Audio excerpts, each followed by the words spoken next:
वंदे हयग्रीवपदाश्रयान् भक्तानां मानसाम्भोजभानवे कामधेनवे नमतां कल्पतरवे जयीन्द्रगुरवे नमः। श्रीमद्भागवते महापुराणे अद्य कथानुवादे किञ्चित् पूर्वकथानुवादः। हरिः ओम हरिः ओम हरिः ओम।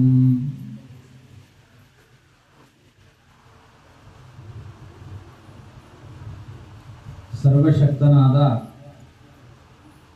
ಕೃಷ್ಣ ಪರಮಾತ್ಮನ ಅನೇಕ ಮಹಿಮೆಗಳನ್ನು ಶುಕಮುನಿಗಳು ಪರೀಕ್ಷಿತ ರಾಜನಿಗೆ ಉಪದೇಶ ಮಾಡಿದ್ದಾರೆ. ಭಗವಂತನ ಕಥೆ ನಮ್ಮ ಬದುಕಿನ ಎಲ್ಲ ವ್ಯಥೆಗಳನ್ನು ಪರಿಹರಿಸುವ ಕಥೆ. ಕೃತ್ಯೇಷು ಪ್ರವರಃ ಅಂತ ನಾವು ಮಾಡುವ ಕೆಲಸಗಳಲ್ಲಿ ಅತ್ಯಂತ ಶ್ರೇಷ್ಠವಾದ ಮಾನವ ಜನ್ಮದ ಕೆಲಸ ಭಾಗವತದ ಕಥಾಶ್ರವಣ ಅಂತ ಹೇಳಿದ್ದಾರೆ. ನಮ್ಮ ವೃತ್ತಿ ಜೀವನದಲ್ಲಿ ನೂರಾರು ಕೆಲಸಗಳನ್ನು ಮಾಡ್ತೇವೆ, ಆದರೆ ದೇವರ ಅನುಗ್ರಹ ಬೇಕು. ಇವತ್ತಲ್ಲ ನಾಳೆ ನಮ್ಮ ಬದುಕು ಒಂದು ಸುಖದ ಕಡೆ ಸಾಗಬೇಕು ಅಂತಾದರೆ ಆ ಸುಖಕ್ಕೆಲ್ಲ ನಿಯಾಮಕನಾದ ಪರಮಾತ್ಮನನ್ನು ಆಶ್ರಯಿಸಿ. ಒಂದು ಭಾಗವತದಲ್ಲೇ ಬರುವ ಮಾತು, ಶಿವೈಕ ಶರಣಾಹ ಬಾಣ ರಾವಣಾದ್ಯಾಹ ಕೊತೇಗತಾಹ ಹರಿಯೈಕ ಶರಣಾನ್ ಪಶ್ಯ ಪ್ರಹ್ಲಾದ ಧ್ರುವಪೂರ್ವಕಾನ್. ಭಾಗವತದಲ್ಲಿ ಬರುವ ಕಥೆಗಳೆಲ್ಲ ಹೀಗಿದೆ ನೋಡಿ. ಕಂಸನಿಗೆ ರುದ್ರದೇವರ ವರ ಇತ್ತು, ಜರಾಸಂದನಿಗೆ ಬ್ರಹ್ಮದೇವರ ವರ ಇತ್ತು, ನರಕಾಸುರನಿಗೆ ಶಿವನದ್ದು ಬ್ರಹ್ಮನದ್ದು ವರಗಳಿತ್ತು. ಅದಾದ ಮೇಲೆ ಹಂಸ ಡಿಬಿಕರಿಗೆ ರುದ್ರದೇವರ ಶಿವನ ವರ ಇತ್ತು, ಬ್ರಹ್ಮನ ವರಗಳಿತ್ತು. ಅದಾದ್ಮೇಲೆ ಪೂತನಿಗೆ ಪಾರ್ವತಿಯ ವರ ಇತ್ತು, ಗಣಪತಿಯ ವರ ಇತ್ತು. ಪ್ರಳಂಬಾಸುರನಿಗೆ ಆ ರುದ್ರದೇವರ ಷಣ್ಮುಖನ ವರಗಳಿತ್ತು. ಧೇನುಕಾಸುರನಿಗೆ ಗಣಪತಿಯ ವರ ಇತ್ತು. ಹೀಗೆ ಸಾವಿರಾರು ಜನ ಅಸುರರಿದ್ದಾರೆ. ಮುಂದೆ ಬಾಣಾಸುರನ ಕಥೆ ಹೇಳ್ತಾರೆ, ಅವನಿಗೂ ರುದ್ರದೇವರ ವರ ಇತ್ತು. ಏನಂತ ವರ? ಇವರಿಗೆಲ್ಲ ಸಿಕ್ಕಿರುವ ವರಗಳೇನು? ರುದ್ರದೇವರಿಂದ ಅವರೆಲ್ಲ ಪಡೆದ ವರಗಳು ನಾವು ಸಾವನ್ನ ಅನುಭವಿಸಬಾರದು. ಆದರೆ ಇವತ್ತೆಲ್ಲರೂ ಸತ್ತಿದ್ದಾರೆ. ರುದ್ರದೇವರು ವರವನ್ನ ಕೊಟ್ಟರು, ಅವರೆಲ್ಲ ಯಾಕೆ ಸತ್ತಿದ್ದಾರೆ ಅಂದರೆ ರುದ್ರದೇವರು ಜಗತ್ತಿಗೆ ಪಾಠ ಮಾಡಿದ್ದಾರೆ. ನನ್ನಿಂದ ನೀವು ವರವನ್ನ ಪಡೆದುಕೊಂಡ್ರು ರಾವಣಾಸುರ, ಕುಂಭಕರ್ಣ, ಹಿರಣ್ಯಾಕ್ಷ, ಹಿರಣ್ಯಕಶಿಪು.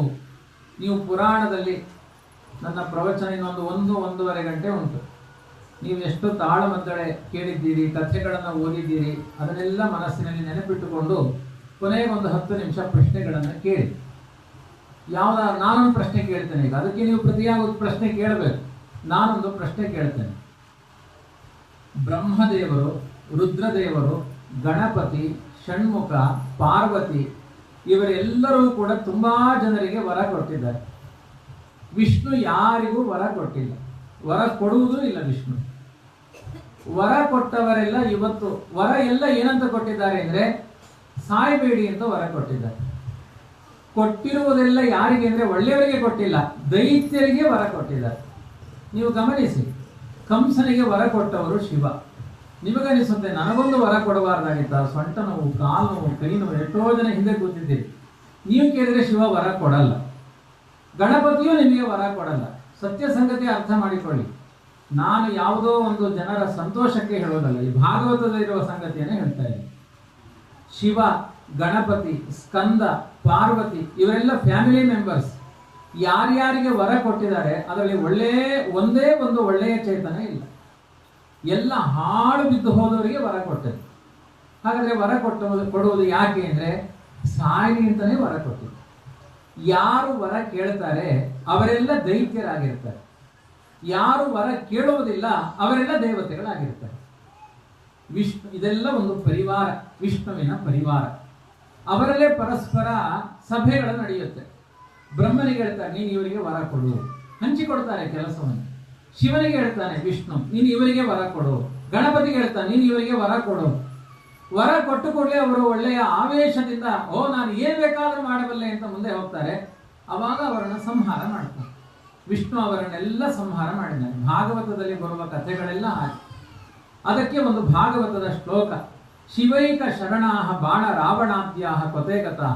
ಬಾಣಾಸುರನಿಗೆ ಶಿವ ವರ ಕೊಟ್ಟಿದ್ದ, ಬಾಣಾಸುರನಿಗೆ, ರಾವಣಾಸುರನಿಗೆ ಶಿವ ವರ ಕೊಟ್ಟಿದ್ದ, ಕಂಸನಿಗೆ ವರ ಕೊಟ್ಟಿದ್ದ, ಜರಾಸಂಧನಿಗೆ ವರ ಕೊಟ್ಟಿದ್ದ. ಎಲ್ಲ ಶಿವನೇ, ಮಹಾಶಿವನೇ ಕೊಟ್ಟಿರುವ ವರಗಳು.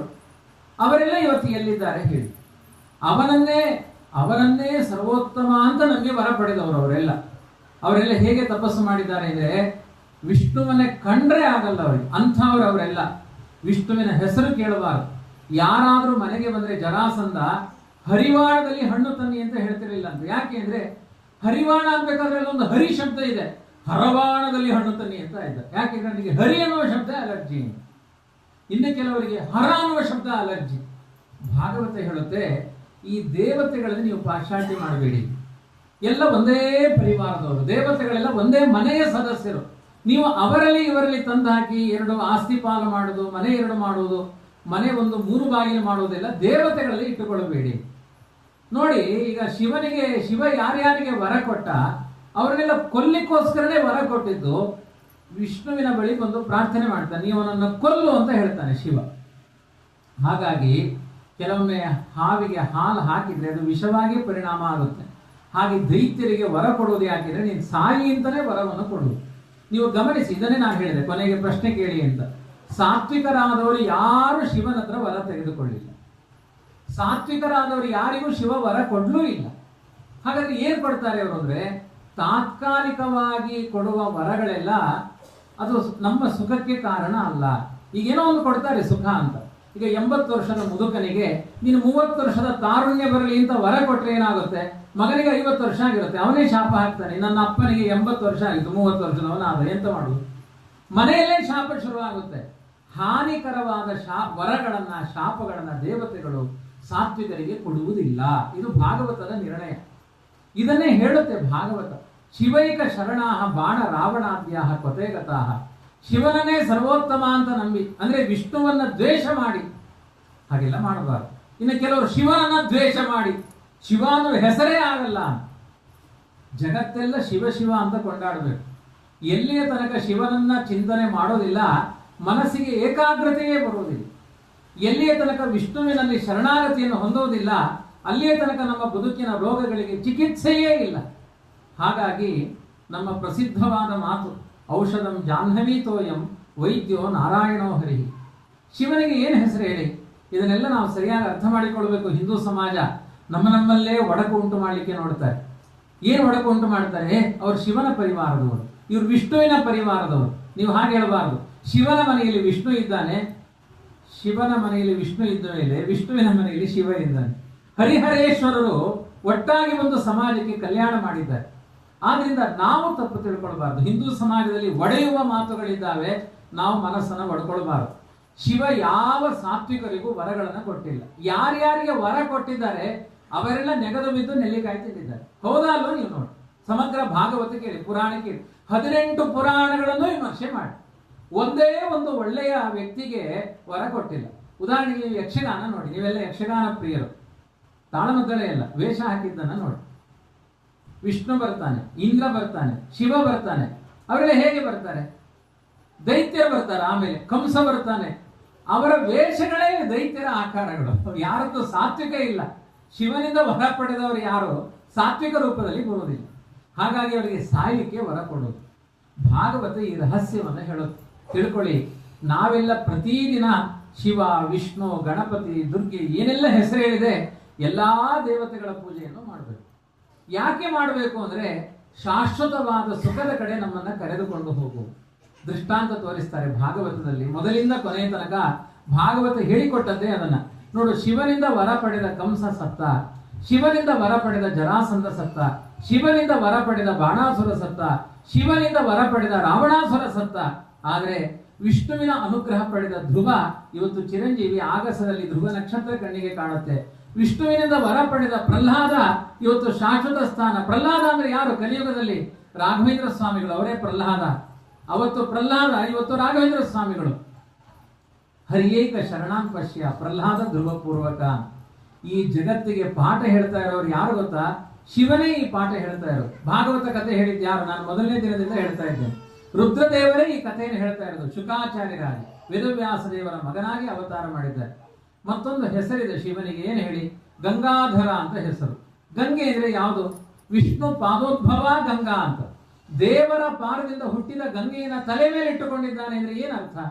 ಅವನು ವಿಷ್ಣುವಿನ ಪರಿವಾರ ಅಂತ ಅರ್ಥ. ಹಾಗಾಗಿ ನೀವು ವಿಷ್ಣುವಿಗೂ ಶಿವನಿಗೂ ವಿರೋಧದ ಆಲೋಚನೆಯನ್ನು ಮಾಡಿದ್ರೆ ನಿಮ್ದು ಕೊಳಕು ಬುದ್ಧಿ ಆಗುತ್ತೆ. ಅವರಿಗೆ ವಿರೋಧ ಆಲೋಚನೆಯನ್ನೇ ಮಾಡಬೇಡಿ. ಶಿವನ ಬಾಯಲ್ಲಿರುವ ಮಂತ್ರ ಯಾವುದು? ರಾಮ ರಾಮೇತಿ ರಾಮೇತಿ ರಮೇ ರಾಮೇ ಮನೋರಮೆ ಸಹಸ್ರನಾಮ ತತ್ತುಲ್ಯಂ ರಾಮನಾಮ ವರಾನನೆ. ಈ ಜಗತ್ತಿಗೆ ಮಂತ್ರೋಪದೇಶ. ನಾನು ಮೊನ್ನೆ ಹೇಳಿದೆ, ಕೃಷ್ಣ ಮಂತ್ರವನ್ನು ಹೇಳಿದ್ರೆ 24 ಮಂತ್ರಗಳನ್ನು ಹೇಳಿದ ಪುಣ್ಯ ಉಂಟು ಅಂತ. 8 ನಾಮಗಳನ್ನು ಹೇಳಿದ ಪುಣ್ಯ ಇದೆ. ರಾಮ ಅನ್ನುವ ನಾಮವನ್ನ ಪಾರ್ವತಿಗೆ ರುದ್ರದೇವರು ಉಪದೇಶ ಕೊಡ್ತಾರೆ. 3 ಬಾರಿ ನೀವು ರಾಮ ರಾಮ ರಾಮ ಅಂದ್ರೆ 1000 ಹರಿನಾಮ ಹೇಳಿದ ಪುಣ್ಯ ಉಂಟು. ಈಗ ಪುರುಸೊತ್ತಿಲ್ಲ ಅಂದಾಗ ನೀವು ಯಾವತ್ತೂ ಪುರುಸೊತ್ತಿಲ್ಲ ಅಂತ ಹೇಳುವ ಹಾಗೆ ಇಲ್ಲ. ಪುರುಸೊತ್ತುಂಟಾ? ವಿಷ್ಣು ಸಹಸ್ರನಾಮ ಹೇಳಿ. ಪುರುಸೊತ್ತಿಲ್ವಾ? 3 ಬಾರಿ ರಾಮ ರಾಮ ರಾಮ ಅಂತ ಹೇಳಿ. ಭಾನುವಾರದ ದಿವಸ ಆದರೂ ವಿಷ್ಣು ಸಹಸ್ರನಾಮ ಹೇಳಿ. 3 ಬಾರಿ ರಾಮ ರಾಮ ಹೇಳಿದ್ರೆ 1000 ಬಾರಿ ರಾಮನಾಮ ಹೇಳಿದಷ್ಟು ಪುಣ್ಯ ಉಂಟು. ಹೇಗೆ ನೋಡಿ, ಈಗ ರಾಮ ಅನ್ಬೇಕಾದ್ರೆ ರಾ ಅನ್ನುವುದು ಕನ್ನಡ ಅಕ್ಷರ ಗೊತ್ತಿದ್ದವರಿಗೆಲ್ಲ ಗೊತ್ತಿದೆ, ನಿಮ್ಮ ಈ ಪ್ರಾಂತ್ಯದವರಿಗೆಲ್ಲ ಗೊತ್ತಿದೆ. ವರ್ಗೀಯ ವ್ಯಂಜನಾಕ್ಷರ, ಅವರ್ಗೀಯ ವ್ಯಂಜನಾಕ್ಷರ ಅಂತ ಇದೆ. ವರ್ಗದಲ್ಲಿ ಸೇರದೇ ಇರುವ ವ್ಯಂಜನಾಕ್ಷರಗಳು ಯಾವುದು? ಯಾರ ಲಾವ ಶಾಶ ಹಾಳ ಕ್ಷ ಅಲ್ಲಿಯ ತನಕ. ರಾಮ ಅನ್ನಬೇಕಾದ್ರೆ ರ ಅನ್ನೋದೇನಿದೆ ಅವರ್ಗೀಯ ವ್ಯಂಜನಾಕ್ಷರದ 2ನೇ ಅಕ್ಷರ. ಯಾರ 2ನೇ ಅಕ್ಷರ. ಮಾ ಅನ್ನೋದು ವರ್ಗೀಯ ವ್ಯಂಜನಾಕ್ಷರಗಳಲ್ಲಿ ಪಾಪ ಬಾ ಭಾ ಮಾ ಮಾ 5ನೇ ಅಕ್ಷರ. 5 × 2 ರಾಮ ಅಂತ ಇದೆ. ಸಂಖ್ಯಾನಾಂ ವಾಮತೋಗತಿ ಅಂತ ಸಂಖ್ಯೆಗಳನ್ನು ಹಿಂದಿನಿಂದ ಲೆಕ್ಕ ಮಾಡಬೇಕು. 2 × 5 5 × 2 5 × 2 5 × 2 ಅಂದ್ರೆ ಎಷ್ಟಾಗುತ್ತೆ? 10 ಆಯ್ತು. 1 ಬಾರಿ ರಾಮ ಅಂದ್ರೆ ಮಾ ಅನ್ನೋದು 5ನೇ ಅಕ್ಷರ, ರಾ ಅನ್ನೋದು 2ನೇ ಅಕ್ಷರ. 5 × 2 ಅಂದ್ರೆ 10 ಆಯ್ತು. 1 ಬಾರಿ ರಾಮ ಅಂದ್ರೆ 10 ಬಾರಿ ರಾಮ ಮಂತ್ರ ಜಪ ಮಾಡಿದ ಪುಣ್ಯ ಇದೆ. ಮತ್ತೊಂದು ಬಾರಿ ರಾಮ ಅಂದ್ರೆ ಈಗ ಇದೇ ಲೆಕ್ಕವೇ. ಈಗ 10 ಇಲ್ಲ ಆಗಿದೆ. ಈಗ ಮತ್ತೊಂದು ಬಾರಿ ರಾಮ ಅಂದ್ರೆ 10 ಆಯ್ತು. ಅವಾಗ 10 × 10 ಆಯ್ತು, 100 ಆಯ್ತು. ಈಗ 100 ಮೊತ್ತ ಹಿಂದೆ ಇದೆ. ರಾಮ ರಾಮ ಅಂದಾಗ 100 ಮೊತ್ತ ಆಗಿದೆ. ಅದರ ಜೊತೆಗೆ ಮತ್ತೆ 10 ಸೇರಿಸಿ ರಾಮ ಅಂದ್ರೆ ಮತ್ತೆ 10 ಆಯ್ತು. 100 × 10 ಮಾಡಿದ್ರೆ ಎಷ್ಟಾಯ್ತು? 1000 ಆಯ್ತು. 3 ಬಾರಿ ರಾಮ ಅಂದ್ರೆ 1000 ರಾಮನಾಮ ಜಪ ಮಾಡಿದ ಪುಣ್ಯ ಇದೆ. ಇಷ್ಟು ಬೆನಿಫಿಟ್ ಎಲ್ಲಿದೆ? 3 ರೂಪಾಯಿ ಹಾಕಿ 1000 ರೂಪಾಯಿ ಇಂಟ್ರೆಸ್ಟ್ ಪಡೆಯುವ ಬ್ಯಾಂಕ್ ಯಾವ್ದಾದ್ರೂ ಉಂಟಾ? ಸಾಧ್ಯವೇ ಇಲ್ಲ. ನಮ್ಮ ಧರ್ಮದಲ್ಲಿ 3 ಬಾರಿ ರಾಮ ಅಂತ ಜಪ ಮಾಡಿದ್ರೆ 1000 ಬಾರಿ ರಾಮ ಮಂತ್ರ ಜಪ ಮಾಡಿದ ಪುಣ್ಯ ಕಲಿಯುಗದಲ್ಲಿ ಇದೆ ಅಂತ ಹೇಳಿದ್ದಾರೆ. ಹಾಗಾಗಿ ಕಲಿಯುಗದಳು ಹರಿನಾಮವ ನೆನೆದರೆ ಕುಲಕೋಟಿಗಳು ಉದ್ಧರಿಸುವವು. ಆ ಮಂತ್ರ ಈ ಮಂತ್ರ ಜಪಿಸಿ ಕೆಡಲು ಬೇಡ. ಸೋಮಶೇಖರ ತನ್ನ ಭಾಮೆಗೆ ಪೇಳಿದ ಮಂತ್ರ ರಾಮ ಮಂತ್ರವ ಜಪಿಸೋ ಮನುಜ, ರಾಮ ಮಂತ್ರವ ಜಪಿಸೋ. ಕಲುಷ ಪರ್ವತಕ್ಕಿದು ಕುಲಿಶವಾಗಿಹ ಮಂತ್ರ, ದುರಿತ ಕಾರಣಕ್ಕಿದು ದಾವಾನಲ ಮಂತ್ರ. 1000 ಪಾಪಗಳಿವೆ ನಮ್ಮ ಜೀವನದಲ್ಲಿ. ರಾ ಅಂದ್ರೆ ಪಾಪ ಎಲ್ಲ ಹೊರಗೆ ಹೋಗುತ್ತಂತೆ. ರಾ ಅಂದ್ರೆ ಓಪನ್ ಆಯ್ತಲ್ಲ ಬಾಯಿ, ಪಾಪ ಎಲ್ಲ ಹೊರಗೆ ಹೋಯ್ತು. ಮಾ ಅಂದ್ರೆ ಲಾಕ್ ಆಗುತ್ತಂತೆ ಬಾಯಿ. ಮಾ ಅಂದ್ರೆ 2 ತೊಟಿ ಮುಚ್ಚುತ್ತೇವಲ್ಲ, ಹೊರಗಡೆ ಇರುವ ಪಾಪ ಒಳಗೆ ಹೋಗದೇ ಇರುವ ಹಾಗೆ ತಡೆಯುತ್ತೆ. ಹಾಗಾಗಿ ಜಗತ್ತೆಲ್ಲವೂ ಕೂಡ ಸರಿಯಾಗಿ ಅರ್ಥ ಮಾಡಿಕೊಂಡು ಆ ದೇವತಾ ಪರಿವಾರ ಯಾರು, ದೇವತೆಗಳಿಗೆ ಅಧ್ಯಕ್ಷ ಯಾರು ಅದನ್ನು ಅರ್ಥ ಮಾಡಿಕೊಂಡು ಚಿಂತನೆ ಮಾಡಿ ನಿಮ್ಮ ಬದುಕಿನ ಪರಿಪೂರ್ಣವಾದ ಶ್ರೇಯಸ್ಸನ್ನು ಹೊಂದಬಹುದು. ಅದಕ್ಕೊಂದು ಮಾರ್ಗದರ್ಶನ ನೀಡುವ ಒಂದು ಕಥೆಯನ್ನು ಹೇಳ್ತಾರೆ. ಕೃಷ್ಣ ಮದುವೆ ಆಗಿದ್ದಾನೆ, ರುಕ್ಮಿಣಿಯಿಂದ ಮಕ್ಕಳನ್ನು ಪಡಿಬೇಕಾಯ್ತು. ಅದಕ್ಕೊಂದು ಕೈಲಾಸ ಯಾತ್ರೆ ಮಾಡಿದ ಅಂತ ಕಥೆ ಇದೆ. ನೋಡಿ, ಮಕ್ಕಳಾಗಬೇಕಾದ್ರೆ ಕೃಷ್ಣ ರುಕ್ಮಿಣಿಯನ್ನು ಕರೆದುಕೊಂಡು ಕೈಲಾಸಕ್ಕೆ ಹೋಗಿ ಬಂದ ಅಂತ ಭಾಗವತದಲ್ಲೇ ಕಥೆ ಇದೆ. ಹಾಗಾದ್ರೆ ಸಂತಾನ ಗೋಪಾಲಕೃಷ್ಣನಿಗೆ ಸಂತಾನದ ಪ್ರಾಬ್ಲಮ್ ಆಯ್ತಾ ಅಂತ ಒಂದು ಪ್ರಶ್ನೆ ಬರುತ್ತೆ. ನಾನು ಇದಕ್ಕೆ ನಿನ್ನೆ ಉತ್ತರ ಕೊಟ್ಟಿದ್ದೇನೆ. ಕೃಷ್ಣನಿಗೆ ಉಪನಯನದ ದಿವಸವೇ 10 ಲಕ್ಷ ಜನ ಮಕ್ಕಳಿದ್ದಾರೆ. ಹಾಗಾದ್ರೆ ರುಕ್ಮಿಣಿಯಿಂದ ಮಕ್ಕಳಾಗಲಿಲ್ಲ ಅಂದ್ರೆ ಅರ್ಥ ಏನು? ಮೊಮ್ಮಗನ ಮೇಲೆ ನೋಡಿ, ಕೈಲಾಸಕ್ಕೆ ಕೃಷ್ಣ ಹೋಗಲಿಕ್ಕೆ ಕಾರಣ ರುದ್ರನಲ್ಲಿ ವಿಷ್ಣುವಿಗೆ ಇರುವ ಎಲ್ಲಿಲ್ಲದ ಪ್ರೀತಿ. ಹಾಗಾಗಿ ನಾವು ವಿಷ್ಣು ಶಿವ ಅನ್ನುವ ಈ ರೀತಿಯಾದ ಒಂದು ಗೊಂದಲಗಳನ್ನು ನಿರ್ಮಾಣ ಮಾಡಿದ್ರೆ ಎಲ್ಲಿಲ್ಲದ ಅಪ್ರೀತಿ, ಅವರ ಸಿಟ್ಟುಗಳಿಗೆ ನಾವು ಕಾರಣರಾಗ್ತೇವೆ. ಕೈಲಾಸಕ್ಕೆ ಹೋದ, ಅಲ್ಲಿ ಪ್ರದಕ್ಷಿಣೆ, ಅಲ್ಲಿ ವಿಶೇಷವಾದ ಪ್ರೀತಿಯಿಂದ ಸತ್ಕಾರಗಳು ಎಲ್ಲವೂ ನಡೀತು. ಕೊನೆಗೆ ಶಿವನ ಬಳಿ ಹೇಳಿದ, ನನಗೆ ಮೋಕ್ಷ ಕೊಡ್ತೀಯಾ ಅಂತ ಕೇಳಿದ. ಅದಕ್ಕೆ ಶಿವ ಹೇಳ್ತಾನೆ, ಮೋಕ್ಷ ನೀನು ಕೊಡ್ತೀಯ, ನಾನು ಮಕ್ಕಳನ್ನು ಕೊಡ್ತೇನೆ ಅಂತ ಮಕ್ಕಳನ್ನ ಕೊಟ್ಟ. ಶಿವನ ಪರಿವಾರ ಕೈಲಾಸಕ್ಕೆ ಹೋಗಿದ್ದು ಯಾಕೆ ಹೇಳಿ? ರುಕ್ಮಿಣಿ ಕೃಷ್ಣರಿಂದ ಹುಟ್ಟಿದ ಮಗ ಯಾರು ಹೇಳಿ? ಪ್ರದ್ಯುಮ್ನ. ಪ್ರದ್ಯುಮ್ನ ಯಾರು ಹೇಳಿ? ಶಿವನ ಮಗನಾದ ಷಣ್ಮುಖ. ಶಿವ ಹೇಳಿದ, ನನ್ನ ಮಗನಾದ ಷಣ್ಮುಖನನ್ನ ನಿನ್ನ ಮಗನನ್ನಾಗಿ ಹಡಿ ಅಂತ ಪ್ರಾರ್ಥನೆ ಮಾಡಿದ. ಅವರ ಪ್ರಾರ್ಥನೆಗೆ ಅನುಗುಣವಾಗಿ ರುಕ್ಮಿಣಿ ಕೃಷ್ಣ ಪರಮಾತ್ಮರು ಪ್ರದ್ಯುಮ್ನನ್ನ ಮಗನನ್ನಾಗಿ ಪಡೆದರು. ಅವರಿಗೆ ಮಗ ಆದಮೇಲೆ ಆ ಪ್ರದ್ಯುಮ್ನಿಗೆ ಅನಿರುದ್ಧ ಮಗನಾಗಿ ಹುಟ್ಟಿದ. ಅನಿರುದ್ಧ ಅಂತ ಮೂಲ ರೂಪದ ದೇವತೆಯೇ ಅವನು. ಅವನೇ ಅನಿರುದ್ಧನಾಗಿ ಹುಟ್ಟಿದ. ಈ ಅನಿರುದ್ಧ ಕೃಷ್ಣನ ಮನೆಯಲ್ಲಿ ಮಲಗಿದ್ದಾನೆ. ಕೃಷ್ಣನಿಗೆ ಮೊಮ್ಮಗ ಆಗಬೇಕು. ಅನಿರುದ್ಧ ಒಂದು ಆ ಮಂಚದಲ್ಲಿ ಮಲಗಿದ್ದಾನೆ. ರಾತ್ರಿ ಮಲಗಿದಾಗ ಒಂದು ಆ ಬಾಣಾಸುರನ ಮಗಳಿಗೆ ಉಷಾ ಅಂತ ಹೆಸರು.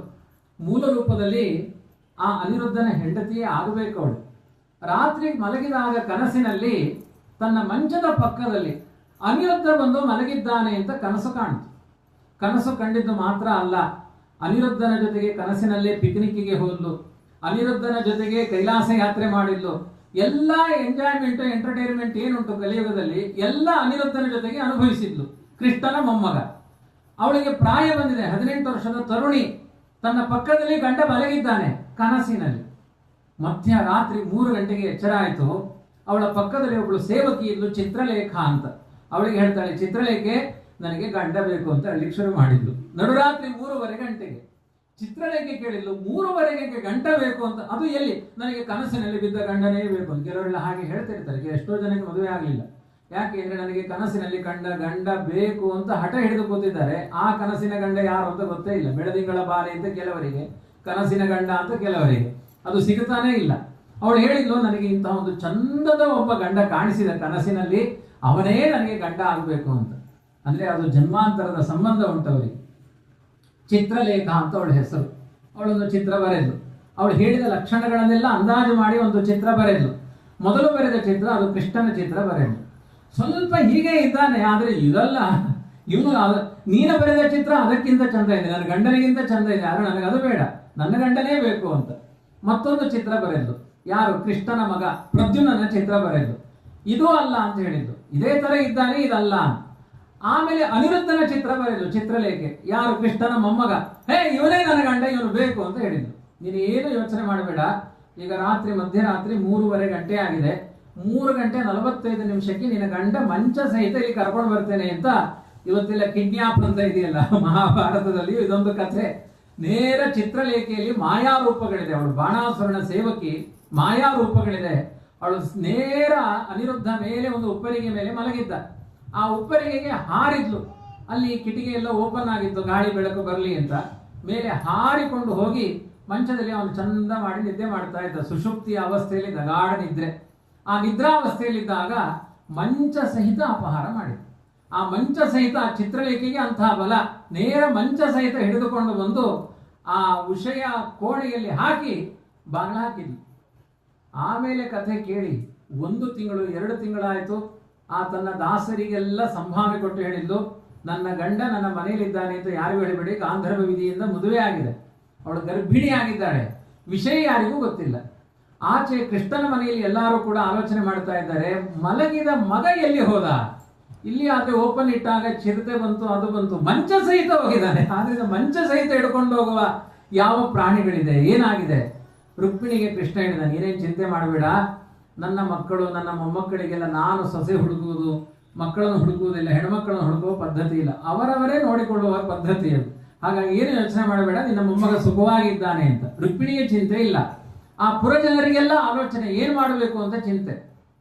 ಈಚೆ ಬಾಣಾಸುರನ ಮನೆಯಲ್ಲಿ 1 ತಿಂಗಳಾಯ್ತು, 2 ತಿಂಗಳಾಯ್ತು, ಆ ವಿಷಯ ಹೊರಗೆ ಬರ್ತಾ ಇಲ್ಲ. ಅನಿರುದ್ಧನೂ ಹೊರಗೆ ಬರ್ತಾ ಇಲ್ಲ. ಅರಮನೆಯಲ್ಲೇ ಎಲ್ಲಾ ಸೌಲಭ್ಯಗಳಿದೆ. ಸ್ವಲ್ಪ ಸಮಯದಲ್ಲಿ ಅನಿರುದ್ಧನಿಗೆ, ಈ ಬಾಣಾಸುರನಿಗೆ ಗೊತ್ತಾಯ್ತು, ನನ್ನ ಮಗಳು ಆ ಅನಿರುದ್ಧನ ಜೊತೆಗೆ ಸಂಗ ಮಾಡ್ತಾ ಇದ್ದಾಳೆ ಅಂತ. ಬಹಳ ಜಾಗೃತಿಯಾಗಿ ಮಗಳನ್ನ ಸಾಕ್ತಾ ಇದ್ದ. ಅರ್ಥವಾಯ್ತು. ಅರ್ಥ ಆದ್ಮೇಲೆ ಅನಿರುದ್ಧನ ಜೊತೆಗೆ ಯುದ್ಧಕ್ಕೆ ಬರ್ತಾನೆ ಬಾಣಾಸುರ. ಅಷ್ಟರಲ್ಲಿ ಆ ಉಷಾ ಬಾಣಾಸುರನ ಜೊತೆಗೆ ಯುದ್ಧ ಮಾಡಲಿಕ್ಕೆ ಏನೆಲ್ಲ ಶಸ್ತ್ರಾಸ್ತ್ರಗಳು ಬೇಕೋ ಅದೆಲ್ಲವನ್ನು ಕೂಡ ತನ್ನ ಗಂಡನ ಜೊತೆಗೆ ತಯಾರು ಮಾಡಿ ಇಟ್ಟಿದ್ದಾಳೆ. ಆ ಬಾಣಾಸುರನಿಗೂ ಅನಿರುದ್ಧನಿಗೂ ಭಯಂಕರವಾದ ಯುದ್ಧ ಆಗುತ್ತೆ. ಬಾಣಾಸುರ ಶಿವಭಕ್ತ, ಅವನಿಗೆ 1000 ಕೈಗಳು. ಅವನು ಕೂಡ ಆ ಯುದ್ಧಕ್ಕೆ ಬರ್ತಾನೆ. ಭಯಂಕರವಾದ ಭೀಕರ ಯುದ್ಧ ನಡೆಯುತ್ತೆ. ಅವರಿಬ್ಬರಿಗೆ ಯುದ್ಧ ನಡಿಬೇಕಾದ್ರೆ ಕೃಷ್ಣನಿಗೆ ಮಾಹಿತಿ ಹೋಗುತ್ತೆ, ಅನಿರುದ್ಧನ ಮೇಲೆ ಬಾಣಾಸುರ ಆಕ್ರಮಣ ಮಾಡಿದ್ದಾನೆ ಅಂತ. ಎಲ್ಲ ಯಾದವರ ಸೇನೆಗಳೆಲ್ಲ ಬಾಣಾಸುರನ ನಗರಕ್ಕೆ ಬರುತ್ತೆ. ಬಾಣಾಸುರನದ್ದು 144 ಅಕ್ಷೋಹಿಣಿ ಸೇನೆ. ಮಹಾಭಾರತ ಯುದ್ಧ ಯಾವ ಲೆಕ್ಕಕ್ಕೆ ಅಲ್ಲ. 144 ಅಕ್ಷೋಹಿಣಿ ಸೇನೆಯಿಂದ ಬಾಣಾಸುರ ಯುದ್ಧಕ್ಕೆ ಬರ್ತಾನೆ. ಆ ಯುದ್ಧದಲ್ಲಿ ದಿಕ್ಪಾಲಕರೆಲ್ಲ ಯುದ್ಧಕ್ಕೆ ಬರ್ತಾರೆ. ಆ ದಿಕ್ಪಾಲಕರಲ್ಲಿ ಎಲ್ಲ ಇದ್ದಾರೆ. ಇಂದ್ರ, ಕುಬೇರ, ಯಮ, ವರುಣ, ನಿರುತಿ, ಈಶಾನ, ರುದ್ರ ಎಲ್ಲರೂ ಆ ಯುದ್ಧದಲ್ಲಿ ಭಾಗವಹಿಸಿದ್ದಾರೆ. ಭೀಕರವಾದ ಯುದ್ಧ ನಡೆಯುತ್ತೆ. ಆ ಯುದ್ಧದಲ್ಲಿ ಕೊನೆಗೆ ಕೃಷ್ಣನಿಗೂ ಮತ್ತೆ ಬಾಣಾಸುರನಿಗೂ ಯುದ್ಧ ನಡಿಬೇಕಾದ್ರೆ ಶಿವ ಬಂದು ನಿಂತು ಮುಂದೆ ನಿಂತು ಎಲ್ಲರ ಮೇಲೆ ತಾನೊಂದು ಮಂತ್ರವನ್ನ ಪ್ರಯೋಗ ಮಾಡಿ ಒಂದು ಭಸ್ಮವನ್ನ ಎರಚಿದ್ದಾನೆ ಶಿವ. ಆ ಭಸ್ಮ ಎರಚಿದ ಕೂಡಲೇ ಎಲ್ಲರಿಗೂ ಭಯಂಕರವಾದ ಜ್ವರ ಬಂದು ಬಿಡುತ್ತೆ. ಅದು ಶೈವ ಜ್ವರ ಅಂತ ಕರೆದಿದ್ದಾರೆ. ಒಂದು ಬಾಣಾಸುರನ ಕಥೆಯಲ್ಲಿ ಬರೋದು ಒಂದು ಶೈವ ಜ್ವರ, ಇನ್ನೊಂದು ವೈಷ್ಣವ ಜ್ವರ ಅಂತ. ಇವತ್ತು ಸಮಾಜ ಈ ಎರಡು ಜ್ವರಗಳಿಂದ ಒದ್ದಾಡ್ತಾ ಇದೆ. ನಾನು ಅದಕ್ಕೆ ಮೊದಲು ಹೇಳಿದೆ, ಯಾರು ವಿಷ್ಣು ಭಕ್ತರನ್ನ ದ್ವೇಷ ಮಾಡಬೇಡಿ, ಶಿವನ ಭಕ್ತರನ್ನು ದ್ವೇಷ ಮಾಡಬೇಡಿ, ಅವರಿಬ್ಬರು ಒಟ್ಟಾಗಿದ್ದಾರೆ, ನಾವ್ಯಾಕೆ ಗಲಾಟೆ ಮಾಡಬೇಕು ಅಂತ ನಾನು ಮೊದಲೇ ಹೇಳಿದೆ. ನಾನು ಶೈವ ಜ್ವರ ವೈಷ್ಣವ ಜ್ವರಗಳಿಗೆ ಭಯಂಕರವಾದ ಕದನ ನಡೆಯುತ್ತೆ. ಆ ಶೈವ ಜ್ವರದಿಂದ ನಿಂತಲೇ ಎಲ್ಲರೂ ಬಿದ್ದು ಹೋಗ್ತಾರೆ. ಈ ಕೊರೋನಾ ಬಂದಾಗ ಬಿದ್ರಲ್ಲ ಹಾಗೆ. ಮಹಾಭಾರತದಲ್ಲಿ 144 ವಿಧ ಜ್ವರಗಳನ್ನು ಹೇಳಿದ್ದಾರೆ. ಮೊನ್ನೆ ಬಂದ ಕೊರೋನಾ ಅದು 32ನೇ ಜ್ವರ. ಇನ್ನೂ ಅಷ್ಟು ಬಾಕಿ ಉಂಟು ನಮಗೆ ಬರಲಿಕ್ಕೆ ಜ್ವರ. ಅವಾಗ ಬರುತ್ತೆ. ಮಹಾಭಾರತದಲ್ಲಿ ವ್ಯಾಸರು ಹೇಳಿದ್ದಾರೆ, ಆದಷ್ಟು ಸಿಟಿ ಕಡೆ ತಲೆ ಹಾಕಬೇಡಿ, ಇಲ್ಲೇ ಇರಿ, ಹಳ್ಳಿಯಲ್ಲಿ ತುಂಬಾ ಒಳ್ಳೆಯದಿರಿ ಪ್ರಾಂತಿ. ಆಚೆ ಹೋದ್ರೆ 1000 ಜ್ವರಗಳು ಉಂಟು, ಅಲ್ಲಿಂದ ಬರ್ತಾ ಇದೆ, ಇಲ್ಲಿಂದ ಬರ್ತಾ ಇದೆ, ದಿನಕ್ಕೊಂದು ಬ್ರೇಕಿಂಗ್ ನ್ಯೂಸ್ ಉಂಟು. ಹಾಗೆ ಆ ಶೈವ ಜ್ವರವನ್ನು ಪ್ರಯೋಗ ಮಾಡಿದಾಗ ಎಲ್ಲರೂ ಕಂಗಾಲಾದಾಗ ಮತ್ತೆ ವಿಷ್ಣು ಪ್ರತಿಯಾಗಿ ತನ್ನ ಕೈಲಿ ಒಂದು ಭಸ್ಮ ಹಿಡಿದುಕೊಂಡು ವೈಷ್ಣವ ಜ್ವರವನ್ನ ಪ್ರಯೋಗ ಮಾಡಿದ. ಶಿವನಿಗೆ ಕೋಪ ಬಂತು, ಯುದ್ಧಕ್ಕೆ ಬಂದ, ವಿಷ್ಣುವಿನ ವಿರುದ್ಧ ಯುದ್ಧಕ್ಕೆ ಬಂದ. ಇದೆಲ್ಲ ನಟನೆ. ದೈತ್ಯರನ್ನ ಮಧೆ ಮಾಡಲಿಕ್ಕೋಸ್ಕರ ವಿಷ್ಣು ಶಿವ ಮಾಡಿದ ಒಂದು ನಟನೆ. ಆ ಸಮಯದಲ್ಲಿ ಆ ಶಿವನ ಕೈಯನ್ನ ಒಂದು ಕಂಬದ ಹಾಗೆ ತನ್ನ ಒಂದು ಮಂತ್ರದ ಪ್ರಭಾವದಿಂದ ಆ ಕೃಷ್ಣ ಮಾಡಿದ. ಆ ಶಿವನಿಗೆ ಕೈಯೇ ಹಂದಾಡಿಸ್ಲಿಕ್ಕಾಗಲಿಲ್ಲ. ಕೊನೆಗೆ ಬಾಣಾಸುರ ಯುದ್ಧಕ್ಕೆ ಬಂದಾಗ ಶಿವ ಹೇಳ್ತಾನೆ, ಅಲ್ಲಯ್ಯ, ನನ್ನ ಕೈಯೇ ಹಂದಾಡಿಸ್ಲಿಕ್ಕೆ ಆಗ್ತಾ ಇಲ್ಲ, ಆ ಕೃಷ್ಣನ ವಿರುದ್ಧ ನೀನ್ ಯಾಕೆ ಯುದ್ಧಕ್ಕೆ ಹೋಗ್ತಾ ಇದೆ, ಸುಮ್ಮನೆ ಕೂತ್ಕೋಬಹುದು. ಅದಕ್ಕೆ ಆ ಬಾಣಾಸುರ ಹೇಳ್ತಾನೆ, ಶಿವ ನೀನು ಹೇಳಿದ ಮೇಲೆ ಹಾಗೆ ಕೇಳ್ತೇನೆ, ನನಗೂ ಅನ್ನಿಸ್ತಾ ಇದೆ ಕೃಷ್ಣನ ವಿರುದ್ಧ ಯುದ್ಧ ಮಾಡ್ಲಿಕ್ಕೆ ಆಗ್ತಾ ಇಲ್ಲ ಅಂತ, ಆದ್ರೆ ನನಗೆ ಏನೋ ಯುದ್ಧ ಮಾಡುವ ಸ್ಫೂರ್ತಿ ಬರ್ತಾ ಇದೆ ಅಂತ ಮತ್ತೆ ಯುದ್ಧಕ್ಕೆ ಮುಂದೆ ನೆಗುತ್ತಾನೆ. ಆ ಸಮಯದಲ್ಲಿ ಕೃಷ್ಣ ಹೇಳ್ತಾನೆ, ನಿನಗೆ ನನ್ನೊಟ್ಟಿಗೆ ಯುದ್ಧ ಮಾಡ್ಲಿಕ್ಕೆ ಸ್ಫೂರ್ತಿ ಯಾಕೆ ಅಂದ್ರೆ ನಿನಗೆ 1000 ಕೈಗಳಿದೆ. 2 ಕೈಗಳಿಂದ ಮನುಷ್ಯರಿಗೆ ಎಷ್ಟೊಂದು ಅಹಂಕಾರ ಇರುತ್ತೆ. ಬಾ ಒಂದು ಕೈ ನೋಡಿಕೊಳ್ತೇನೆ ಅಂತ ಗರ್ವದಿಂದ ಮಾತನಾಡ್ತಾ ಇರ್ತಾರೆ. ಬಾಣಾಸುರನಿಗೆ 1000 ಕೈಗಳು, ಹಾಗಾಗಿ ಗರ್ವ ಜಾಸ್ತಿ.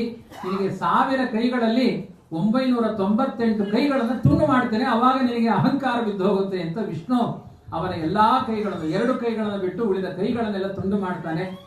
ಆ ಶೈವ ಜ್ವರವು ಕೂಡ ಉಪಶಮನ ಆಗುತ್ತೆ ವೈಷ್ಣವ ಜ್ವರದಿಂದ. ಆ ಶೈವ ಜ್ವರ ಉಪಶಮನ ಆಗುತ್ತೆ. ಅದಾದ್ಮೇಲೆ ಬಾಣಾಸುರ ಶರಣಾಗತನಾಗ್ತಾನೆ. ಸಂತೋಷದಿಂದ ಅನಿರುದ್ಧನಿಗೂ ವಿಷಯಗೂ ಕಲ್ಯಾಣ ಮಾಡಿಕೊಡ್ತಾನೆ. ಎಲ್ಲವೂ ಕೂಡ ಕಲಹ ಮುಕ್ತಾಯ ಆದ ಮೇಲೆ ಬಾಣಾಸುರ ತನ್ನ ಮನೆಯಲ್ಲಿ ವಿಷ್ಣುವಿನ ಆರಾಧನೆಯನ್ನು ಮಾಡ್ತಾನೆ, ಶಿವನ ಆರಾಧನೆಯನ್ನು ಮಾಡ್ತಾನೆ ಅಂತ ಕಥೆ ಮುಕ್ತಾಯ ಆಗುತ್ತೆ. ಈ ಕಥೆಯನ್ನು ಕೇಳಿಸಿಕೊಂಡವರಿಗೆ, ಈ ಕಥೆ ಸಾಮಾನ್ಯ ಭಾಗವತದಲ್ಲಿ ವಿಸ್ತಾರವಾಗಿ ಅದನ್ನು ವರ್ಣನೆ ಮಾಡಿದ್ದಾರೆ. ನಾನು ಎಲ್ಲಾ ಭಾಗವತದಲ್ಲಿಯೂ ಕಥೆ ಹೇಳುವುದಿಲ್ಲ. ಇವತ್ತಿಲ್ಲಿಗ ಆ ಕಥೆ ಹೇಳೋಣ ಅಂತ ಅನ್ನಿಸ್ತು. ಯಾಕೆ ಅನ್ನಿಸ್ತು ಅಂದ್ರೆ ಆ ಕಥೆಯ ಕೊನೆಯ ಭಾಗದಲ್ಲಿ ಹೇಳಿದ್ದಾರೆ, ನಮ್ಮ ಹಿಂದೂ ಸಮಾಜದಲ್ಲಿ ಶೈವ ವೈಷ್ಣವ ಅನ್ನುವ ಯಾವುದಾದ್ರೂ ವಿರೋಧಗಳಿದ್ರೆ ಈ ಕಥೆಯನ್ನ ಹೇಳಿ ಆ ವಿರೋಧಗಳು ಉಪಶಮನ ಆಗುತ್ತೆ ಅಂತ ಕೊನೆಗೆ ಅದರ ಕ್ಲೈಮ್ಯಾಕ್ಸೇ ಆಗಿದೆ ಶೈವರಲ್ಲಿ. ಯಾಕೆಂದ್ರೆ ಇವತ್ತು ಎಷ್ಟು ಅನ್ಯಾಯ ನಡೀತಾ ಇದೆ ಹಿಂದೂ ಸಮಾಜದ ಮೇಲೆ ಅಂದ್ರೆ ಎಲ್ಲಾ ಹಿಂದೂ ಸಮುದಾಯದವರು ಒಟ್ಟಾಗಬೇಕು. ಬರೀ ನಾವು ಬ್ರಾಹ್ಮಣರು ಮಾತ್ರ ಅಲ್ಲ, ಹಿಂದೂಗಳು ಎಲ್ಲಿದ್ದಾರೆ ದಲಿತರ ತನಕ ಪ್ರತಿಯೊಬ್ಬರೂ ಒಟ್ಟಾಗಬೇಕು. ನಮ್ಮ ಹಿಂದೂ ಬೇಲಿ ಗಟ್ಟಿಯಾಗಲಿಲ್ಲ ಅಂದ್ರೆ ಅದು ಒಂದು ವರ್ಗದವರು ಒಂದು ಊರಿಗೆ ಪ್ರವೇಶ ಮಾಡಿದ್ರು ಅಂದ್ರೆ 40 ವರ್ಷ ಬಿಟ್ಟು ನೋಡಿದ್ರೆ ಹಿಂದೂಗಳು ಇರುವುದಿಲ್ಲ, ಅವರೇ ಇರ್ತಾರೆ. ಅಷ್ಟು ದೊಡ್ಡ ಅತಿಕ್ರಮಣಗಳಾಗ್ತಾ ಇದೆ. ಇದನ್ನ ನಾವು ಅರ್ಥ ಮಾಡಿಕೊಳ್ಳದೆ ಸಣ್ಣ ಸಣ್ಣ ಕಲಹಗಳಲ್ಲೇ ನಮ್ಮ ಬದುಕಿನ ಕಾಲ ಕಳೆದ್ರೆ ನಮ್ಮ ಹಿಂದೂ ಧರ್ಮ ನಶಿಸಿ ಹೋಗುತ್ತೆ. ಹಾಗಾಗಿ ಯಾರು ಈ ಕಥೆಯನ್ನು ಅನುಸಂಧಾನ ಮಾಡ್ತಾರೆ ಹಿಂದೂ ಧರ್ಮದ ವಿರೋಧಗಳು ಪರಿಹಾರವಾಗುತ್ತೆ. ಅಷ್ಟು ಮಾತ್ರ ಅಲ್ಲ, ಮನೆಯಲ್ಲಿ ಬರುವ ಮಕ್ಕಳಿಗೆ ಅಕಾಲದ ಜ್ವರಗಳಿರ್ಬೋದು, ದೃಷ್ಟಿ ದೋಷಗಳಿರ್ಬೋದು, ಅವರೆಲ್ಲ ಈ ಕಥೆಯನ್ನು ಅನುಸಂಧಾನ ಮಾಡಿಕೊಂಡ್ರೆ ಮನೆಯಲ್ಲಿ ಯಾವ ಕಲಹಗಳಿಲ್ಲ, ವಿರೋಧಗಳಿಲ್ಲ, ರೋಗಗಳಿಲ್ಲ ಅಂತ ಮಂತ್ರದ ಮೂಲಕ ಚಿಕಿತ್ಸೆಗಳನ್ನು ಮಾಡಿದ್ದಾರೆ.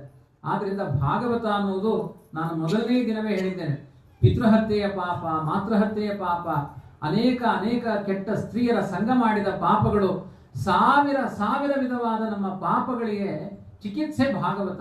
ಎಲ್ಲಾ ರೋಗಗಳಿಗೂ ಮೂಲ ಕಾರಣ ಯಾವುದು? ನಾನು ಮಾಡಿದ ಪಾಪಕರ್ಮ. ಆ ಪಾಪ ಕರ್ಮವನ್ನೆಲ್ಲ ತೊಳೆದುಕೊಳ್ಳಿಕ್ಕೆ ಅದ್ಭುತವಾದ ಉಪಾಯ ಶ್ರೀಮದ್ ಭಾಗವತ. ಹಾಗಾಗಿ ರೇರೇ ಘರ್ಜತಿ ಘರ್ಜತಿ ಅಂತ ಪಾಪಗಳ ವಿರುದ್ಧ ಸಮರ ಮಾಡುವ ಸಾಮರ್ಥ್ಯ ಶ್ರೀಮದ್ ಭಾಗವತಕ್ಕಿದೆ ಅಂತ ಹೇಳಿದ್ದಾರೆ. ಕೃಷ್ಣ ಹೀಗೆಲ್ಲ ಜಗತ್ತಿಗೆ ಯಾರು ತಪ್ಪು ಮಾಡಿದಾರೋ ತಪ್ಪಿಗೆ ಅನುಗುಣವಾಗಿ ಶಿಕ್ಷೆಯನ್ನು ಕೊಟ್ಟು ತಾನು ಕೂಡ ತನ್ನ ಬದುಕಿನಲ್ಲಿ ಒಂದು ಕುರುಕ್ಷೇತ್ರಕ್ಕೆ ಕರೆದುಕೊಂಡು ಹೋಗಿ ತನ್ನ ಪರಿವಾರದವರಿಗೆಲ್ಲ ಮಂಗಳ ಸ್ನಾನವನ್ನು ಮಾಡಿಸಿ ತನ್ನ ತಂದೆ ತಾಯಿ ಅವರ ಕೈಲೆಲ್ಲ ಯಾಗಗಳನ್ನು ಮಾಡಿಸ್ತಾನೆ. ತನ್ನ ಮಕ್ಕಳಿಗೆಲ್ಲ ಧರ್ಮದ ಬೋಧನೆಯನ್ನು ಮಾಡ್ತಾನೆ. ಒಂದು ದಿನ ಅರ್ಜುನನಿಗೆ ಹೇಳ್ತಾನೆ, ಕೃಷ್ಣ, ನಾನು ಜರಾಸಂಧನ ವಧೆಯನ್ನು ಮಾಡಿಸಿದೆ, ಪಾಂಡವರ ಕೈಲಿ ರಾಜಸೂಯ ಯಾಗ ಮಾಡಿಸಿದೆ. ಕೌರವ ಪಾಂಡವರಿಗೆ ಪರಸ್ಪರ ಕಲಹಗಳು ಉಂಟಾದಾಗ ಧರ್ಮರಕ್ಷಕರಾದ ಪಾಂಡವರಿಗೆ ಜಯ ಆಗಬೇಕು ಅಂತ ನಾನು ಬಂಡಿ ಹೋಗನಾಗಿ ಬಂದು ಪಾರ್ಥಸಾರಥಿಯಾಗಿ ಬಂದು ನಿಂತು ಪಾಂಡವರಿಗೆ ಜಯ ಆಗುವ ಹಾಗೆ ಮಾಡಿದೆ. ಮಮ ಪ್ರಾಣಾಹಿ ಪಾಂಡವ ಅಂತ ಪ್ರಾಣವರಿಗೆ ನನ್ನ ಬದುಕನ್ನ ಸಮರ್ಪಣೆ ಮಾಡಿಕೊಂಡೆ. ಕೃಷ್ಣ ಹೇಳುವ ಒಂದಷ್ಟು ಅಭಿಪ್ರಾಯಗಳು ಅರ್ಜುನನ ಮುಂದೆ. ಅದು ಸಾಕಾಗೋದಿಲ್ಲ ಕೃಷ್ಣನಿಗೆ. ಆ ಒಂದು ಪ್ರಸಂಗ ಇದೆ. ದ್ರೌಪದಿ ದೊಡ್ಡ ಸಭೆಯಲ್ಲಿ ಎಲ್ಲಾ ಜ್ಞಾನಿಗಳಿದ್ದಾರೆ, ಭೀಷ್ಮಾಚಾರ್ಯ ಇದ್ದಾರೆ, ದ್ರೋಣಾಚಾರ್ಯ ಇದ್ದಾರೆ. ಅಷ್ಟು ತಿಳಿದ ಸಭೆ ಜಗತ್ತಿನಲ್ಲೇ ಇರಲಿಲ್ಲ. ಭೀಷ್ಮಾಚಾರ್ಯ 525 ವರ್ಷ ಪಾಠ ಓದಿದವರು ಅಂತ ಒಬ್ಬ ವಿದ್ವಾಂಸ ಈ ಕಲಿಯುಗದಲ್ಲಿ ತೋರಿಸಿ ಅವನು ಬದುಕುವುದೇ 80 ವರ್ಷ. 525 ವರ್ಷ ಕಲಿತ ವಿದ್ವಾಂಸ ಎಲ್ಲಿದ್ದಾನೆ ಸಮಾಜದಲ್ಲಿ? ಕಾಚಿ ಕೂಚಿ ಒಂದು 6 ವರ್ಷ 7 ವರ್ಷ ಗುರುಕುಲ ವಾಸ ಮಾಡಿ ಬಂದ್ರೆ ನಾವು ದೊಡ್ಡ ವಿದ್ವಾಂಸ ಸ್ತಬ್ಧರಾಗಿ ಬಿಡುತ್ತೇವೆ, ಅಹಂಕಾರಗಳಾಗುತ್ತೇವೆ. 525 ವರ್ಷ ಪಾಠ ಕೇಳಿದ ಭೀಷ್ಮ, ಭರದ್ವಾಜರಿಂದ ಪಾಠ ಕೇಳಿದ ಪರಶುರಾಮರಿಂದ ಪಾಠ ಕೇಳಿದ ದ್ರೋಣ, ಕೃಪಾಚಾರ್ಯರು, ಅಶ್ವತ್ಥಾಮ, ಸಾಕ್ಷಾತ್ ರುದ್ರದೇವರ ಅವತಾರ ಅಶ್ವತ್ಥಾಮ, ಇಂಥವರಿಲ್ಲೆದ್ದ ಸಭೆಯಲ್ಲಿ ಆ ದುರ್ಯೋಧನನ ಅತಿಕ್ರಮಣಗಳಿಗೆ, ಒಂದು ರೀತಿಯಲ್ಲಿ ಹಿಂದೂ ಧರ್ಮದ ಅತಿಕ್ರಮಣ ಆ ದುರ್ಯೋಧನನಿಂದ. ನಾನು ಮೊದಲನೇ ದಿನವೇ ಹೇಳಿದೆ, ಗಾಂಧಾರ ದೇಶದವಳು, ಗಾಂಧಾರ ದೇಶ ಅಂದ್ರೆ ಇವತ್ತಿನ ಅಫ್ಘಾನಿಸ್ತಾನ, ಅಲ್ಲಿಂದ ಅವಳಿಂದ ಹುಟ್ಟಿದ ಮಕ್ಕಳು 100 ಜನ ಭಯೋತ್ಪಾದಕರೇ. ಅವರೆಲ್ಲ ನಮ್ಮ ಧರ್ಮಕ್ಕೆ ವಿರೋಧಿಗಳೇ ಆಗಿದ್ದಾರೆ. ಅವ್ರನ್ನೆಲ್ಲ ಹೊಡಿಬೇಕು ಅಂದ್ರೆ ಭೀಮ ಬಲ ಬೇಕು ಹಿಂದೂ ಧರ್ಮದಲ್ಲಿ. ಅವರೆಲ್ಲ ಹೊಡೆದಾಕಿದವನು ಯಾರು? ಭೀಮಸೇನ. ಅವನು ವಾಯುವಿನ ಅವತಾರ ಭೀಮಸೇನ. ಅಂತಹ ಭೀಮಸೇನ ಎಲ್ಲಾರನ್ನೂ ಹೊಡೆದು ತೆಗೆದ, ಎಲ್ಲಾರನ್ನೂ ಸಂಹಾರ ಮಾಡಿದ. ಆ ಮಧ್ಯದಲ್ಲಿ ದ್ರೌಪದಿಗೆ ಮಾನಾಪಹಾರ ಮಾಡಬೇಕು ಅಂತ ಆಲೋಚನೆ ಮಾಡಿದ್ರು. ಯಾರು ರಕ್ಷಕರಿಲ್ಲದೆ ಇದ್ದಾಗ ಒಂದು ಅಬಲೆಯಾಗಿ ಹಾ ಕೃಷ್ಣ ದ್ವಾರಕಾವಾಸಿನಂತ 2 ಕೈಗಳನ್ನು ಮುಗಿದು ಆ ಕೃಷ್ಣನಲ್ಲಿ ಶರಣಾಗತಳಾಗ್ತಾಳೆ. ನಾನು ನಿನ್ನೆ ಹೇಳಿದ್ದೆ, ಎಷ್ಟು ಆಪತ್ತು ಬರಲಿ ಮೊದಲು ದೇವರ ಹತ್ರ ಹೋಗಿ ಶರಣಾಗತರಾಗಿ 2 ಕಾಯಿಗಳನ್ನು ಇಟ್ಟು ದೇವರ ಮುಂದೆ ಮಾತನಾಡಿ, ದೇವರೇ ನನಗೆ ಈ ಕಷ್ಟ ಬಂದಿದೆ, ಏನ್ ಮಾಡ್ಲಿ ಅಂತ ದೇವರ ಮುಂದೆ ನಿಂತು ಮಾತನಾಡಿ, ನಿಮ್ ಕಷ್ಟಕ್ಕೆ ಕೂಡಲೇ ಚಿಕಿತ್ಸೆಯನ್ನು ಕೊಡ್ತೇನೆ ಅಂತ ದೇವರು ಹೇಳಿದ್ದಾನೆ. ನಾವು ಪ್ರಯೋಗಕ್ಕೆ ಇಳಿಯದೆ ದೇವರನ್ನ ಆಕ್ಷೇಪ ಮಾಡಿದ್ರೆ ನಿಮಗೆ ಸೊಂಟ ಬಿದ್ದು ಹೋಗ್ಲಿ, ನಿಮಗೆ 1000 ಸಮಸ್ಯೆ ಇರಲಿ, 100 ಚಿಂತೆ ಇರಲಿ, ದೇವರ ಮುಂದೆ ಒಪ್ಪಿಸಿಕೊಳ್ಳಿ, ನಿಮಗೊಂದು ಸರಿಯಾದ ಮಾರ್ಗದರ್ಶನ ದೇವರು ಕೊಟ್ಟೇ ಕೊಡ್ತಾರೆ. ಇದು ನಂಬಿಕೆ. ಹಾಗೆ ದ್ರೌಪದಿ ತನ್ನ ನಂಬಿಕೆಯಿಂದ ಇಷ್ಟೆಲ್ಲ ಜ್ಞಾನಿಗಳಿದ್ದಾರೆ, ಗಂಡಂದಿರಿದ್ದಾರೆ, ನನ್ನ ಮಾನ ಸಂರಕ್ಷಣೆಗೆ ಯಾರಿದ್ದಾರೆ? ದುಶ್ಯಾಸನ ರಜಸ್ವಲೆಯಾದ ಬಹಿಷ್ಠೆಯಾದ ಮಾಸಧರ್ಮದಲ್ಲಿರುವಂತಹ ಏಕವಸ್ತ್ರಧಾರಣಿಯಾದ ದ್ರೌಪದಿಯನ್ನು ಸಭೆಗೆ ಕರೆದು ವಸ್ತ್ರ ಸೆಳಿತಾ ಇದ್ದಾನೆ. ರಾಜಮಾತೆಯವಳು 5 ಜನರ ಗಂಡಂದಿರ, 5 ಜನ ಗಂಡಂದಿರ ಹೇಗೆ ಇರಲಿಕ್ಕೆ ಮತ್ತೆ ವ್ಯಾಖ್ಯಾನ ಮಾಡಬೇಕು. 5 ಜನರ ಗಂಡಂದಿರಿಗೆ 5 ಜನರ ಸ್ತ್ರೀಯರು ದ್ರೌಪದಿಯ ದೇಹದಲ್ಲಿದ್ದಾರೆ. ಒಂದು ಹೆಣ್ಣಲ್ಲ ದ್ರೌಪದಿ ಅಂದ್ರೆ, ಅದೊಂದು ಕಾಂಪ್ಲೆಕ್ಸ್ ವ್ಯಕ್ತಿತ್ವ. 5 ಜನ ಸ್ತ್ರೀಯರಿದ್ದಾರೆ. ವಾಯುವಿನ ಪತ್ನಿಯಾದ ಭಾರತಿ ದ್ರೌಪದಿಯ ದೇಹದಲ್ಲಿದ್ದಾಳೆ.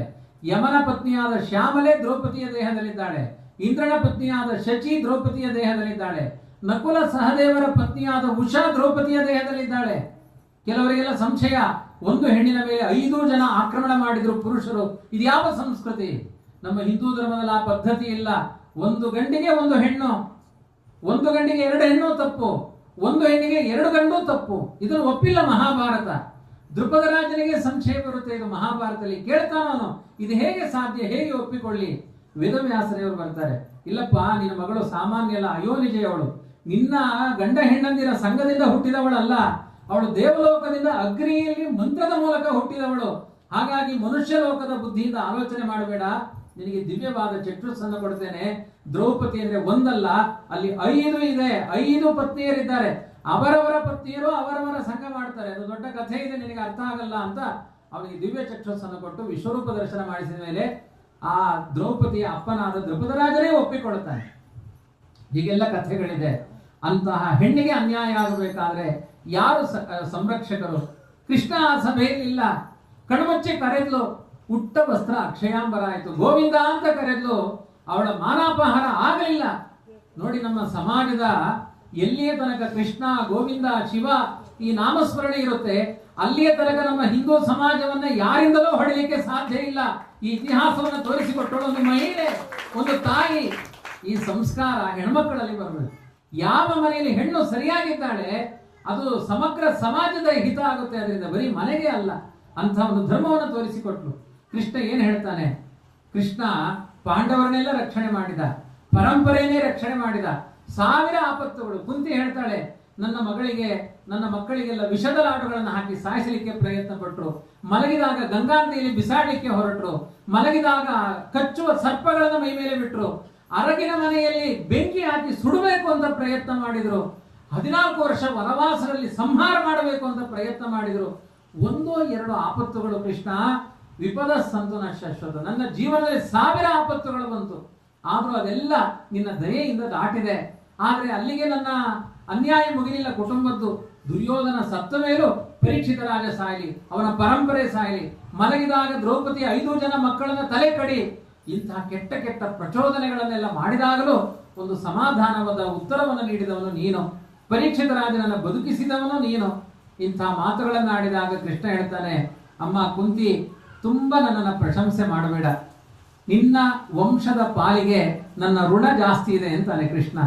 ಕೃಷ್ಣ, ನಿನಗೇನೋ ಋಣ ಇದೆ.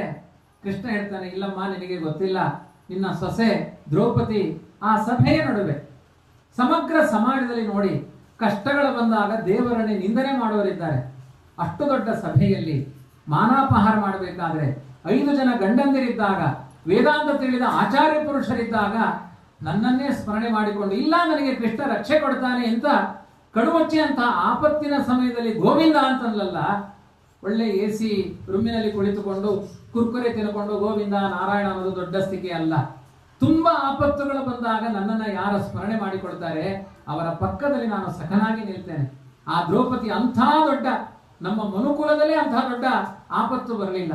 ಅಂತಹ ದೊಡ್ಡ ಆಪತ್ತಿನ ಪ್ರಸಂಗದಲ್ಲಿ ಗೋವಿಂದ ಅಂತ ನನ್ನನ್ನು ಸ್ಮರಣೆ ಮಾಡಿದ್ರಲ್ವಾ, ಆ ಸ್ಮರಣೆಗೆ ನಾನು ಕೊಡುವ ವರ ಏನು ಅಂದ್ರೆ, ಪಾಂಡವರ ಸಂತಾನದಲ್ಲಿ 1000 ತಲೆಯ ತನಕ ಯಾರ ತಲೆಯೂ ಹಾಳಾಗಬಾರದು, 1000 ತಲೆಯ ತನಕ ವಂಶಗಳು ನಿಂತು ಹೋಗಬಾರದು. ಅಂಥ ವರವನ್ನ ದ್ರೌಪದಿ ಅವತ್ತು ಆಪತ್ಕಾಲದಲ್ಲಿ ಮಾಡಿದ ಒಂದೇ ಒಂದು ಗೋವಿಂದ ಅನ್ನುವ ನಾಮಸ್ಮರಣೆಗೆ ನಾನು ವರವನ್ನು ಕೊಟ್ಟಿದ್ದೇನೆ ಅಂತ ವಿಷ್ಣು ಹೇಳಿದ್ದಾನೆ. ಹಾಗಾಗಿ ಕೃಷ್ಣನ ಔದಾರ್ಯ ಎಷ್ಟು ಅಂದ್ರೆ, ನಾವು ಎಣಿಸ್ತೇವೆ ಇವತ್ತೊಂದು ತಲೆನೋವು ಬಂದಿದೆ ಗೋವಿಂದ ಅಂತಾನೆ ಅದು ಪರಿಹಾರ ಆಗುತ್ತೆ ಅಂತ. ಹಾಗೆ ಆಲೋಚನೆ ಮಾಡಬೇಡಿ. ಗೋವಿಂದ ಅನ್ನುವ ನಾಮಸ್ಮರಣೆಗೆ ಶಾಶ್ವತವಾಗಿ ಪರಿಹಾರ ಮಾಡುವ ತಲೆನೋವುಗಳನ್ನೆಲ್ಲ ಪರಿಹಾರ ಮಾಡ್ತಾನೆ ಆ ಭಗವಂತ. ಅದಕ್ಕೆ ಬೇಕಾಗಿರುವುದು ವಿಶ್ವಾಸ, ನಂಬಿಕೆಗಳು. ಇದರ ಅಭಿಪ್ರಾಯದಲ್ಲಿ ಕೃಷ್ಣ ಹೇಳ್ತಾನೆ, ಅರ್ಜುನ, ಈಗ ಪಾಂಡವರ ಪಕ್ಷಪಾತಿಯಾಗಿ ಸಾಕಷ್ಟು ಸತ್ಕರ್ಮಗಳನ್ನು ಮಾಡಿದ್ದೇನೆ, ನಿನ್ನ ಪಾಲಿಗೆ ನೀನು ನನ್ನ ಪಾಲಿಗೆ ನಿಂತು ಒಂದು ಸೇವೆ ಮಾಡಬೇಕು, ಒಂದು ಕೈಂಕರ್ಯವನ್ನು ಮಾಡಬೇಕು. ಇಷ್ಟು ದಿನ ನಿನ್ನ ಗಾಡಿ ತೊಳೆದಿದ್ದೇನೆ, ಕುದುರೆಗಳನ್ನು ತೊಳೆದಿದ್ದೇನೆ, ಮೇವು ಕೊಟ್ಟಿದ್ದೇನೆ, ನೀನು ಆ ರಥವನ್ನ ಎಡಕ್ಕೆ ಹೊಡಿ, ಬಲಕ್ಕೆ ಹೊಡಿ, ಹಾಗೆ ಹೊಡಿ, ಹೀಗೆ ಹೊಡಿ, ಬೇಕಾದಾಗೆ ಹೊಡಿಸಿದ್ದಿ. ಅಷ್ಟು ಕೆಲಸ ಮಾಡಿದ್ದೇನೆ, ಮತ್ತೆ ಸಂಬಳ ತಗೊಳ್ಳಿಲ್ಲ, ಪ್ರೀತಿಯಿಂದ ಮಾಡಿದ್ದೇನೆ ಅರ್ಜುನ, ಭಾವಮೈದುನ ಅನ್ನುವ ಭಾವನೆಯಿಂದ ಮಾಡಿದ್ದೇನೆ. ಇವತ್ತು ನಾನೊಂದು ಕೆಲಸ ಮಾಡ್ತೇನೆ, ನೀನು ನನಗೆ ಸಹಾಯಕನಾಗಿ ನಿಲ್ಲಬೇಕು. ಅರ್ಜುನ ಹೇಳಿದ, ಕೃಷ್ಣ ನೀನೇನೋ ಯೋಚನೆ ಮಾಡಬೇಡ, ಈ ಅರ್ಜುನ ಇರುವಷ್ಟು ಕಾಲ ನಿನಗೆ ಯಾವ ಚಿಂತೆ ಇಲ್ಲ. ಅವನು ಬದುಕಿದ್ದೇ ಇವನಿಂದ, ಆ ಎಚ್ಚರ ಅವನಿಗಿಲ್ಲ. ಅವನು ಹೇಳ್ತಾನೆ, ಎಂತ ಯೋಚನೆ ಮಾಡಬೇಡ, ನಾನು ನಿನ್ನೊಟ್ಟಿಗೆ ಇದ್ದೇನೆ. ಆಯ್ತಪ್ಪ, ನೀನು ನನ್ನೊಟ್ಟಿಗಿದೆ ಅಂತಾನೆ ಕರೀತಾ ಇದ್ದೇನೆ. ನಾನು ಇವತ್ತೊಂದು ಯಾಗ ಮಾಡ್ತೇನೆ. ಬೆಳಿಗ್ಗೆ ಆರಂಭ ಮಾಡುವ ಆ ಯಾಗ ಏಕಾಹ ಅಶ್ವಮೇಧ ಯಾಗ ಅಂತ ಅದರ ಹೆಸರು. ಅಂದ್ರೆ ಒಂದೇ ದಿನದಲ್ಲಿ 3.5 ವರ್ಷದಲ್ಲಿ ಮಾಡಬೇಕಾದ ಒಂದು ಯಾಗವನ್ನ 12 ಗಂಟೆಯಲ್ಲಿ ಮಾಡಿ ಮುಗಿಸುವ ಪದ್ಧತಿ. ಅದಕ್ಕೆ ಏಕಾಹ ಅಶ್ವಮೇಧ ಯಾಗ ಅಂತ. ಅದು ಬೆಳಿಗ್ಗೆ 6 ಗಂಟೆಗೆ ಆರಂಭ ಆಗುತ್ತೆ, ಸಂಜೆ 6 ಗಂಟೆಗೆ ಮುಗಿಯುತ್ತೆ. ಅಷ್ಟರ ಒಳಗಡೆಗೆ ಅತ್ಯಂತ ವೇಗವಾಗಿ ಸಂಚಾರ ಮಾಡುವ ಕುದುರೆ, ಅದು ಭೂಲೋಕವನ್ನೆಲ್ಲ ಸಂಚಾರ ಮಾಡಿ ಮಧ್ಯಾಹ್ನದೊಳಗೆ ಬರಬೇಕು. ಆ ಕುದುರೆಯನ್ನು ವಪನ ಮಾಡಿ ಯಜ್ಞಕ್ಕೆ ಹಾಕಬೇಕು. ಅದರ ಕೃಷ್ಣಾರ್ಪಣ 5:30-6 ಗಂಟೆಗೆ ಮುಗಿಬೇಕು. ಬೆಳಿಗ್ಗೆ 6ರಿಂದ 6 ಅಷ್ಟರೊಳಗಡೆ ಮುಗಿಬೇಕು. ನಮ್ದು 5 ಗಂಟೆಗೆ ಮುಗಿಯುತ್ತೆ, ಹೆದರಬೇಡಿ. ಆ ರೀತಿಯಾಗಿ ಅತ್ಯಂತ ವೇಗವಾಗಿ ನಡೆಯುವ ಯಾಗ. ಅಂಥ ಯಾಗದಲ್ಲಿ ನನ್ನ ದ್ವಾರದಲ್ಲಿ ನೀನು ನಿಲ್ಲಬೇಕು. ಯಾಕೆಂದ್ರೆ ಈಗ ಕೃಷ್ಣ ತುಂಬಾ ಪ್ರಸಿದ್ಧನಾಗಿದ್ದಾನೆ. ಕೃಷ್ಣನ ಸಂಪರ್ಕಕ್ಕೆ ಬರುವ ಜನಗಳು, ಅದರಲ್ಲಿಯೂ ಆಪತ್ತನ್ನು ಹೇಳಿಕೊಳ್ಳಿಕ್ಕೆ ಬರುವ ಜನಗಳ ಸಂಖ್ಯೆಯ ಆ ವರ್ಣನೆ ಮಾಡಲಿಕ್ಕೆ ಸಾಧ್ಯ ಇಲ್ಲ. ಹಾಗಾಗಿ ನನ್ನ ಜೀವನದಲ್ಲಿ 12 ಗಂಟೆಗಳ ಕಾಲ ಯಾರು ನನ್ನ ಹತ್ತಿರ ಬರಬಾರದು. ಮತ್ತೆ ನಾನು ಮಾಡ್ತಾ ಇರುವ ಯಾಗ ಅದು ನನಗಾಗಿ ಅಲ್ಲ, ಲೋಕ ಕಲ್ಯಾಣಕ್ಕಾಗಿ. ಯಾರು ನಾನು ಮಾಡುವ ಏಕಾಹ ಅಶ್ವಮೇಧ ಯಾಗವನ್ನ ಮನಸ್ಸಿಗೆ ತಂದುಕೊಳ್ತಾರೆ ಅವರಿಗೆ 3.5 ವರ್ಷಗಳ ಕಾಲ ಮಾಡಿದ ಯಾಗದ ಪುಣ್ಯವನ್ನು ದಾನ ಮಾಡ್ತೇನೆ ಅಂತ ಹೇಳಿದ್ದಾನೆ ದೇವರು. ಅದಕ್ಕೆ ಏಕಾಗ್ರತೆಯಿಂದ ಕೇಳಿದ್ರೆ ಆಯ್ತು. ಈಗ ಇನ್ನೂ ಊಟ ಆಗಿದೆ ಅಷ್ಟೇ, ಅಲ್ಲಿ ಸ್ವಲ್ಪ ತೂಗುಳಿಸುವ ಸಾಧ್ಯತೆ ಇದೆ, ಎಚ್ಚರದಲ್ಲಿ ಕೇಳಿ. ಯಾಕೆಂದ್ರೆ ಈಗ ಒಂದು ಸ್ವಲ್ಪ ಗಲಾಟೆ ಇದೆ ಯಾಗದ ನಡುವೆ. ಆ ರೀತಿಯಾಗಿ ಗಲಾಟೆ ಅಂದ್ರೆ ಸ್ವಲ್ಪ ಎಚ್ಚರ ಆಗುತ್ತೆ ಕೆಲವರಿಗೆ. ಆ ರೀತಿಯಾಗಿ ಯಾಗದ ನಡುವೆ ಯಾರು ತೊಂದರೆ ಮಾಡಬಾರದು.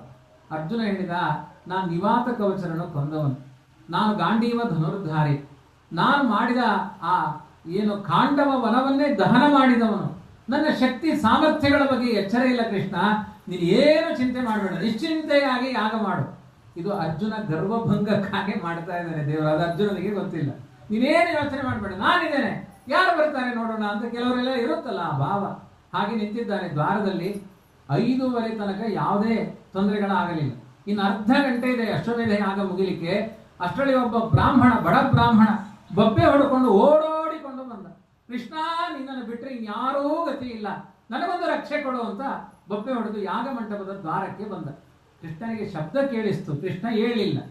ಅರ್ಜುನ ಮಾತನಾಡಲಿಕ್ಕೆ ಶುರು ಮಾಡಿದ, ಬ್ರಾಹ್ಮಣನನ್ನ ತಡೆದ. ನೋಡು, ಕೃಷ್ಣ ಯಾಗ ಮಾಡ್ತಾ ಇದ್ದಾನೆ, ಮಧ್ಯದಲ್ಲಿ ಎದ್ರೆ ಯಾಗ ವಿಘ್ನ ಆಗುತ್ತೆ, ಮಧ್ಯದಲ್ಲಿ ಹೇಳಬಾರದು. ಇದೊಂದು ಭಾಗವತ ಯಾಗ, ಮಧ್ಯದಲ್ಲಿ ಹೇಳಬಾರದು. ಅಲ್ಲೇ ಬೇಕಾದ್ರೆ ತೂಕಡಿಸಿ ಪರವಾಗಿಲ್ಲ, ಆದ್ರೆ ಮಧ್ಯೆ ಹೇಳಬಾರದು, ಅದೊಂದು ಯಾಗ. ಯಾವುದೇ ಯಜ್ಞಗಳಲ್ಲಿಯೂ ಕೂಡ ಮಧ್ಯದಲ್ಲಿ ಉತ್ಥಾನ ಇಲ್ಲ, ಎದ್ದು ಹೋಗಬಾರದು. ಹಾಗಾಗಿ ಕೃಷ್ಣ ಯಾಗ ಮಾಡ್ತಾ ಇದ್ದಾನೆ, ತೊಂದರೆ ಮಾಡಬೇಡ, ನಿನ್ನ ಯಾವ ಸಮಸ್ಯೆಗಳಿದ್ರು ನನ್ನ ಹತ್ತಿರ ಹೇಳು. ಅವನು ಬ್ರಾಹ್ಮಣ ಹೇಳಿದ, ನಿನ್ನ ಹತ್ತಿರ ಆಗುತ್ತೆ ಅಂತ ಆದ್ರೆ ನಿನ್ನ ಹೆಸರೇ ಹೇಳ್ತಾ ಇದ್ದೆ, ಅವನ ಹೆಸರು ಯಾಕೆ ಹೇಳ್ತಾ ಇದ್ದೆ? ನಿನಗೆ ಎಂಥದ್ದು ಪ್ರಯೋಜನಕ್ಕೆ ಬಾರದೇ ಇರುವ ಮನುಷ್ಯ, ದಾರಿ ಬಿಡು ಅಂತ ಹೇಳಿದ ಬ್ರಾಹ್ಮಣ. ಸ್ವಲ್ಪ ಜೋರಿದ್ದಾವ ಬ್ರಾಹ್ಮಣ. ಕೆಲವರೆಲ್ಲರೂ ಸಾಧುವಾಗಿರುವುದಿಲ್ಲ, ಕೆಲವರು ಭಯಂಕರ ಜೋರು ಇರ್ತಾರೆ. ಇಲ್ಲೆಲ್ಲ ಸಾಧುವಾಗಿ ಇದ್ದೀರಿ, ಇವತ್ತು ನಾನು ಊರಿಗೆ ಹೋಗ್ತೇನೆ, ಯಾರು ಜೋರಿಲ್ಲ ಅಂತ ಅನ್ಕೊಂಡಿದ್ದೀನಿ. ಆ ರೀತಿ ಅವನು ತುಂಬಾ ಜೋರಿದ್ದ ಬ್ರಾಹ್ಮಣ. ದಾರಿ ಬಿಡು ಹೇಳಿದ. ಅರ್ಜುನ ಹೇಳಿದ, ಬಿಡುವುದಿಲ್ಲ ಹೇಳಿದ. ನಿನ್ನ ಏನು ಸಮಸ್ಯೆ ನನ್ನ ಹತ್ರ ಹೇಳು. ಅವನು ಹೇಳಿದ, ಬ್ರಾಹ್ಮಣ, ನನ್ನ ಸಮಸ್ಯೆಗೆ ಚಿಕಿತ್ಸೆ ನಿನ್ನ ಬಳಿ ಇಲ್ಲ, ಕೃಷ್ಣನಲ್ಲೇ ಇರುವುದು ಆ ಚಿಕಿತ್ಸೆ, ನಿನ್ನ ಬಳಿ ಇಲ್ಲ. ಅರ್ಜುನ ಸಮಸ್ಯೆಯೇ ಕೇಳಿಲ್ಲ, ಪ್ರತಿಜ್ಞೆ ಮಾಡಿಬಿಟ್ಟ. ಕ್ಷತ್ರಿಯರಿಗೆ ಪ್ರತಿಜ್ಞೆ ತುಂಬಾ ನೋಡೋದು, ಉಳಿಸ್ಕೊಳ್ಳೇಬೇಕು ಪ್ರತಿಜ್ಞೆ ಮಾಡಿದ ಮೇಲೆ. ಅದು ಕ್ಷತ್ರಿಯರಿಗೆ, ಬ್ರಾಹ್ಮಣರಿಗೆ ಆಗಲ್ಲ. ಅವತ್ತು ಹೇಳಿದ್ದೆ ಎಂತ ಮಾಡೋದು, ಆಗಿಲ್ಲ ಅಂತ ಹೇಳ್ಬೋದು ಬ್ರಾಹ್ಮಣ. ಕ್ಷತ್ರಿಯರು ಹೇಳಿದ್ರೆ ನಡೆದುಕೊಳ್ಳೇಬೇಕು. ಅವನ ಅರ್ಜುನ ಹೇಳಿದ, ನಿನ್ನ ಸಮಸ್ಯೆಗೆ ಈ ಅರ್ಜುನ ಚಿಕಿತ್ಸೆಯನ್ನು ಕೊಡ್ಲಿಲ್ಲ ಅಂತ ಆದ್ರೆ ಅಗ್ನಿ ಪ್ರವೇಶ ಮಾಡ್ತೇನೆ ಅಂತ ಹೇಳಿದ. ಆ ಬ್ರಾಹ್ಮಣ ಆಮೇಲೆ ಹೇಳಿದ, ಇಲ್ಲ, ನನ್ನ ಮನೆಯಲ್ಲಿ ಸಮಸ್ಯೆ ಏನು ಅಂದ್ರೆ ನನ್ನ ಹೆಂಡತಿ ಒಂದು ಮಗುವನ್ನ ಹಡಿತಾಳೆ, ಮಗು ಅಳುವ ಶಬ್ದ ಕೇಳುತ್ತೆ, ಆ ಮಗು ಅತ್ತ ಮೇಲೆ ನಾನು ಕೋಣೆ ಒಳಗಡೆ ಹೋದ್ರೆ ಮಗು ಇಲ್ಲ. ಹೀಗೆ 1 ಆಯ್ತು, 2 ಆಯ್ತು, 3 ಆಯ್ತು, 4ನೆಯ ಗರ್ಭಿಣಿಯಾಗಿ ಪ್ರಸವ ವೇದನೆಯಲ್ಲಿ ಕೋಣೆಯಲ್ಲಿ ಮಲಗಿದಾಳೆ. ಹಡಿಬೇಡ, ಅವಸರ ಮಾಡಬೇಡ, ಕೃಷ್ಣನನ್ನು ಕರ್ಕೊಂಡು ಬರ್ತೇನೆ ಅಂತ ಹೇಳಿ ಬಂದಿದ್ದೇನೆ, ನೀನ್ ದಾರಿ ಬಿಡು, ನನಗೆ ಆ ಡೆಲಿವರಿ ಆಗಿಬಿಡುತ್ತೆ, ದಾರಿ ಬಿಡು ಅಂತ ಅರ್ಜುನ ಹೇಳಿದ. ಅಷ್ಟೇ ಸಮಸ್ಯೆಯ, ಅದು ನಾರ್ಮಲ್ ಡೆಲಿವರಿ ಆಗುವ ಹಾಗೆ ನಾನು ಮಾಡ್ತೇನೆ, ಆಗ್ಲಿಲ್ಲ ಅಂದ್ರೆ ಬೆಂಕಿಗೆ ಹಾರಬೇಕು ಅಂತ ಹೇಳಿದ ಬ್ರಾಹ್ಮಣ. ಜೋರಿದ್ದ ಅವನು ಆಯ್ತು ಅಂತ ಹೇಳಿದ. ಕರ್ಕೊಂಡು ಹೋದ ಅರ್ಜುನನನ್ನ. ಮೊದಲು ಬೆಂಕಿ ಹಾಕಿದ ಅವನು, ಯಾಕೆಂದ್ರೆ ಹಾರೋದು ಗ್ಯಾರಂಟಿ, ಅರ್ಜುನ ಸಾಯ್ತಾನೆ ಕೂಡ ಇವನು. ಅವನು ಬೆಂಕಿ ಹಾಕಿದ. ಕೊನೆಗೆ ನೋಡು, ನನ್ನ ಹೆಂಡತಿಯಲ್ಲಿ ಇದ್ದಾಳೆ. ಅರ್ಜುನ ಕೂಡಲೇ ಅವನ ಪರಾಕ್ರಮ ಎಂಥದ್ದು. ಅರ್ಜುನ ಹಾರುವ ನೊಣಗಳ ರೆಕ್ಕೆಗಳಿಗೆ ಬಾಣ ಹೊಡಿತಾ ಇದ್ದಂತೆ, ಸೊಳ್ಳೆಗಳ ಕಾಲನ ಮಾತ್ರ ತುಂಡು ಮಾಡ್ತಾ ಇದ್ದಂತೆ. ಮೊದಲು ನಮಗೆ ಸೊಳ್ಳೆ ಕಣ್ಣಿಗೆ ಕಾಣಲ್ಲ, ಆಮೇಲೆ ಅದು ಕಾಲು ಯಾವುದು, ಅದರ ರೆಕ್ಕೆ ಯಾವುದು. ಅರ್ಜುನನ ನೈಪುಣ್ಯ ಅದ್ಭುತವಾದ. ಆ ತನ್ನ ಎಲ್ಲಾ ಶಸ್ತ್ರಾಸ್ತ್ರಗಳ ಬಲವನ್ನು ಹಾಕಿ ಒಂದು ಸೂತಿಕಾ ಗೃಹ ಅಂತ ಒಂದು ಕೋಣೆಯನ್ನು ನಿರ್ಮಾಣ ಮಾಡಿದ. ಅಲ್ಲಿ ಆ ಬ್ರಾಹ್ಮಣನ ಪತ್ನಿಯನ್ನು ಕಳಿಸಿದ. ಆ ಬ್ರಾಹ್ಮಣನನ್ನು ಒಳಗೆ ತಳ್ಳಿದ, ಹೋಗು ನೀನು ಆ ಮಗುವನ್ನು ಹಡಿಲಿ. ಮಗು ಹಡೆದಿದ್ದಾಳೆ, ಒಂದು ಸಣ್ಣ ಬಿಲ ಮಾತ್ರ ಇದೆ, ಗಾಳಿಯೂ ಹೋಗದೆ ಇರುವ ಜಾಗ. ಬ್ರಾಹ್ಮಣ ಬಂದು ಹೇಳಿದ, ಮಗು ಕಣ್ಮರೆ ಬೆಂಕಿಗೆ ಹಾರು. ಅಷ್ಟರಲ್ಲಿ ಆ ಯಾಗದಲ್ಲಿ ಕುಳಿತಿರುವ ಕೃಷ್ಣ ಕೇಳಿದ. ಅರ್ಜುನ ಬ್ರಾಹ್ಮಣನ ಶಬ್ದ ಕೇಳಿಸ್ತಾ ಇತ್ತು, ಅರ್ಜುನನ ಸೌಂಡ್ ನಿಂತಿದೆ, ಎಲ್ಲಿಗೆ ಹೋದ? ಇಲ್ಲ, ಯಾವುದೋ ಒಬ್ಬ ಬ್ರಾಹ್ಮಣ ಬಿರುಸಿನಿಂದ ಅರ್ಜುನನನ್ನ ಕರ್ಕೊಂಡು ಹೋದ ಗಾಬರಿ ಮಾಡಿ. ಅರ್ಜುನ ಹೋದ ಅಂತ ಗೊತ್ತಾಕ್ಷಣ ಚಂಗನೆ ಹಾರಿದ ಕೃಷ್ಣ. ಯಾಕೆಂದ್ರೆ ಕುಂತಿಗೆ ಮಾತು ಕೊಟ್ಟಿದ್ದಾನೆ, ನಾನಿರುವ ತನಕ ನಿನ್ನ ಮಗ ಸಾಯ್ದನಿರುವ ಹಾಗೆ ನೋಡಿಕೊಳ್ತೇನೆ, ಮಮ್ಮ ಪ್ರಾಣಾಹಿ ಪಾಂಡವ ಅಂತ ಹೇಳಿದವನು ಕೃಷ್ಣ. ಎಲ್ಲರೂ ಹೇಳ್ತಾ ಇದ್ದಾರೆ, ಕೃಷ್ಣ ನೀನು ಯಾಗ ನಿಂತೋಗುತ್ತೆ, ಒಂದು ಪ್ರಾಣ ಮುಖ್ಯ, ಯಾಗ ಆಮೇಲೆ ನಡೆಯುತ್ತೆ. ಅದು ಹೇಳಿದ ವಿಧಿ ಉಂಟು ಅಷ್ಟೇ. ಏನು ಆ ಯಜ್ಞದ ನಡುವೆ ಹೇಳ್ಬಾರ್ದು. ಮಗು ಸರೋವರಕ್ಕೆ ಬಿದ್ದಿದೆ, ಇಲ್ಲ ಭಟ್ರು ಹೇಳಿದ್ದಾರೆ, ನಾನು ಹೇಳುದಿಲ್ಲ ಅಂತ ಯಾರಾದ್ರೂ ಕೂತ್ಕೊಳ್ತಾರ?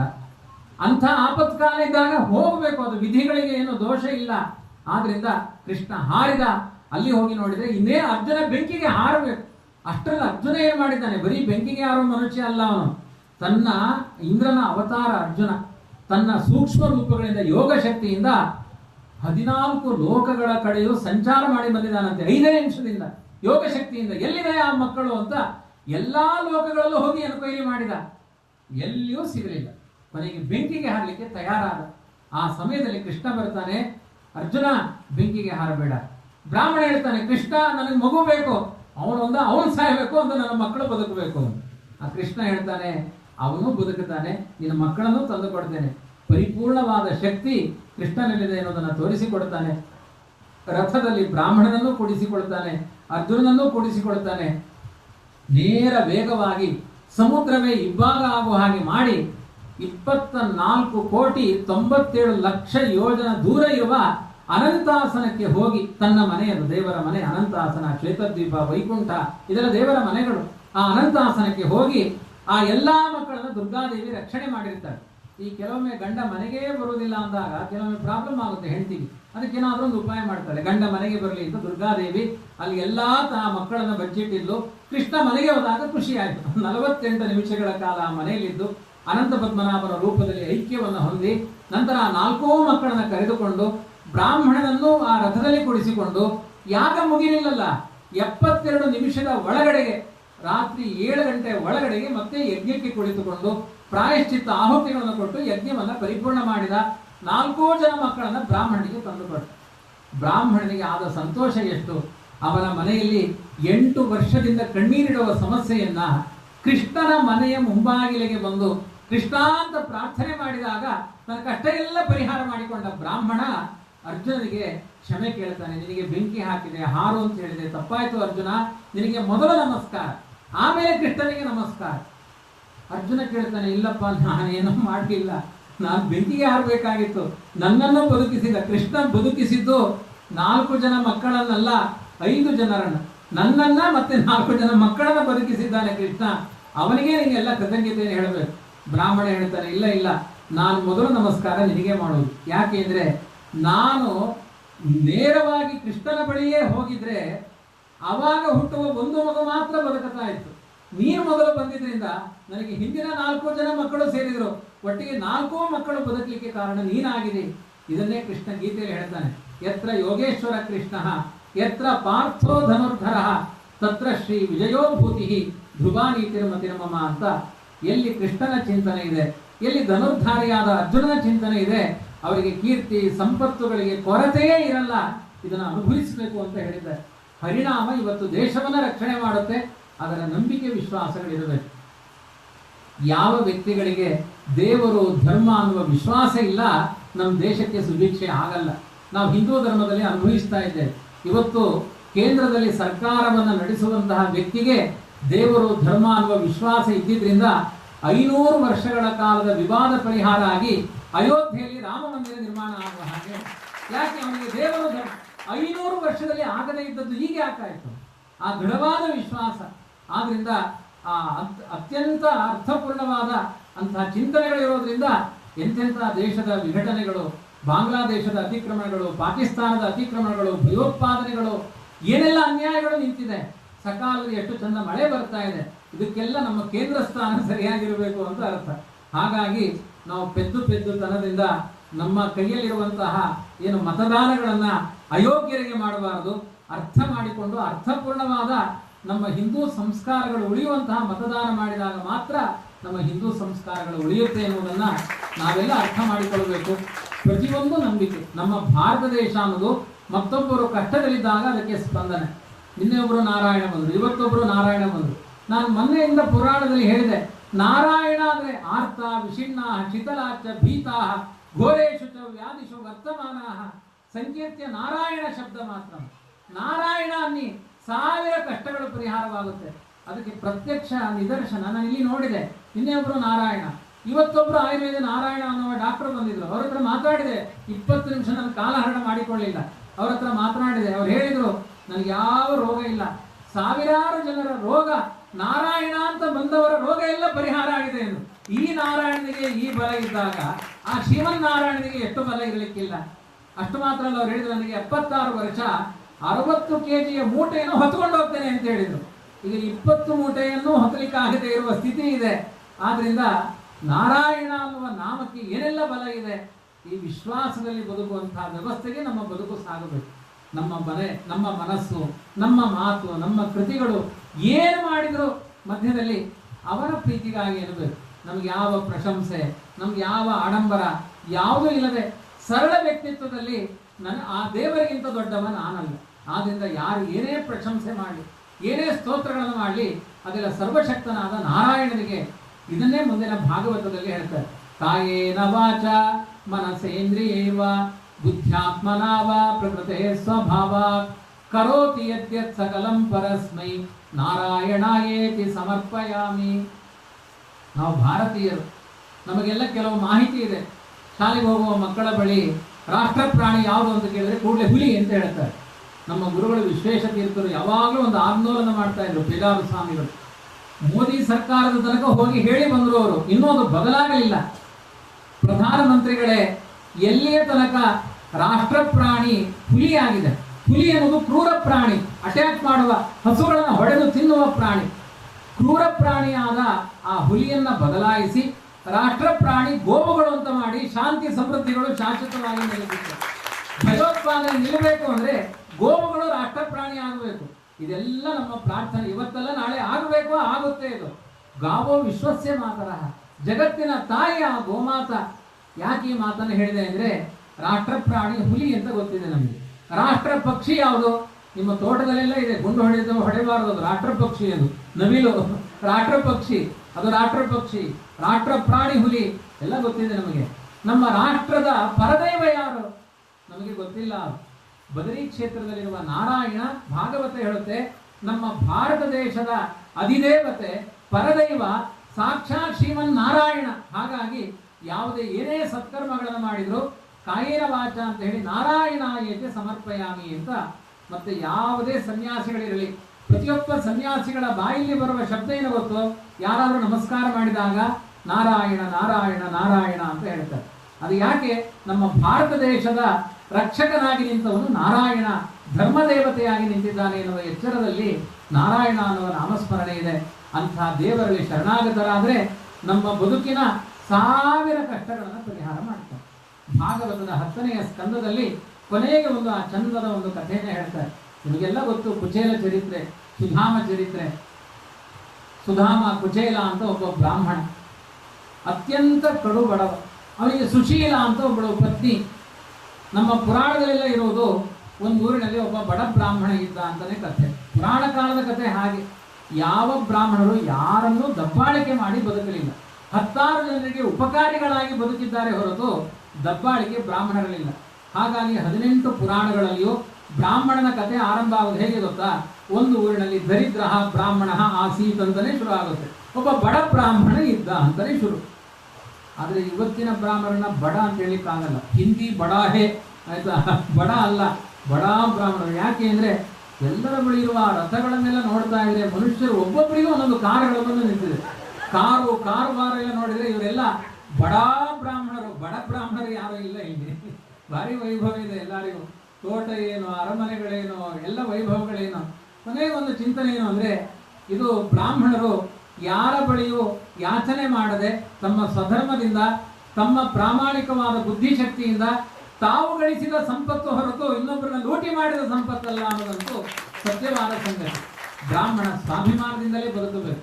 ಕೊರೋನಾ ರೋಗ ಬಂತು, ಎಷ್ಟೋ ಜನ ಬೊಬ್ಬೆ ಹೊಡೆದ್ರು. ಯಾವ ಬ್ರಾಹ್ಮಣ ಯಾರ ಮನೆಯ ನೆರಳಿಗೂ ಹೋಗಿ ದೇಹಿ ಅಂತ ಕೇಳದೆ ಆತ್ಮಾಭಿಮಾನವನ್ನು ಉಳಿಸಿಕೊಂಡ ಸಮುದಾಯ ಇದ್ರೆ ಅದು ಬ್ರಾಹ್ಮಣ ಸಮುದಾಯ. ಅದನ್ನು ಸಂತೋಷದಲ್ಲಿ ನಾವು ಹೇಳಿಕೊಳ್ಳಬೇಕು.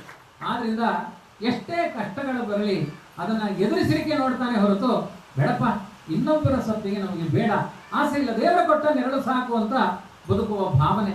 ಅದೇ ಭಾವದ ಒಬ್ಬ ಕುಚೇಲ ಅಂತ, ಅವರಿಗೆ ಸುಧಾಮ ಅಂತ ಹೆಸರು ಕಾಲಾಂತರದಲ್ಲಿ ಬಂದದ್ದು. ಮೊದಲು ಕುಚೇಲ ಅಂದ್ರೆ ಏನು? ಯಾವತ್ತೂ ಒಂದು ಒಳ್ಳೆ ಬಟ್ಟೆ ಉಟ್ಕೊಂಡು ನೋಡಲೇ ಇಲ್ಲ. ಅವನ ಕಾಲಿನಲ್ಲಿ ಚಪ್ಪಲಿ ಹಾಕೊಂಡ್ರೆ ಒಂದು ಕಾಲಿಗೆ ತನ್ನ ಚಪ್ಪಲಿ, ಇನ್ನೊಂದು ಕಾಲಿಗೆ ಹೆಂಡತಿಯ ಚಪ್ಪಲಿ. ಯಾಕೆಂದ್ರೆ 2 ಚಪ್ಪಲಿ ಇದ್ದದ್ದು ಇಲ್ಲೇ ಇಲ್ಲ ಅವನಿಗೆ. ಆ ಥರ ವಿಚಿತ್ರವಾದ ವೇಷಭೂಷಣ, ಮರ್ಯಾದೆ ಮುಚ್ಚಿಕೊಂಡು ಓಡಾಡ್ತಾ ಇದ್ದ ಹೊರತು ಒಳ್ಳೆಯ ವಸ್ತ್ರಭೂಷಣಗಳಿಲ್ಲ, ವಿಭೂಷಣಗಳಿಲ್ಲ. ಅದರ ಜೊತೆಗೆ ಮದುವೆ ಆದ್ಮೇಲೆ ಅವನಿಗೆ ಸಂತಾನದ ವ್ಯವಸ್ಥೆಯಲ್ಲಿ ಹೇಗೆ ಅಂದರೆ ಎಲ್ಲ ಹೆಣ್ಮಕ್ಕಳೇ ಹುಟ್ಟಿತಾನೆ. ನಮಗೆ ಒಂದಾಯ್ತು, ಎರಡಾಯ್ತು, 3 ಹೆಣ್ಣು ಹುಟ್ಟಿತು ಅಂದ್ರೆ ದೇವರೇ ಸಾಕು ಅಂತ ಹೇಳ್ತಾರೆ. 4ನೇ ಗಂಡು ಅಂತ ಇರುತ್ತೆ ಜ್ಯೋತಿಷ್ಯದಲ್ಲಿ, ಮುಂದುವರಿಯುವುದಿಲ್ಲ ಯಾರು. ಆದ್ರೆ ಇವನಿಗೆ ಹಾಗಲ್ಲ. ಮೊದಲನೇ ಮಗು ಹುಟ್ಟಿತು, ಅಶ್ವಿನಿ ಅಂತ ಹೆಸರಿಟ್ಟ. 2ನೇ ಮಗು ಹುಟ್ಟಿತು, ಭರಣಿ ಅಂತ ಹೆಸರಿಟ್ಟ. ಅಶ್ವಿನಿ, ಭರಣಿ, ಕೃತ್ತಿಕಾ, ರೋಹಿಣಿ, ಕೊನೆಗೆ ರೇವತಿ. 27 ಉಂಟು. 27 ಹೆಣ್ಣೇ ಹುಟ್ಟಿದ್ದು. 28 ಹುಟ್ಟಲಿಲ್ಲ. ಯಾಕೆ ಅಂದ್ರೆ ಅಜ್ಜಿ ಆಗಿಲ್ಲ ಹೆಂಡತಿ, ಹಾಗಾಗಿ ಹುಟ್ಟಲಿಲ್ಲ. ಇಲ್ಲದೇ ಅಂದ್ರೆ ಇನ್ನೂ ಒಂದು. ಆದ್ರಿಂದ ಪ್ರಾಚೀನ ಕಾಲದ ಪದ್ಧತಿ ಏನು ಅಂದ್ರೆ ಸಂತಾನ ನಿಯಂತ್ರಣ ಮಾಡಬೇಡಿ.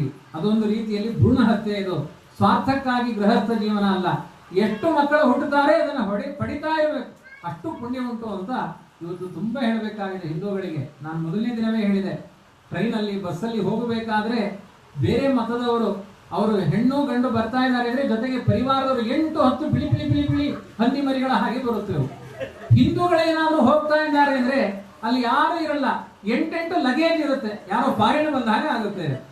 ಮಕ್ಕಳೇ ಇರೋದಿಲ್ಲ ಅವು. ಯಾಕೆಂದ್ರೆ ಮಕ್ಕಳೇ ಇರ್ತಾರೆ, ಅಪ್ಪ ಅಮ್ಮ ನಿಮ್ ಜೊತೆಗೆ ಬರುವುದಿಲ್ಲ, ನಮ್ಮ ಪಾಡಿ ನಾವಿರ್ತೇವೆ ಹೋಗಿ ಅಂತ ಎಲ್ಲೋ PG-ಯಲ್ಲಿ ಕಾಲ ಕಳೀತಾ ಇರುತ್ತೆ. ಬರುವುದೇ ಇಲ್ಲ ಆ ಮಕ್ಕಳು. ಇಂಥ ಅನ್ಯಾಯಗಳನ್ನ ತಪ್ಪಬೇಕು. ಮನೆ ತುಂಬಾ ಮಕ್ಕಳು ಇರಬೇಕು. ನಂದ ಗೋಕುಲ ಆಗುತ್ತೆ ಅಂತ ಹೇಳಿದ್ದಾರೆ. ಮನೆ ತುಂಬಾ ಮಕ್ಕಳಿದ್ರೆ ಅದಕ್ಕಿಂತ ದೊಡ್ಡ ಸೌಭಾಗ್ಯ ಇಲ್ಲ ಅಂತ ಹೇಳಿದ್ದಾರೆ. ನೋಡುವ, ಈ ಬಾರಿ ಹೇಳಿದ್ದೇನೆ, ಮುಂದಿನ ಬಾರಿ ಅದು ಪ್ರಾಕ್ಟಿಕಲ್ ಆಗಿ ಬರುವಂತೆ ಆಗಲಿ. ಈ ರೀತಿಯಾಗಿ ಮನೆ ತುಂಬಾ ಮಕ್ಕಳನ್ನ ಪಡೆಯುವಂತಹ ಸೌಭಾಗ್ಯ ಅವನ ಪಾಲನೆ. ಆದ್ರೆ ಅವನಿಗೆ ಸಮಸ್ಯೆ ಏನಾಯ್ತು ಅಂದ್ರೆ ಅವನಿಗೆ ತೋಟ ಇಲ್ಲ, ಏನೂ ಇಲ್ಲ, ಎಲ್ಲರ ಮನೆಯಲ್ಲಿ ಬೇಡಿ ತಂದು ತಿನ್ನಬೇಕು. ಮಕ್ಕಳು ದೊಡ್ಡವರಾಗಬೇಕಾದ್ರೆ ಹೊಟ್ಟೆಗೆ ಆಹಾರವೇ ಇಲ್ಲ. ತಾನು 15 ದಿನಕ್ಕೊಮ್ಮೆ ಊಟ ಮಾಡ್ತಾ ಇದ್ದ. ಹೆಂಡತಿಗೆ ಹಗಲು ಸಿಕ್ಕರೆ ರಾತ್ರಿ ಇಲ್ಲ, ಮಕ್ಕಳಿಗೂ ಹಾಗೆ ಹಗಲು ಊಟ ಆದ್ರೆ ರಾತ್ರಿ ಇಲ್ಲ. ಅವ್ರು ನೀರು ಕುಡಿದು ಹೊಟ್ಟೆ ಮೇಲೆ ಒದ್ದೆ ಬಟ್ಟೆ ಅಷ್ಟೇ. ಆ ರೀತಿಯಾದ ವ್ಯವಸ್ಥೆಗಳು. ಕೊನೆಗೊಂದು ದಿನ ಸುಶೀಲ ಹೇಳ್ತಾಳೆ, ತಡಿಲಿಕ್ಕೆ ಆಗತಾನೇ ಇಲ್ಲ ಈ ದಾರಿದ್ರ್ಯ. ಸೂರಿಲ್ಲದ ಬಡ ಬ್ರಾಹ್ಮಣ, ಯಾವುದು ಮನೆಯಲ್ಲಿ ಮೇಲ್ಗಡೆ ಗಾಳಿ ಬೀಸಿದ್ರೆ ಹಾರಿ ಹೋಗುವ ಸ್ಥಿತಿ. ಅಂತಹ ಒಂದು ಮಾಡು, ಅದರ ಜೊತೆಗೆ 100 ಕಷ್ಟಗಳು. ಸಾಕಾಗಿದೆ. ನೀವು ಆ ಕುಚೇಲ ಬಾಲ್ಯದಲ್ಲಿ ಸಾಂದೀಪಿನಿಗರ ಗುರುಕುಲದಲ್ಲಿ ಕೃಷ್ಣನ ಬಾಲ್ಯ ಸ್ನೇಹಿತ. ಯಾವಾಗಲೂ ಕೃಷ್ಣ ನನ್ನ ಸ್ನೇಹಿತ, ಕೃಷ್ಣ ನನ್ನ ಸ್ನೇಹಿತ ಅಂತ ಹೇಳ್ಕೊಳ್ತಾ ಇರ್ತೀರಲ್ವಾ. ಕಷ್ಟಗಳಿದ್ದಾಗ ಸ್ನೇಹಿತರ ಬಳಿ ತಮ್ಮ ಕಷ್ಟವನ್ನು ಹೇಳಿ ಪರಿಹಾರ ಮಾಡಿಕೊಳ್ಬೋದು ಅಂತ ಇದೆ. ಮಕ್ಕಳೆಲ್ಲ ದೊಡ್ಡವರಾಗ್ತಾ ಇದ್ದಾರೆ, ಮದುವೆ ಮಾಡಬೇಕು. ಯಾವುದೇ ರೀತಿ ನಮ್ಮ ಹತ್ರ ಸಂಪತ್ತು ಸ್ವಲ್ಪವೂ ಇಲ್ಲ. ಹಾಗಾಗಿ ನಾವು ಆ ಕೃಷ್ಣನ ಬಳಿ ಹೋಗಿ ಕೇಳಿಕೊಂಡು ನಮ್ಮ ಸ್ವಲ್ಪ ಕಷ್ಟವನ್ನು ಪರಿಹಾರ ಮಾಡೋಣ. ಯಾರ್ಯಾರ ಹತ್ರನೂ ಕೇಳೋದು ಬೇಡ, ದೇವರ ಬಳಿಗೆ ಹೋಗಿ ಕೇಳಿಕೊಂಡು ಬನ್ನಿ ಅಂತ ಆ ಹೆಂಡತಿ ಪ್ರಚೋದನೆ ಮಾಡ್ತಾಳೆ. ಕುಚೇಲ ಆಲೋಚನೆ ಮಾಡ್ತಾನೆ, ಅಯಂತು ಪರಮೋ ಲಾಭ ಉತ್ತಮ ಶ್ಲೋಕ ದರ್ಶನಂ ತತ್ರಾಪಿ ದುರ್ಲಭಂ ಮನ್ಯೆ ವೈಕುಂಠ ಪ್ರಿಯ ದರ್ಶನಂ. ಜೀವನದಲ್ಲಿ ಹೆಂಡತಿ ಯಾವತ್ತೂ ನೀವು ಹೊರಗೆ ಹೋಗಿ ಅಂತ ಹೇಳಲೇ ಇಲ್ಲ. ಯಾಕೆಂದ್ರೆ ಆ ಮಗುವಿಗೆ ತಲೆನೋವು, ಈ ಮಗುವಿಗೆ ಹೊಟ್ಟೆ ನೋವು, ಅದನ್ನ ತನ್ನಿ ಇದನ್ನ ತನ್ನಿ, ನನ್ನನ್ನು ಹೊರಗೆ ಹೋಗ್ಲಿಕ್ಕೆ ಬಿಡ್ತಿರ್ಲಿಲ್ಲ. ಇವತ್ತು ನನ್ನನ್ನು ಹೋಗು ಅಂತ ಹೇಳ್ತಾ ಇದ್ದಾಳೆ, ಅದು ದೇವರನ್ನು ನೋಡ್ಲಿ. ತತ್ರಾಪಿ ದುರ್ಲಭಂ ಮನ್ಯೆ ವೈಕುಂಠ ಪ್ರಿಯ ದರ್ಶನ. ಯಾವ ಯಾವ ಹರಿಭಕ್ತರಿದ್ದಾರೆ ಅವರಿಗೆಲ್ಲ ಪರಮ ಇಷ್ಟತಮನಾದ ದೇವರನ್ನು ನೋಡುವ ಯೋಗವನ್ನ ಕಲ್ಪಿಸಿಕೊಟ್ಟಿದ್ದಾಳೆ ನನ್ನ ಹೆಂಡತಿ. ಆಯ್ತು, ನಾನು ಹೋಗಿ ಬರ್ತೇನೆ ಅಂತ ತುಂಬಾ ಸಂತೋಷ ಅವನಿಗೆ. ಕೃಷ್ಣನನ್ನು ನೋಡ್ಲಿಕ್ಕೆ ಹೋಗ್ತಾ ಇದ್ದೇನೆ. ದೇವರ ಬಳಿ ಹೋಗಬೇಕಾದ್ರೆ ಖಾಲಿ ಕೈಯಲ್ಲಿ ಹೋಗಬಾರ್ದಂತ ಒಂದು ನಿಯಮ. ಮಕ್ಕಳು ಮನೆಯಲ್ಲಿದ್ದಾರೆ ಅಂದ್ರೆ ಏನಾದ್ರೂ ಹಿಡ್ಕೊಂಡು ಹೋಗ್ಬೇಕಂತ. ಯಾಕೆಂದ್ರೆ ಮಕ್ಕಳು ಕೈಯೇ ನೋಡ್ತಿರ್ತಾರೆ. ಇವತ್ತಿನ ಮಕ್ಕಳಿಗೆಲ್ಲ ಅಷ್ಟು ಇಷ್ಟ ಆಗುತ್ತೋ ಇಲ್ಲೋ. ಪ್ರಾಚೀನ ಕಾಲದ ಮಕ್ಕಳು ಯಾರಾದ್ರೂ ಮನೆಗೆ ನೆಂಟರು ಬಂದ್ರು ಅಂದ್ರೆ ಏನು ತಿಂಡಿ ತಂದ್ರು ಅಂತ ಆ ಮಕ್ಕಳಿರುವ ಮನೆಗೆ ಏನಾದ್ರೂ ತಿನ್ನುವ ಪದಾರ್ಥ ಹಿಡ್ಕೊಂಡು ಹೋಗ್ಬೇಕು. ವೈದ್ಯರ ಬಳಿಯೋ ಖಾಲಿ ಕೈಯಲ್ಲಿ ಹೋಗಬಾರದು. ಅದು ಖಾಲಿ ಕೈಯಲ್ಲಿ ಬರುವುದು ಮಾತ್ರ, ಕೊಟ್ಟೆಲ್ಲ ಬರುವುದು ಖಾಲಿ ಕೈಯಲ್ಲಿ.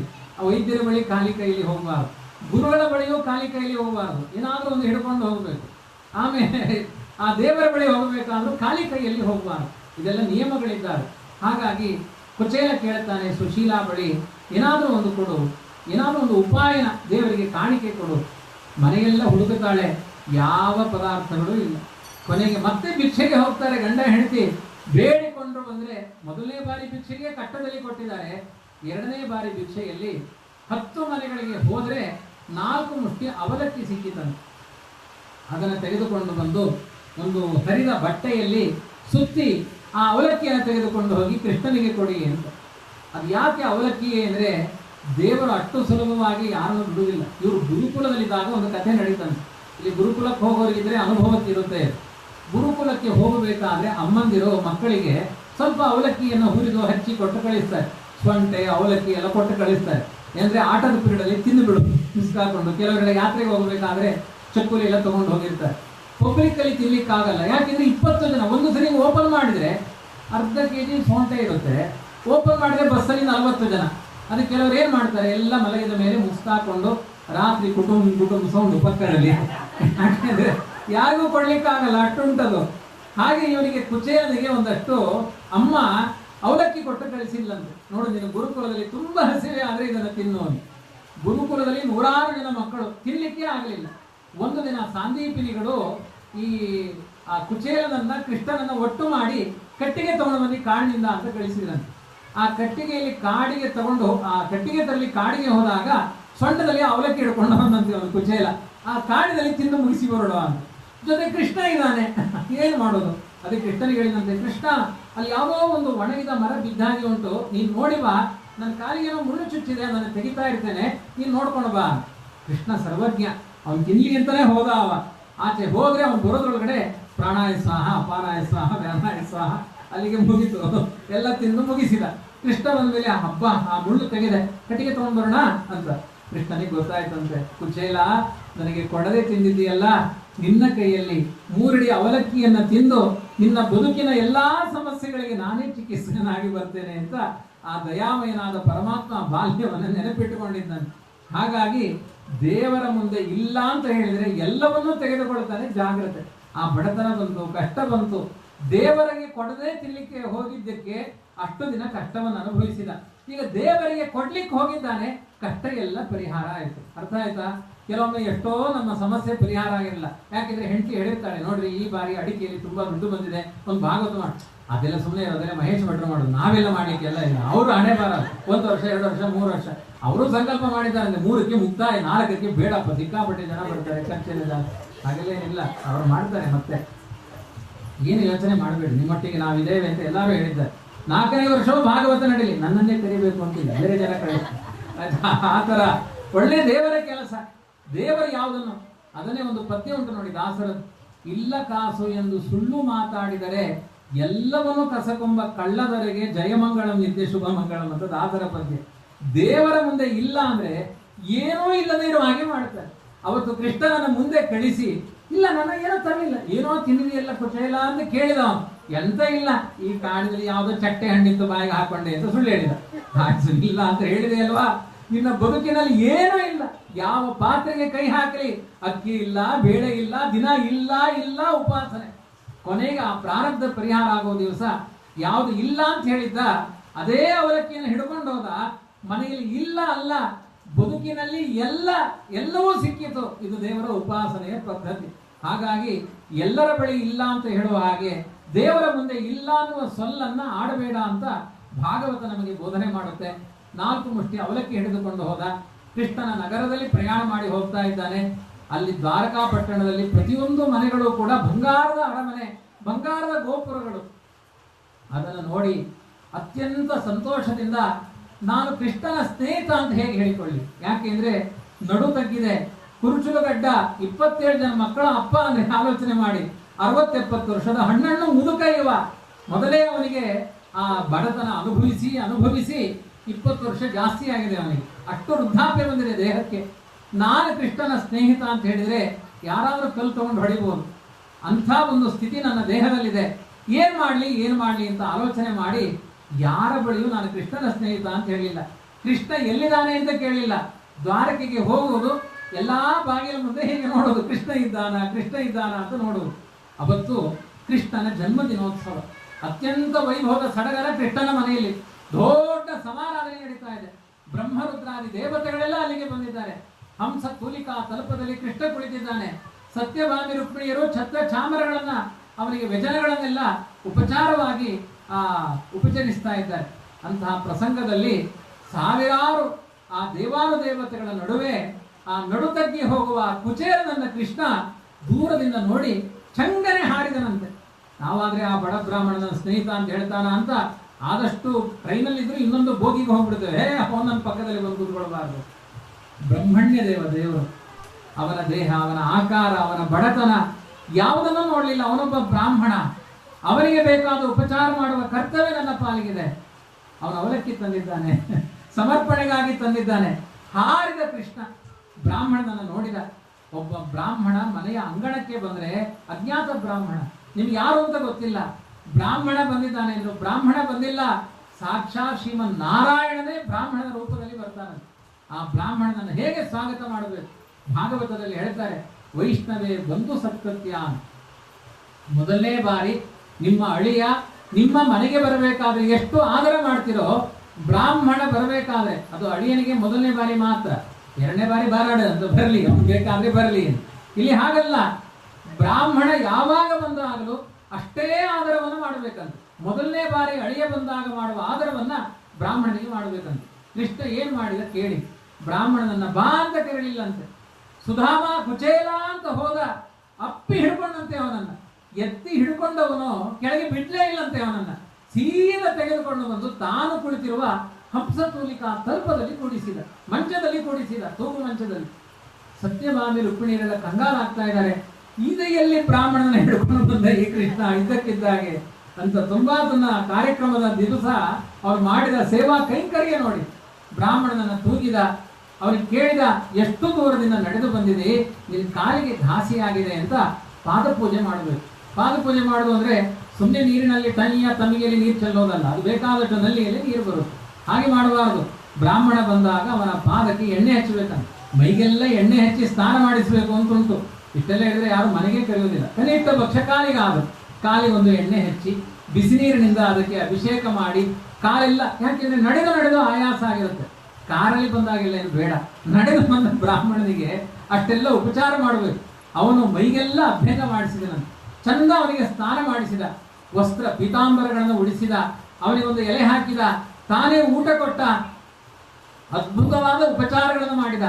ಸತ್ಯಭಾಮೆ ಕೃಷ್ಣ ರುಕ್ಮಿಣಿ ಸತ್ಯಭಾಮೆಗೆ ಹೇಳಿದ, ನನಗೆ ಚಾಮರ ಬೀಸುವುದಲ್ಲ, ಬ್ರಾಹ್ಮಣ ಭೋಜನಕ್ಕೆ ಗೊತ್ತಿದ್ದಾನೆ, ಚಾಮರ ಬೀಸಿ.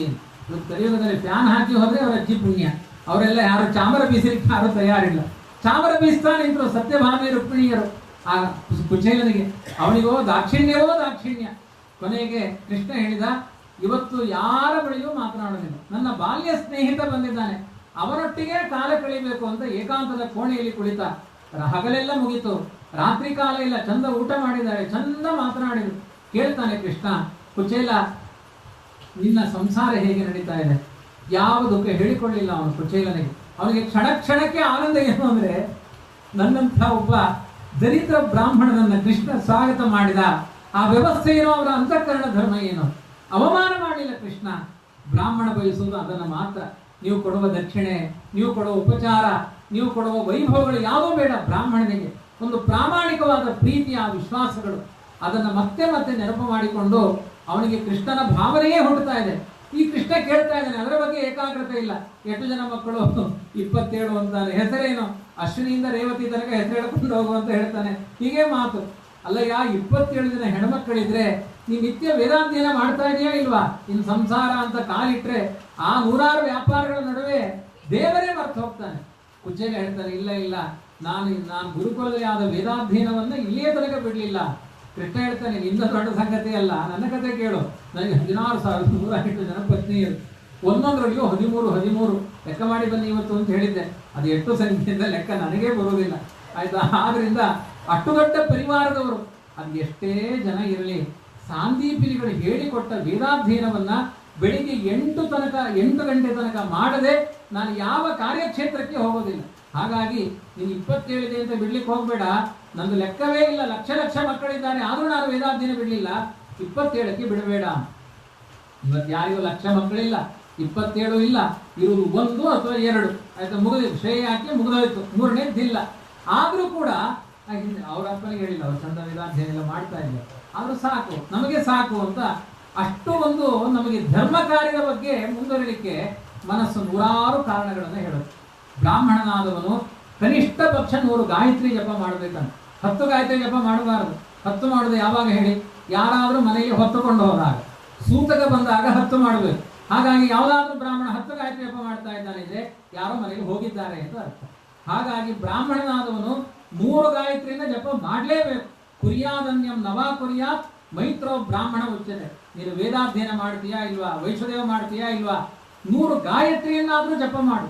ಅದು ಮಾಡಲಿಲ್ಲ ಅಂದ್ರೆ ಅದು ಧರ್ಮಶಾಸ್ತ್ರದಲ್ಲಿ ಹಾಗೂ ಬ್ರಾಹ್ಮಣನಾದವನು 4 ವೇದ ಓದಬೇಕು, ಬ್ರಾಹ್ಮಣನಾದವನು ಷಡಂಗಗಳನ್ನು ಅಧ್ಯಯನ ಮಾಡಬೇಕು, ಬ್ರಾಹ್ಮಣನಾದವನು ಮಹಾಭಾರತ ಓದಬೇಕು, ಅಷ್ಟಾದಶ ಪುರಾಣ ಓದಬೇಕು. ಅದ್ಯಾವುದೂ ಆಗಲ್ಲ.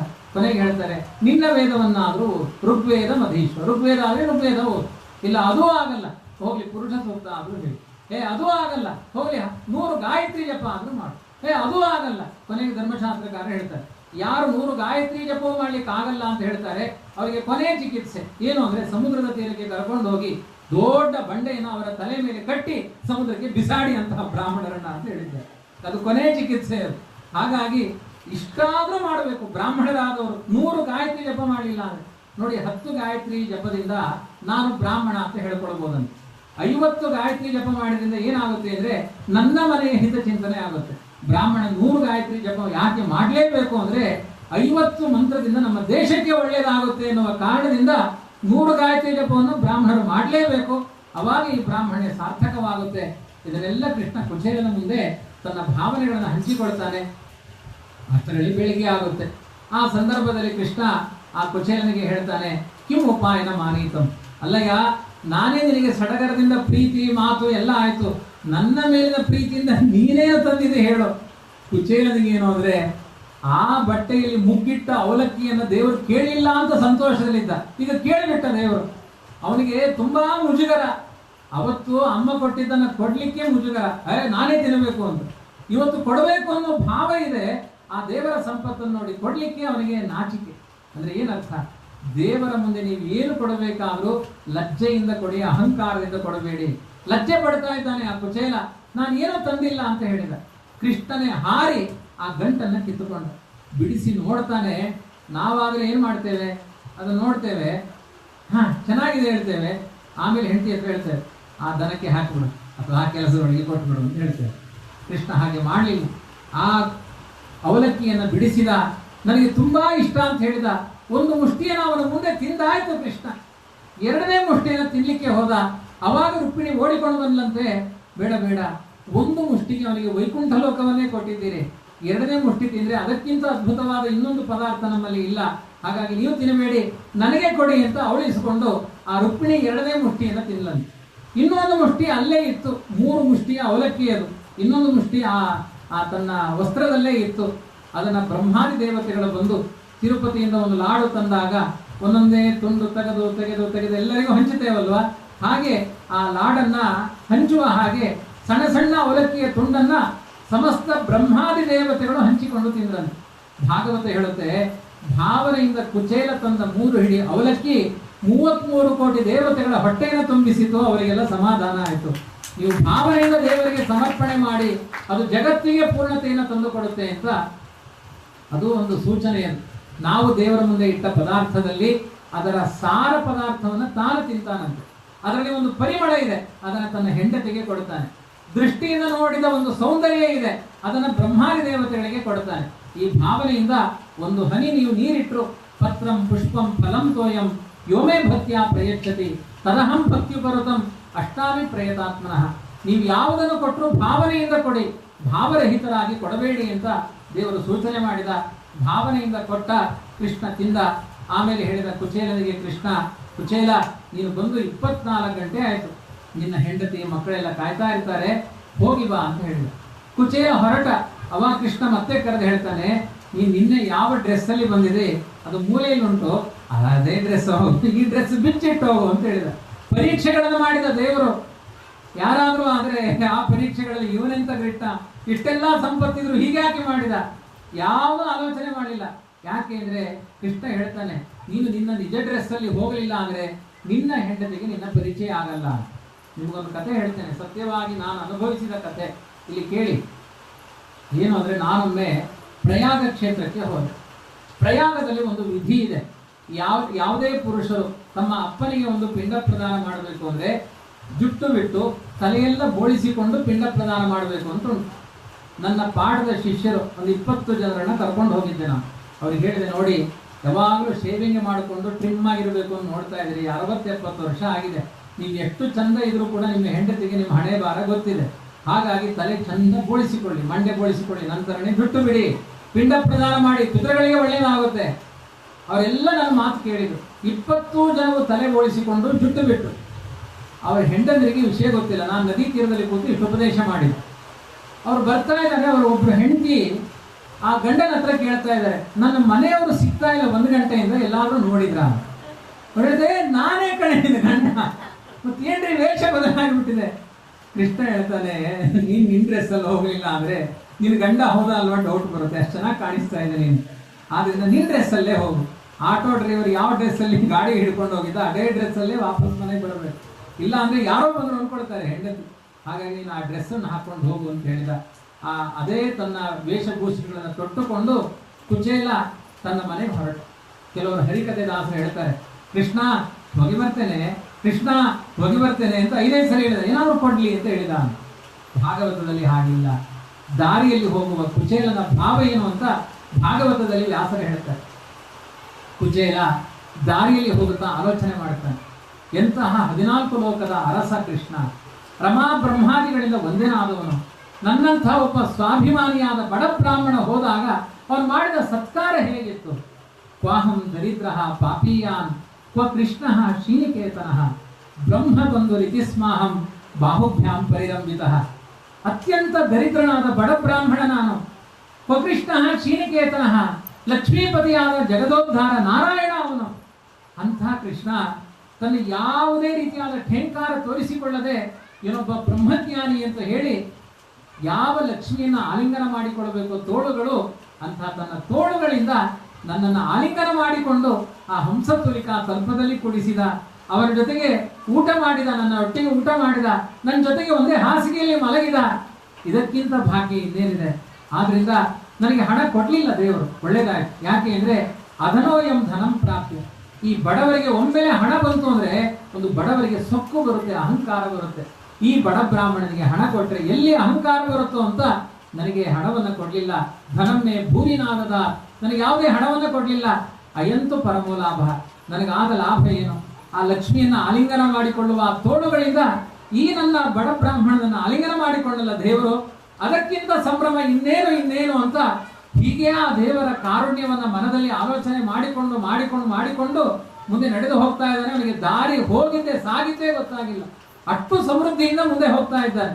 ಹಿಂದ್ಗಡೆಯಿಂದ ಯಾರೋ ಕರೆದ ಶಬ್ದ ಕೇಳಿಸ್, ರೀ ಬನ್ನಿ ಇಲ್ಲಿ. ತಿರುಗಿ ನೋಡುತ್ತಾಳೆ, ಯಾರೋ ನೋಡಿದ್ರೆ ಅತ್ಯಂತ ಪೀತಾಂಬರ ಧಾರಣಿಯಾದ ಅರಮನೆಯಲ್ಲಿ ಯಾವ ದ್ವಾರಕೆಯ ಬಂಗಾರದ ಗೋಪುರದ ಅರಮನೆಗಳನ್ನು ನೋಡಿದ್ದ ಅದೇ ತರದ ಒಂದು ಅರಮನೆ ತನ್ನ ಊರಿನಲ್ಲಿ ಇದೆ. ರತ್ನಾಭರಣಗಳಿಂದ ಅಲಂಕೃತಳಾದ ತನ್ನ ಪತ್ನಿಯೇ ಇದ್ದಾಳೆ, ಅವನಿಗೆ ಗೊತ್ತಾಗ್ತಾ ಇಲ್ಲ. ಕರಿತಾ ಇದ್ದಾರೆ, ಅವಳು ಬನ್ನಿರಿ ಇಲ್ಲಿ. ಕುಚೇಲ ನೋಡ್ತಾನೆ, ಯಾರೋ ಭಿಕ್ಷೆ ಹಾಕ್ಲಿಕ್ಕೆ ನನ್ನನ್ನು ಕರಿತಾ ಇದ್ದಾರೆ ಅನ್ಕೊಳ್ತಾನೆ. ತನ್ನ ಮನೆಗೆ ಹೋಗ್ತಾನೆ, ನೋಡಿದ್ರೆ ತನ್ನ ಹೆಂಡತಿ ತನ್ನ ಮಕ್ಕಳ ಮೈಯಲ್ಲೆಲ್ಲ ರತ್ನಾಭರಣಗಳಿದೆ. ಸರ್ವೇ ರೂಪ ಪರೀಕ್ಷದಾಹ. ಭಾಗವತದಲ್ಲಿ ಹೇಳ್ತಾರೆ, ಕುಚೇಲನ ಮನೆಯ ಗೋಡೆಗಳೆಲ್ಲ ಬಂಗಾರ ಆಗಿತ್ತಂತೆ. ಅವನ ಮನೆಯ ಸುತ್ತ ಇಲ್ಲಿ 100 ಕಾರು ನಿಂತಿರುವ ಹಾಗೆ ಬೆಳ್ಳಿ ಬಂಗಾರದ ಚಲಿಸುವ ವಿಮಾನಗಳು ನಿಂತಿತ್ತಂತೆ. ಎಲ್ಲ ಭಾಗವತದಲ್ಲಿ ವರ್ಣನೆ ಮಾಡಿದ್ದಾರೆ. ಕೃಷ್ಣನಲ್ಲಿ ನಿರ್ವ್ಯಾಜವಾದ ಪ್ರಾಮಾಣಿಕವಾದ ಅವನು ಕೊಟ್ಟಿದ್ದು ಒಂದು ಹಿಡಿ ಅವಲಕ್ಕಿ, ಆದರೆ ಕೊಡುವ ಭಾವ 14 ಲೋಕದ ಅರಸ ಅನ್ನುವ ಎಚ್ಚರ. ಆದ್ರಿಂದ ಕೊಡುವ ಪದಾರ್ಥಕ್ಕಿಂತ ನೀವು ಅದರಲ್ಲಿ ತುಂಬಿದ ಭಾವ ದೊಡ್ಡದಿರಲಿ. ಜಗತ್ತಿನ ಎಲ್ಲಾ ಪದಾರ್ಥಗಳು ಅವನೇ ನಿರ್ಮಾಣ ಮಾಡಿದ್ದು, ನಮ್ಮದಲ್ಲ. ನಂದೇನದೋ ದೇವರೇ, ನೀನೇ ಕೊಟ್ಟ ಸಂಪತ್ತು ಅನ್ನುವ ಭಾವನೆಯಿಂದ ಸಮರ್ಪಣೆ ಮಾಡಿ ನಮ್ಮ ಬದುಕೆಲ್ಲ ಅರಮನೆ ಆಗುವ ಹಾಗೆ ಮಾಡ್ತಾನೆ.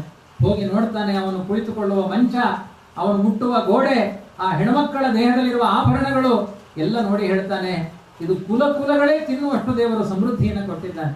ಅಂದ್ರೆ ಕೃಷ್ಣ ಪರೀಕ್ಷೆ ಮಾಡಿದ ಅಷ್ಟೇ ಹೊರತು ಬ್ರಾಹ್ಮಣನ ಬರಿಗೈಯಲ್ಲಿ ಕಳಿಸಲಿಲ್ಲ.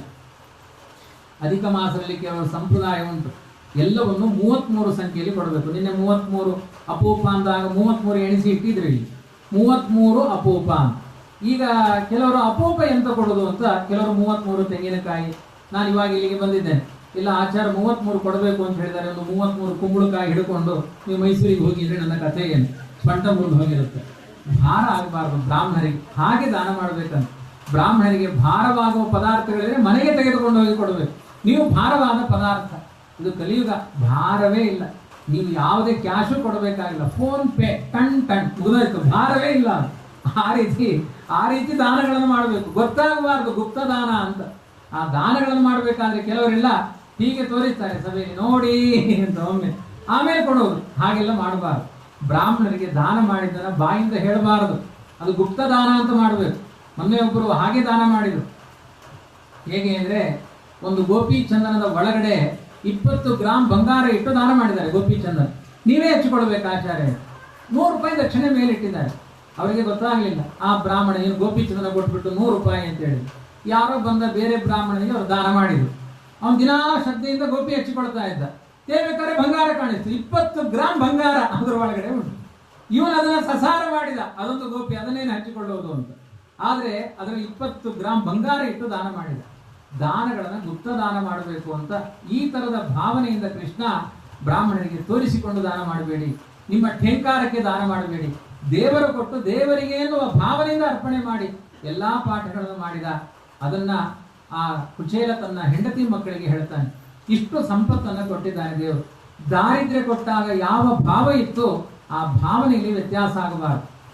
ಸುಖವಾಗಲಿ ಬಹು, ದುಃಖವಾಗಲಿ ಸಖನೀನಾಗಿರು ಪಾಂಡುರಂಗ ಅಂತ ಆ ಭಾವನೆಯಿಂದಲೇ ನಮ್ಮ ಬದುಕನ್ನು ಸಾಗಿಸುವಂತೆ ಆಗಬೇಕು ಅಂತ ಆ ರೀತಿಯಾಗಿ ತನ್ನ ಬದುಕನ್ನು ಸಾಗಿಸಿದ. ಮಕ್ಕಳು ಮೊಮ್ಮಕ್ಕಳು ಎಲ್ಲರೂ ಕೂಡ ಸಮೃದ್ಧಿಯಿಂದ ಬದುಕಿದ್ರು ಅಂತ ಇವತ್ತು ಆ ಕೃಷ್ಣ ಮಾಡಿದ ಅನುಗ್ರಹದ ಸಂಕೇತ. ಕುಚೇಲ ಯಾವ ಮನೆಗೆ ಬಂದ ಅನ್ನೋದನ್ನ ಆ ಬೇಟ್ ದ್ವಾರಕಾದಲ್ಲಿ ತೋರಿಸ್ತಾರೆ. ಇದೇ ಮನೆಗೆ ಕುಚೇಲ ಬಂದದ್ದು ಅಂತ. ಅಷ್ಟು ದೊಡ್ಡ ಇತಿಹಾಸ ಪುರುಷನಾದ ದೇವರಿಗೆ ಬ್ರಹ್ಮಣ್ಯ ದೇವ, ಯಾರು ಮಂತ್ರದಿಂದ ದೇಶವನ್ನು ರಕ್ಷಣೆ ಮಾಡ್ತಾರೆ ಅವರ ಮೇಲೆ ಎಲ್ಲಿಲ್ಲದ ಪ್ರೀತಿ ಆ ಕೃಷ್ಣ ಪರಮಾತ್ಮನಿಗಿದೆ ಎನ್ನಲಿಕ್ಕೆ ಸಾಕ್ಷಿಯಾಗಿ ನಿಲ್ಲುವ ಕಥೆ. ಇಲ್ಲಿಗೆ 10ನೇ ಸ್ಕಂದದ ವಿಚಾರಗಳೆಲ್ಲ ಮುಕ್ತಾಯವಾಗುತ್ತೆ. 11, 12ನೇ ಸ್ಕಂದಗಳಲ್ಲಿ ಸಮಗ್ರವಾಗಿ ತತ್ವೋಪದೇಶಗಳಿದೆ. ನಮ್ಮ ಬದುಕು ಹೇಗೆ ನಡಿಬೇಕು ಅನ್ನೋದಕ್ಕೆ ಕಥೆಗಳಿಲ್ಲ ಅಲ್ಲಿ. ನಮ್ಮ ಬದುಕು ಹೇಗೆ ನಡಿಬೇಕು ಅನ್ನಲಿಕ್ಕೆ ಕೃಷ್ಣ ಉದ್ಧವನನ್ನು ನೆಪ ಮಾಡಿಕೊಂಡು ತುಂಬ ಅದ್ಭುತವಾದ ಉಪದೇಶಗಳನ್ನು ಮಾಡಿದ್ದಾನೆ. ಪ್ರಧಾನವಾದ ಉಪದೇಶಗಳು, ನಿಮ್ಮ ಜೀವನದಲ್ಲಿ ದೇವರ ನಾಮಸ್ಮರಣೆ, ದೇವರ ಗುಣಚಿಂತನೆ, ಜಪ ಮಂತ್ರಗಳ ಪಠನ ಹೇಗೋ ಹಾಗೆ ಎರಡಕ್ಕೆ ಆಸೆ ಪಡಬೇಡಿ. ಅದು ತುಂಬಾ ನಿಮ್ಮ ಬದುಕಿನ ಎಷ್ಟೇ ಮಂತ್ರತಂತ್ರಗಳಿದ್ರೂ ಅದು ನಾಶವಾಗುತ್ತೆ. ಒಂದು ವನಿತಾ, ಮತ್ತೊಂದು ವಿತ್ತ, ಪರ ಸ್ತ್ರೀ, ಪರ ಧನ, ಅದರ ಬಗ್ಗೆ ಆಸೆಯನ್ನು ಬಿಟ್ಟುಬಿಡಿ. ನೀವು ಯಾವಾಗ ಒಬ್ಬ ಪರ ಸ್ತ್ರೀ ಅಥವಾ ಸ್ತ್ರೀಯರಾದವರು ಪರ ಪುರುಷನ ಬಗ್ಗೆ ಆಲೋಚನೆ ಮಾಡ್ತೀರಿ, ನೀವು ಮಾಡಿದ ಎಲ್ಲಾ ಸಾಧನೆಗಳು ನಾಶವಾಗುತ್ತೆ, ಅದಕ್ಕೆ ಬೆಲೆಯೇ ಬರಲ್ಲ. ಮತ್ತೆ ಹಣದ ಬಗ್ಗೆ ಅತಿಯಾದ ಆಸೆಯನ್ನು ಪಡಬೇಡಿ. ದೇವರು ಕೊಟ್ಟಿದ್ರಲ್ಲಿ ತೃಪ್ತಿ. ಒಂದು ಇತಿಮಿತಿಯ ಜೀವನ. 3 ತಿಂಗಳಲ್ಲಿ ಬೆನ್ಸ್ ಕಾರ್ ತಗೊಳ್ಬೇಕು ಅಂತ ಸ್ಕೆಚ್ ಹಾಕಬೇಡಿ. ದೇವರು ಕ್ರಮವಾಗಿ ಕೊಟ್ಟ ಸಂಪತ್ತು ನನ್ನ ಬದುಕಿಗೆ ಆಸರ ಆಗಲಿ ಅಂತ ಆಲೋಚನೆ ಮಾಡಿ ಎನ್ನುವ ಉಪದೇಶಗಳನ್ನು ಕೊಟ್ಟಿದ್ದಾರೆ. ಇತಿಮಿತಿಯ ಜೀವನವನ್ನ ಮಾಡಿ, ಯಾವುದನ್ನು ಮಾಡಬೇಕು ಯಾವುದನ್ನು ಮಾಡಬಾರದು, ಮಡಿ ಮೈಲಿಗೆ ಎಲ್ಲವನ್ನೂ ಹೇಳಿದ್ದಾರೆ. ಗೋಮಯವನ್ನ ಲೇಪನ ಮಾಡಬೇಕಂತೆ. ಮನೆಯ ಮುಂದೆ ಸಾತ್ವಿಕರಾದವರೆಲ್ಲ ಮನೆಯ ಅಂಗಣದಲ್ಲಿ ಒಂದು ತುಳಸಿಯ ಗಿಡ, ಮನೆಯ ಮುಂದೆ ಒಂದು ಗೋಮಯದಿಂದ ಲೇಪನ ಮಾಡಿ ರಂಗವಲ್ಲಿಗಳನ್ನು ಹಾಕಬೇಕು, ರಂಗೋಲಿಗಳನ್ನು ಹಾಕಬೇಕು. ಇದೆಲ್ಲ ಮನೆಯನ್ನು ಅಲಂಕರಿಸಬೇಕು. ಮನೆಯಲ್ಲಿ ಎಲ್ಲಾ ಪದಾರ್ಥಗಳು ಸ್ವಚ್ಛವಾಗಿರಬೇಕು, ಚೆನ್ನಾಗಿ ಜೋಡಿಸಿಟ್ಟಿರಬೇಕು. ಅಲ್ಲಲ್ಲಿ ವಸ್ತ್ರಗಳೆಲ್ಲ ಬಿದ್ದಿದ್ರೆ ಕಲಿಪತ್ನಿ ಬಂದು ಕೂತ್ಕೊಳ್ತಾಳಂತೆ. ಮನೆಯಲ್ಲಿ ಕಲಹಗಳಾಗುತ್ತಂತೆ.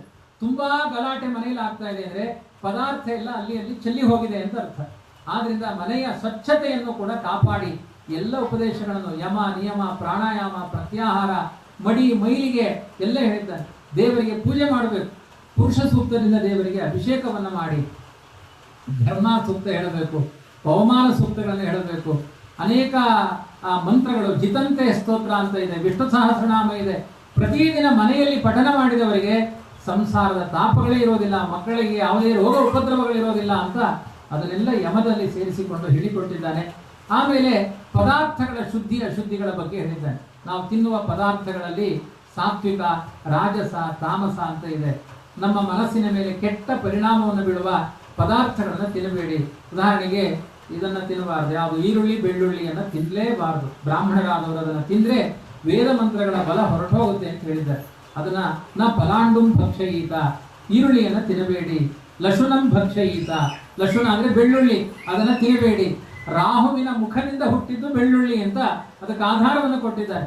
ಹಾಗಾಗಿ ರಾಹು ಅಂದ್ರೆ ಚಿಂತೆ ಅಂತ ಅರ್ಥ. ತುಂಬಾ ಬೆಳ್ಳುಳ್ಳಿ ಚಟ್ನಿ ತಿಂತಾ ಇದ್ರೆ ಚಿಂತೆ ಆರಂಭ ಆಗುತ್ತೆ ಅಂತ. ತಿಂದು ನೋಡಿ, ಆಮೇಲೆ ನನಗೆ ಮೆಸೇಜ್ ಆಯ್ತು. ಹಾಗಾಗಿ ಒಂದೊಂದಕ್ಕೂ ಒಂದೊಂದು. ನುಗ್ಗೆ ಗಿಡವನ್ನ ಮನೆಯ ಮುಂದೆ ಹಾಕಬೇಡಿ, ಅದರಲ್ಲಿ ಭೂತ ಪ್ರೇತಗಳ ಸಂಚಾರ ಆಗುತ್ತೆ. ಹುಣಸೆ ಗಿಡವನ್ನ ಮನೆ ಮುಂದೆ ಹಾಕಬೇಡಿ. ಒಳ್ಳೇದು ಹುಣಸೆ ಗಿಡ ಎಲ್ಲ ಮನೆ ಹಿಂದೆ ಇರಬೇಕು, ಅದು ಮನೆಯ ಮುಂಭಾಗದಲ್ಲಿ ತುಳಸಿ ಇರಬೇಕು. ನೆಲ್ಲಿಕಾಯಿ ಗಿಡವನ್ನು ಮನೆಯ ಮುಂದೆ ಹಾಕಬಾರದಂತೆ, ಅದು ಮನೆಯ ಹಿಂದೆ ಇರಬೇಕು. ಮನೆಯ ಮುಂದೆ ಅಂಗಣದಲ್ಲಿ ಒಳ್ಳೆಯ ಪರಿಮಳ ಭರಿತವಾದ ಪುಷ್ಪಗಳ ತೋಟ ಇರಬೇಕು. ಆಮೇಲೆ ಇವತ್ತೆಲ್ಲ ಪದ್ಧತಿಗಳು ಬದಲಾಗಿದೆ. ದೇವರಿಗೆ ಅಡುಗೆ ಮಾಡಬೇಕಾದ್ರೆ ತಾಮ್ರದ ಪಾತ್ರೆಯಲ್ಲಿ ಅಡುಗೆ ಮಾಡಿ ಅಂತ ಹೇಳಿದ್ದಾರೆ. ಪ್ರಾಚೀನ ಕಾಲದ ಪದ್ಧತಿ. ಈ ಗ್ಯಾಸು ಎಲ್ಲ ಸಿಲಿಂಡರ್ ಎಲ್ಲ ಬಂದದ್ದು ಇತ್ತೀಚಿನ ದಿನಗಳಲ್ಲಿ. ಪ್ರಾಚೀನತೆಯಲ್ಲಿ ಲಕ್ಷ್ಮಿಯ ಸನ್ನಿಧಾನ ಯಾವುದು ಅಂದರೆ ಒಂದು ಕಟ್ಟಿಗೆಯಿಂದ ಹಾಕಿ ಅಡಿಗೆ ಮಾಡುವ ಪದ್ಧತಿ. ಇವತ್ತು ಎಲ್ಲಾರ ಮನೆಗಳಲ್ಲೂ ನಾನು 4-5 ಮನೆಗಳಿಗೆ ಹೋದೆ, ಎಲ್ಲ ಕಡೆ ಕಟ್ಟಿಗೆ ಅಡಿಗೆ ಮಾಡುವ ಪದ್ಧತಿ ಇದೆ. ಅದು ಅಪ್ಪನ ಶ್ರಾದ್ದದ ದಿವಸ ಮಾತ್ರ. ಆಮೇಲೆ ಉಳಿದ ದಿವಸದಲ್ಲಿ ಅದರ ಕಡೆ ತಂಟೆಗೂ ಹೋಗಲ್ಲ, ಜೇಡ ಎಲ್ಲ ಕಟ್ಟಿ ಶಿಬಿರ ನಡೆದಿರುತ್ತೆ. ಆ ಥರ ಎಲ್ಲ ಮಾಡಬಾರದು. ಒಂದು ನೈವೇದ್ಯವನ್ನು ನಾನು ಹೇಳೋದು, ಇವತ್ತು ಹೆಣ್ಮಕ್ಕಳಿಗೆ ನನ್ನ ಹೆಂಡತಿಗೆ ಕಷ್ಟ ಆಗುತ್ತೆ, ನನಗೆ ಕಷ್ಟ ಆಗುತ್ತೆ. ನಮ್ಮಂತ ಬ್ರಾಹ್ಮಣರು ಬಂದಾಗ ಮನೆಯಲ್ಲಿ ಒಂದು ಕಟ್ಟಿಗೆಯಲ್ಲಿ ಅಡಿಗೆ ಮಾಡಿ ಹಾಕುವ ಪದ್ಧತಿ ಬೇಕು. ನಮ್ಮ ಮನೆಯಲ್ಲಿ 27 ಜನ ಮಕ್ಕಳಿದ್ದಾರೆ ಆಯ್ತಾ. ನಮ್ಮ ಮನೆಯಲ್ಲೂ ಅಶ್ವಿನಿ, ಭರಣಿ, ಕೃತಿಕಾ ಒಂದು ಗುರುಕುಲ ಇದೆ, ಹೆಣ್ಮಕ್ಕಳ ಗುರುಕುಲ. ಅದು 27 ಇರಲಿ 50 ಜನ ಇರಲಿ, ಕಟ್ಟಿಗೆಯಲ್ಲೇ ಅಡಿಗೆ ಮಾಡಿ ಹಾಕುವುದು. ಯಾಕೆ ಅಂದ್ರೆ ಒಂದು ಸತ್ಯ ಸಂಗತಿ ತಿಳ್ಕೊಳ್ಳಿ ನೀವು. ಗ್ಯಾಸ್ ಯಾಕೆ ಮಡಿಗೆ ಬರಲ್ಲ? ಎಲ್ಲ ಪ್ರಶ್ನೋತ್ತರ ಈಗ ನಾನೇ ಮಾಡಿಕೊಡ್ತೇನೆ. ಗ್ಯಾಸ್ ಮಡಿಗೆ ಯಾಕೆ ಬರಲ್ಲ ಅಂದ್ರೆ, ಇವತ್ತಿನ ಗ್ಯಾಸ್ ಮಾಲೀಕರು ಅಲ್ಲಿಗೆ ಹೋಗಿ ಅದನ್ನ ಸಂಶೋಧನೆ ಮಾಡುವ ವ್ಯಕ್ತಿಗಳು ಎಲ್ಲರ ಹತ್ರನೂ ಹೋಗಿ ನಾನು ವಿಚಾರ ಮಾಡಿದ್ದೇನೆ ಇದರ ಬಗ್ಗೆ. ಯಾಕೆ ಅಂದ್ರೆ ನಮಗೂ ಸುಖ ಅದು. ಈ ಕಟ್ಟಿಗೆಯಲ್ಲಿ ಹೊಗೆ ಮಾಡಿಕೊಂಡು ಯಾರು ಒದ್ದಾಡ್ತಾರೆ? ಧರ್ಮಶಾಸ್ತ್ರ ಹೇಳುತ್ತೆ, ಯಾವ ಬೆಂಕಿಯಲ್ಲಿ ಪಾಕ ಮಾಡಿದಿರೋ ಅದೇ ಬೆಂಕಿಯಲ್ಲಿ ವೈಶ್ವದೇವ ಮಾಡಬೇಕು. ಗ್ಯಾಸಿನಲ್ಲಿ ಅಡಿಗೆ ಮಾಡಿದ್ರೆ ಅನ್ನ ಮಾಡಿದ ಆ ಗ್ಯಾಸಿನ ಆ ಬಿಲ್ಲೆ ಮೇಲೆ ಆಹುತಿಗಳನ್ನು ಹಾಕಬೇಕು. ಹಾಕ್ಲಿಕ್ಕಾಗುತ್ತಾ? ಆಗೋದಿಲ್ಲ.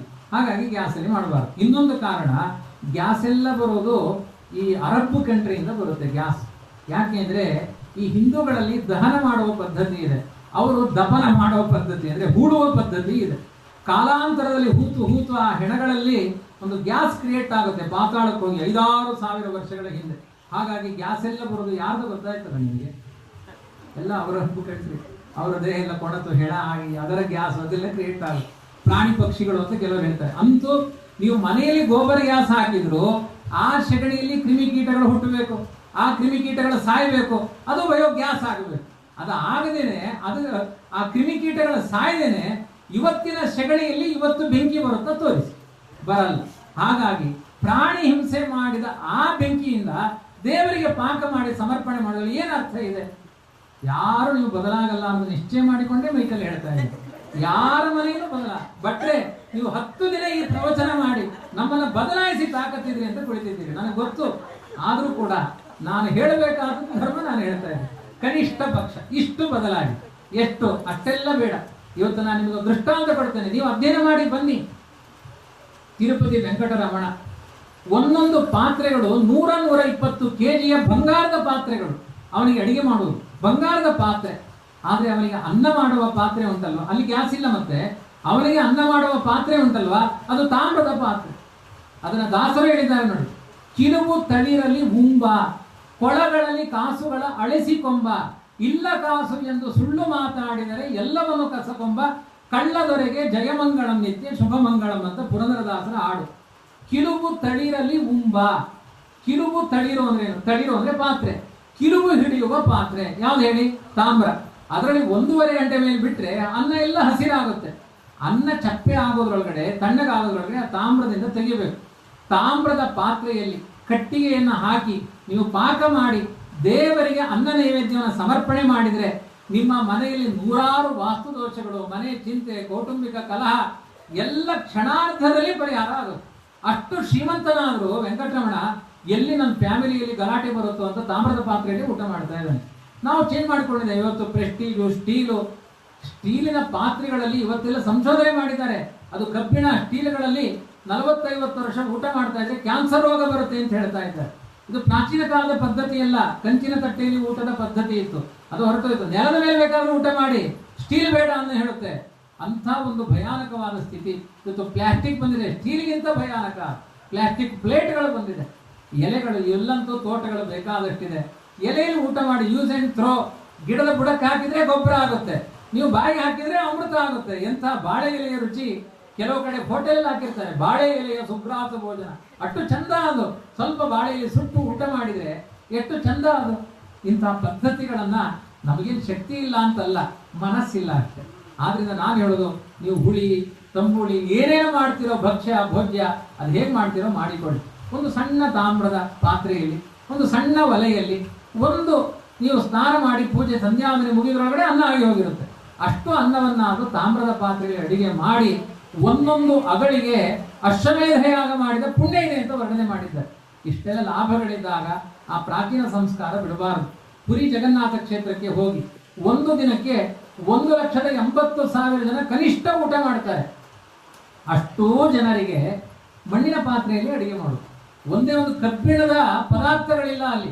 ನೀವು ಗಮನಿಸಿ, ಅಲ್ಲಿ ಬಾವಿ ಸೇದುವ ರಾಟೆ ಪ್ಲಾಸ್ಟಿಕ್ ಅಲ್ಲ, ಕಬ್ಬಿಣ ಅಲ್ಲ, ರಾಟೇ ಇಲ್ಲ. ಹೀಗೆ ಗಂಗಾ ಯಮುನಾ ಅಂತ 2 ಬಾವಿಗಳಿಂದ ನೀರನ್ನ ಮಡಿಕೆಯಲ್ಲಿ ಎತ್ತುತ್ತಾರೆ. ಅಷ್ಟೂ ಒಂದು ಅದ್ಭುತವಾದ ಕಬ್ಬಿಣದ ಸಂಪರ್ಕವೇ ಇಲ್ಲ. 1,80,000 ಜನಗಳಿಗೆ ಮಣ್ಣಿನ ಪಾತ್ರೆಯಲ್ಲಿ ಅಡಿಗೆ ಮಾಡ್ತಾರೆ. ಇರುವ 4 ಜನ ಸದಸ್ಯರಿಗೆ ಒಂದು ತಾಮ್ರದ ಪಾತ್ರೆಯಲ್ಲಿ ಅಡಿಗೆ ಮಾಡ್ಲಿಕ್ಕೆ ಆಗೋದಿಲ್ವಾ? ಇದೆಲ್ಲ ಕೃಷ್ಣ ಏಕಾದಶ ಸ್ಕಂದದಲ್ಲಿ ನಿಮ್ಮ ಮನೆಯ ಶುದ್ಧಿ, ದೇವರ ಶುದ್ಧಿ. ಆದ್ರಿಂದ ಇಲ್ಲಿ ಕೆಲವು ಕಡೆ ಎಲ್ಲ ಕ್ಯಾರೆಟು, ಬೀಟ್ರೋಟು, ಮೂಲಂಗಿ ಎಲ್ಲವೂ ದೇವರ ನೈವೇದ್ಯಕ್ಕೆ ಬರುತ್ತೆ. ಇದೆಲ್ಲ ಬ್ರಾಹ್ಮಣರು ತಿನ್ನುವ ಆಹಾರ ಅಲ್ಲ. ವಿಷ್ಣು ಪುರಾಣದಲ್ಲಿ ಕ್ಯಾರೆಟ್ ಅನ್ನ ಗಂಡು ನಾಯಿಯ ಯೋನಿಹಿತ, ಅದರ ಮಲಮೂತ್ರದ ಜಾಗ ಅಂತ ವರ್ಣನೆ ಮಾಡಿದ್ದಾರೆ. ಬೀಟ್ರೋಟ್ ಅನ್ನ ಗೋಮಾಂಸಕ್ಕೆ ಸದೃಶವಾದ ಬಣ್ಣ ಇರುತ್ತೆ, ತಿನ್ನಬೇಡಿ ಅಂತ ಹೇಳಿದ್ದಾರೆ. ಮೂಲಂಗಿಯನ್ನ ದುರ್ವಾಸನೆ, ಕೋಸು ದುರ್ವಾಸನೆ, ಈ ಪದಾರ್ಥಗಳನ್ನು ತಿನ್ನಬೇಡಿ ಅಂತ ಹೇಳಿದ್ದಾರೆ. ಇನ್ನು ನೀವು ನನ್ನನ್ನು ಯಾವತ್ತೂ ಕರೆಯುವುದಿಲ್ಲ ಅಂತ ಗ್ಯಾರಂಟಿ ಇದೆ. ಧೈರ್ಯದಲ್ಲಿ ಹೇಳಿ ಹೋಗ್ತೇನೆ, ನೀವು ಕರೆಯುವುದು ಬೇಡ, ಇದನ್ನು ಅನುಷ್ಠಾನ ಮಾಡಿ ಅಂತ ಹೇಳ್ತಾ ಇದ್ದೇನೆ. ಈ ಪದಾರ್ಥಗಳು, ಇದನ್ನು ನೀವು ಚೆನ್ನಾಗಿ ಅನುಷ್ಠಾನ ಮಾಡಿದರೆ ಆರೋಗ್ಯವೂ ಚೆನ್ನಾಗಿರುತ್ತೆ. ತಿನ್ನಲಿಕ್ಕೆ ಬೇಕಾದ ಪದಾರ್ಥಗಳು ಬೇಕಾದಷ್ಟಿದೆ. ಕುಂಬಳಕಾಯಿ ತಿನ್ನಿ. ಇವತ್ತು ಎಷ್ಟು ಆಯುರ್ವೇದ ಶಾಸ್ತ್ರದಲ್ಲಿ ಕೂಷ್ಮಾಂಡ ಲೇಹ ಅಂತ ಉಂಟು. ಎಲ್ಲಿಯಾದರೂ ಬೀಟ್ರೂಟ್ ಲೇಹ ಅಂತ ಸೃಷ್ಟಿಯಾಗಿದೆ ನೋಡಿ ಆಯುರ್ವೇದದಲ್ಲಿ, ಅಥವಾ ಕ್ಯಾರೆಟ್ ಲೇಹ ಅಂತ ಹೇಳ್ತಾರೆ ಒಳ್ಳೆಯದು ಆರೋಗ್ಯಕ್ಕೆ ಅಂತ. ಅದಕ್ಕಿಂತ 1000 ಪಟ್ಟು ಒಳ್ಳೆಯದು. ಹೊಟ್ಟೆ ಜಾಟರ ಹಾಳಾದಾಗ ಬರೀ ಬೂದುಗುಂಬಳಕಾಯಿ ರಸ ತೆಗೆದು ಕುಡಿದ್ರೆ ಎಷ್ಟು ಚಂದ. ಆದ್ರೆ ಒಂದು ನಿಯಮ, ಬೂದುಗುಂಬಳಕಾಯಿಗಳನ್ನ ಹೆಣ್ಣುಮಕ್ಕಳು ಹೊಡಿಬೇಡಿ. ಅದನ್ನ ಒಡೆದ್ರೆ, ಹೆಣ್ಣು ಮಕ್ಕಳು ಬೂದುಗುಂಬಳಕಾಯಿನ ಒಡೆದ್ರೆ ಅದರಲ್ಲಿ ಕೂಷ್ಮಾಂಡ ಅಂತ ಒಂದು ಭೂತ ಇದೆ ಅಂತ ಬಂದು ನಿಮ್ಮನ್ನು ಹಿಡ್ಕೊಳ್ಳುತ್ತೆ.